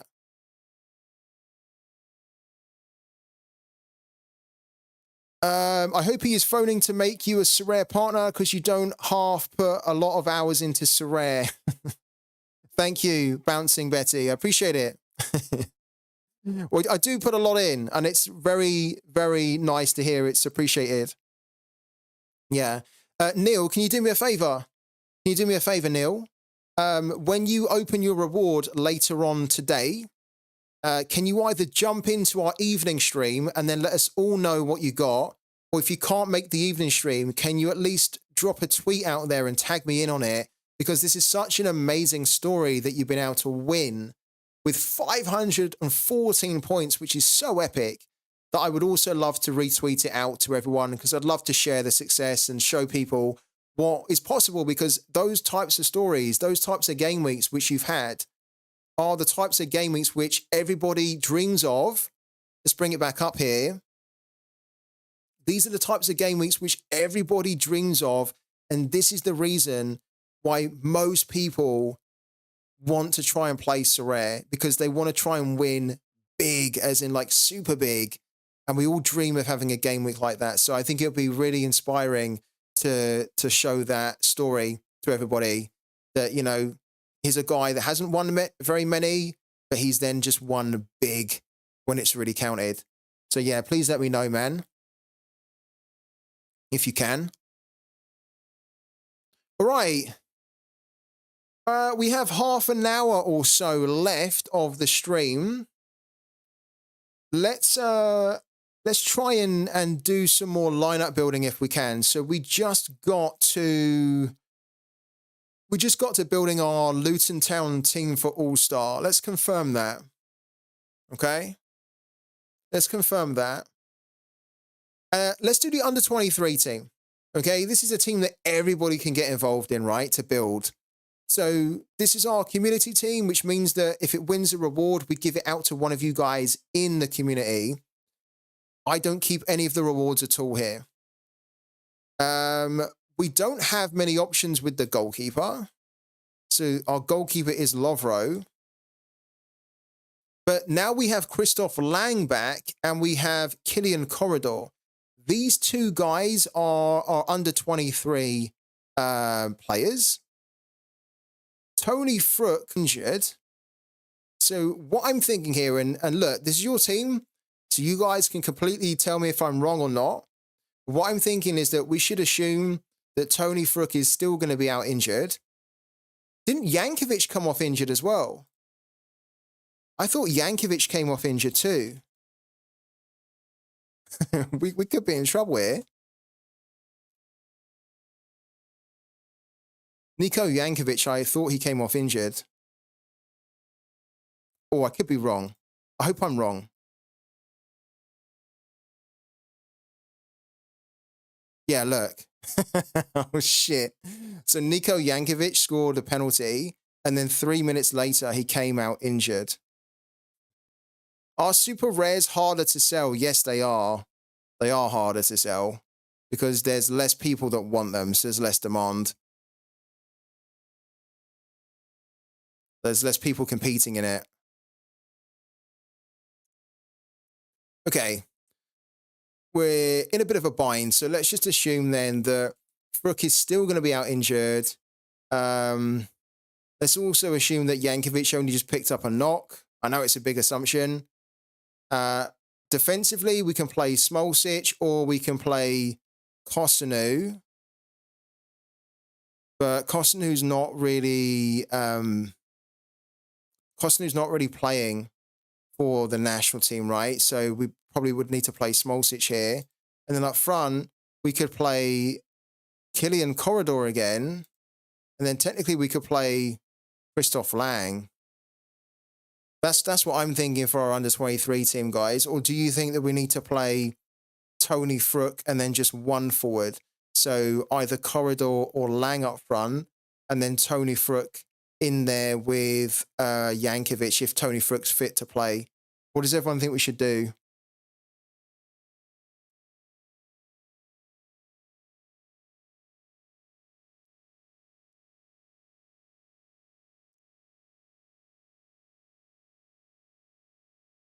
This is your team at the end of the day, guys. So you just let me know what you want us to do. I mean, this is the starting lineup, so it's not fixed in stone at this point, but it's just a kind of a good idea as to where we're all thinking for the under-23 team. So Twitch Gaming says if Frook is fit, play him. Okay. Sopsy says Frook as well. Darkstalker's also saying Frook. Hello to Darkstalker. Sorry if you already said hello in the chat. I didn't see it if you did, but good to see you, man. And then Arthur says Frook as well. Okay, cool. So if we put Frook in, then it's just it's a toss-up between Christoph Lang, who's now joined Rapid Wien. Don't forget that he used to be playing for Hartberg, but he got a January transfer to Rapid Wien. And then it's Killian Corridor. So Corridor or Christoph Lang up front. Corridor's form at the moment's been pretty good, no? He's got a home game against Dunkirk as well, which I don't think is that hard, if I'm honest with you. This is a little bit trickier for Christoph Lang. And we also have to keep in mind that he's not played a game yet, a competitive game for his new club. So this scoring might not be the same. I personally would like to go for Corridor, but it's your call, guys. Lang or Corridor up front?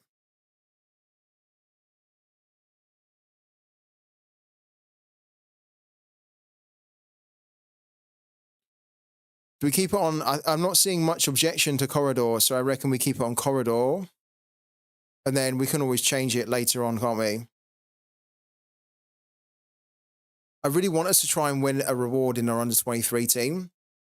We've come so close on a couple of occasions. Last week was not one of them, but we don't actually have any conflicts of interest here. Last week, we did have a conflict of interest because our goalkeeper was playing against our Frook, Smolcic, and Yankovic, so it didn't work out. But now he's playing a completely different team. He's got a home game as well, so it's a little bit better for him. And then, yeah, I think this is a solid team. When this all comes together, this team can bang. This team can do really good. We're going to need probably around 350, 360 points or more to get into at least the tier 5 here. But we want to try and hit around 400 points, and then that will give us the chance to hit tier 3s and above. Big ask, but you never know. So, yeah, you guys are saying Corridor. So Corridor's in there then. Okay. Right. And then kind of like the rest of my team should be pretty straightforward, I think. Because then we've got a team for All-Star, which is going to be our Luton Town team. Then we need a team for Cap 240, which, to be honest with you, really has to be our Alanyaspor boys, which isn't great. Because, of course, we've then got Tascaran again. But we've got the stack for Alanyaspor, so we might as well play it. Trying to hit the threshold is important, for sure. But if we're going to play Tascaran, we might as well just commit to the stack and hope that Alanyaspor can cause some kind of an upset. If they do, then we could potentially win Cap 240, but the likelihood is that they won't. So we just need to see if we can get enough scoring from them good scoring to help us get over the line for the 280 points. So what we're going to do, the usual, we're going to put Halusinai in, then we're going to put Karaka in. Then as the extra, we're going to put Balkovic in here. Where's Balkovic gone? I thought I could find him really easily, but I might just have to type his name in. I think we'll type his name in. Balk. There we go. And then up front, we're not going to play Sergio Cordova. Instead, to be fair, what we could do is we could play Christoph Lang here.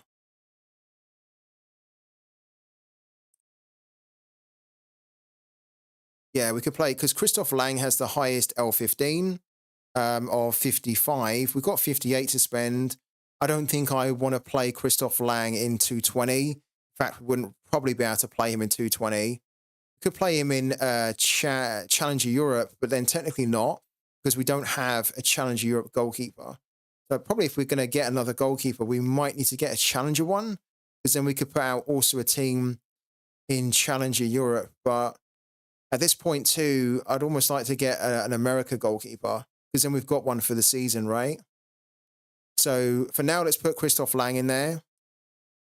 And then let's give the captaincy to Lang as well. There you go. Confirm. All right. Then we've got Cap 220, which is one we always want to try and do quite well in. So if we go into 220 now, what goalkeepers do we have to work with in 220? Okay, Allison at home against Burnley, lovely. We've also got Inaki Penna at home against Granada, which technically is very good. Allison was a bit shocking in the last game, but at Anfield against Burnley, he should be a lot better. Let's put Allison in there for now. Mirko Kos, yeah. He's a good one. We talked about him on did we talk about him on Monday? We talked about him recently because he's got a really low L15, doesn't he? And I saw him pop up in a couple of the rare teams that I asked you guys to build for less than £100 as well. So it's quite nice to see that. Right. Who's going to be our forward? Probably it's going to be Biaki in here, if I'm honest with you. Because Biaki is the perfect type of player for Cap 220 because of the fact that he can hit you like a score of 80, 90. So I will probably play Biaki here. Then that gives us 122. So then we can look at our midfielders. We have Lagonga here. So we could put Lagonga into Cap 220 if we don't play him in our all-star team. That's a good one to play Lagonga. In fact, that's a very good one. It's so good, in fact, that I think we're going to do it. Yeah, we are going to do it. So we put Lagonga in here for 55. Okay. This is where it can get a little bit tricky. Yeah, thank you, Twitch Gaming. He's been on his way back for a while, hasn't he? So I think it's just a matter of time. Yeah. I think we should try and go for Allison here. Thank you also to Neil for the Prime sub, man. Thank you so much for the support. I really appreciate it, buddy. And I'm crossing my fingers for you tonight in the rewards that you do get an incredible reward. And again, please let us know either way. We have 67 here, which is not great. Because now what we almost need to do is we need to try and find like a real low-cost option. Okay, so...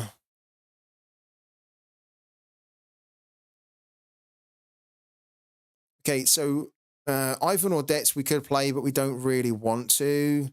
I don't think. He has an away game against Frankfurt, which is kind of horrible.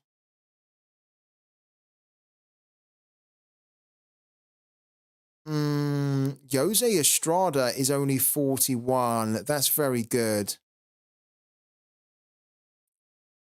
That's very good. He's perfect as well for Cap 220. What that means at the moment is that we have only 26 to spend. And I don't think we have a player that we could use at 26, do we?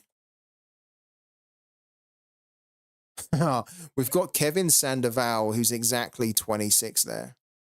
But Kevin Sandoval doesn't play. He does play. He doesn't start at the moment.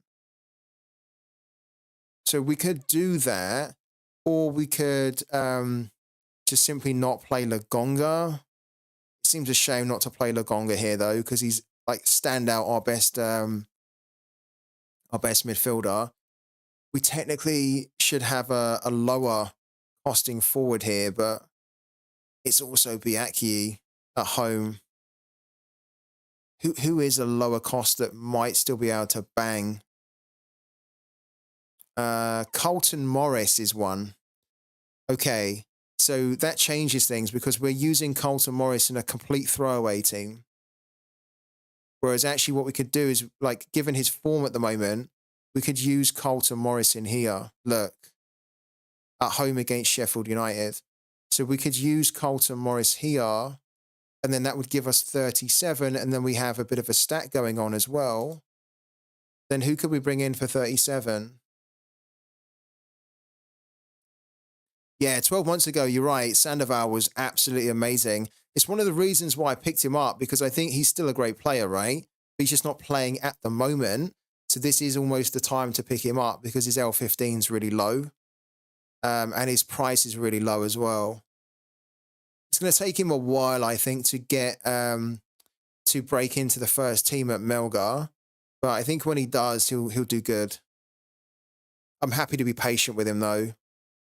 We've got Cade Cowell, Ivan Audette. We've got Adis Jasic in there.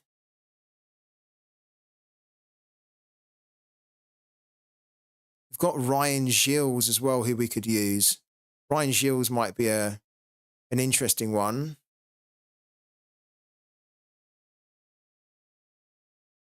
We've got some options here which are okay, but there's not really an option that makes me think, oh, hold on. Well, Reece Burke is a good option here. Wow, Reece Burke is a good option. He didn't score so well in the last game. He did start, but then no defender scored really well in the last game.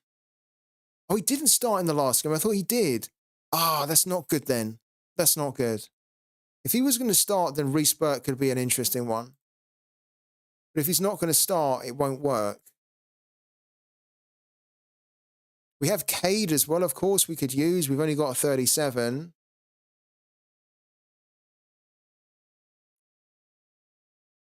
Let's put Jasic in here for now. Let's do that for now.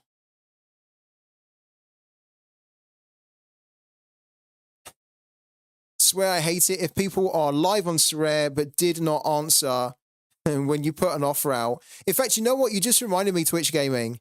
You just reminded me. I agree. I really get wound up by that as well. Like, if you don't like the offer, just reject it. If you're live and you've clearly seen it, just, like, don't ignore me. You know what I mean? Like, show some respect and just, like, give me a response. But you just reminded me. Let's confirm this team here. Let's give the captaincy to Lagonga for now. You just reminded me that we tried to buy that card, like, hours ago. And the guy has not responded. So I think we're going to cancel that. I don't even think he's come online. We're trying to buy Facundo Torres for Twitch Gaming because he redeemed a show me the money. Oh, hold on a minute.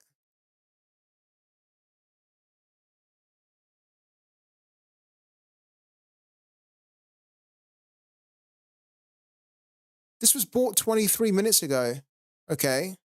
So, but this one we can't buy. Oh, that's such a shame. We would have bought that one. So it looks like what we're going to have to do, Twitch Gaming, is we might actually have to wait until we get our threshold rewards later on today. Unfortunately, we can't buy this one because he doesn't accept cash. Yeah, and we would have bought this one. This was bought 24 minutes ago. We would have bought you this one. We would have bought you any one. It's just this one was bought 24 minutes ago and we weren't paying attention. Ah, it's annoying. I mean, ideally, this one is still great. Where's it gone? Oh, it's this card here, isn't it? This is the card that we were trying to buy. I mean, I guess there's no harm in us leaving the offer out because there's not really any other cards that we can get here because we don't have the money for it. So why don't we put another offer out for it? And then if we just simply don't have a response by the time we've collected our threshold tonight, then for sure this guy doesn't get the money. This is actually something that winds me up too, is because we're living in a Sorare marketplace where it's so difficult to sell your cards. So if you get an offer, you almost need to be checking regularly. You can set things up so that you can get notifications, right? And I think even Sorare notify you when you have an offer. You can get like a little pop-up from your email or even in the app, right? For me, if I say, take my money, and I don't get a response at all for ages, there's plenty of other managers out there that are crying out for that money that are also selling their cards and struggling to sell their cards. So I'm very much one of the managers where if I don't get a response pretty quickly, I will just rescind the offer because I know there's loads more out there that will have their hands open saying, give me the money because I want it, right? I want to sell my card. So this guy,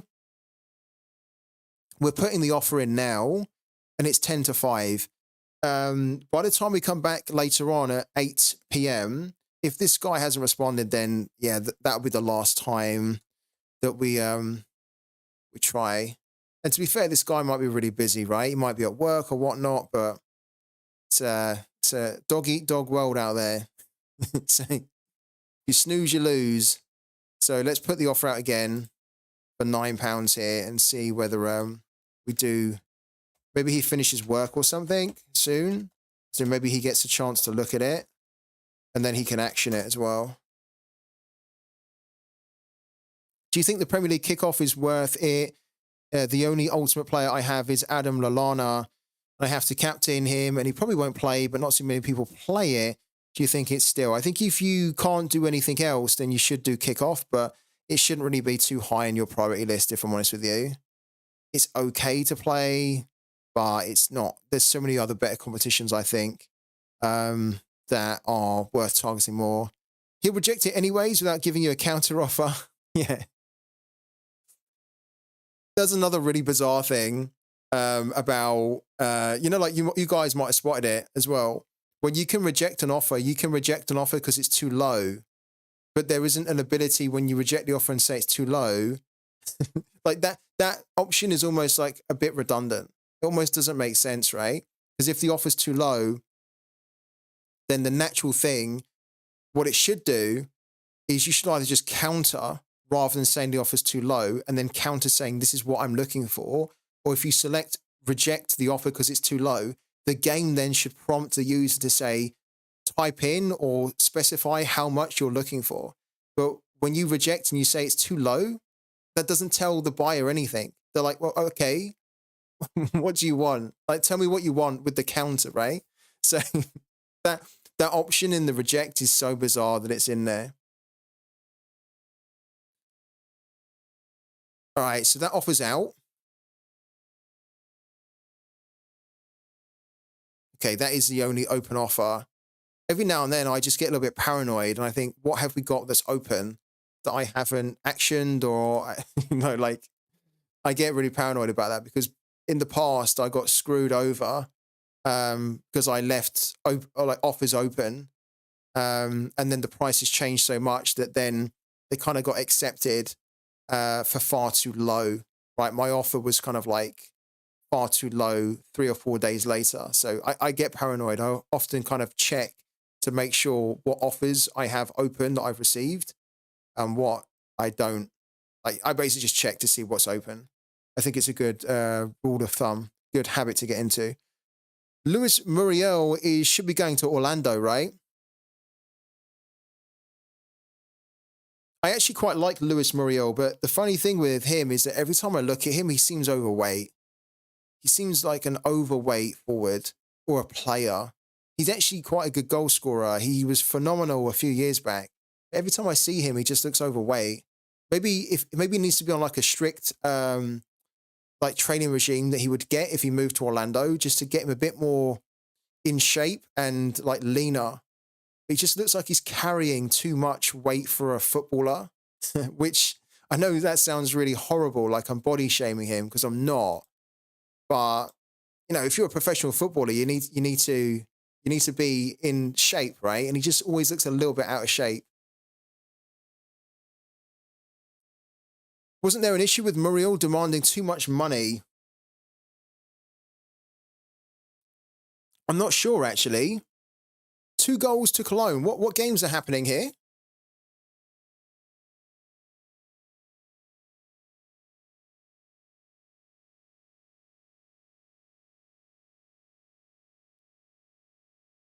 Okay. We've got about 5 minutes left, I think.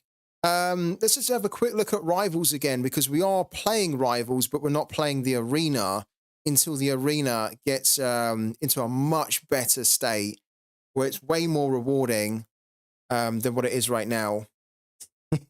He is in shape, a bull. He's ready to bounce.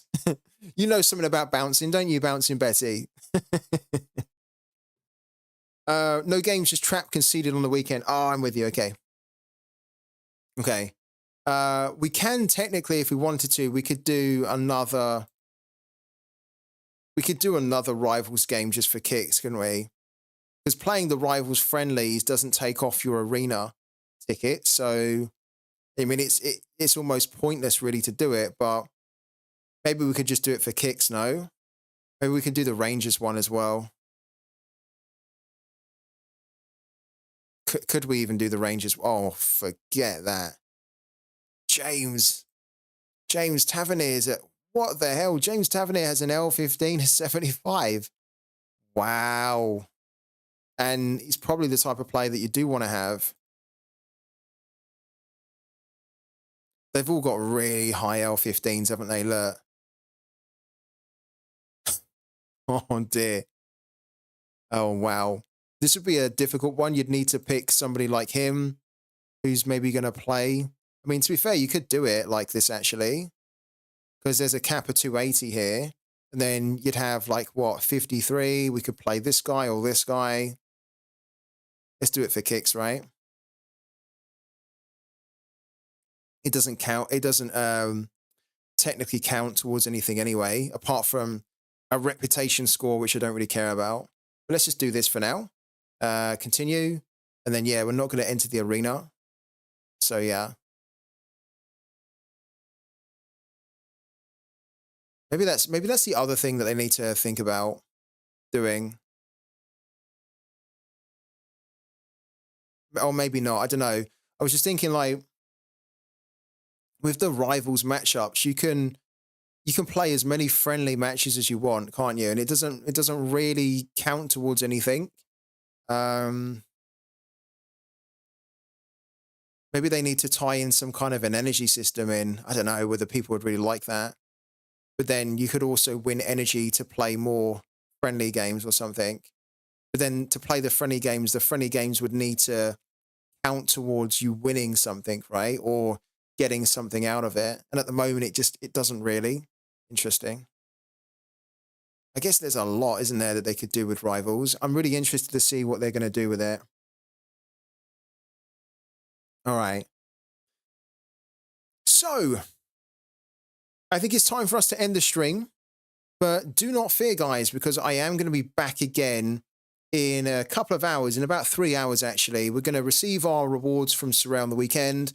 We're going to just start to do some scouting for picking up a limited goalkeeper that can help us for this upcoming weekend. We'll also be talking about your rewards, and hopefully we hear from Neil as well. We'll also be buying Twitch Gaming, the Facundo Torres that he wants, the Orlando City player, for £10. And we'll have a bit more of a discussion around things around Sorare as well. Maybe tonight, because as I mentioned, guys, in about half an hour, I am like literally in half an hour, I've got to jump on a call with Sorare So who knows? Maybe I will even be able to give you guys some kind of information tonight on the stream. I'll speak to them and see what I can share and what I can't share. But yeah, do drop back in if you can in 8 p.m. UK time tonight in 3 hours time. And hopefully we'll have some good stuff to talk about. I think we will.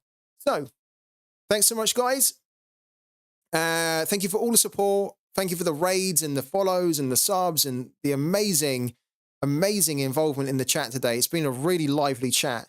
Really lively. I've enjoyed it a lot. Had a lot of fun on here, especially learning about the baby black rhino. So thank you again to Sopsy for that one. Love it. All right, guys. Good luck with your rewards. I'll catch you in a couple of hours. We can catch up then. Thank you very much. Go get some dinner, and I'll see you in a few hours. Peace.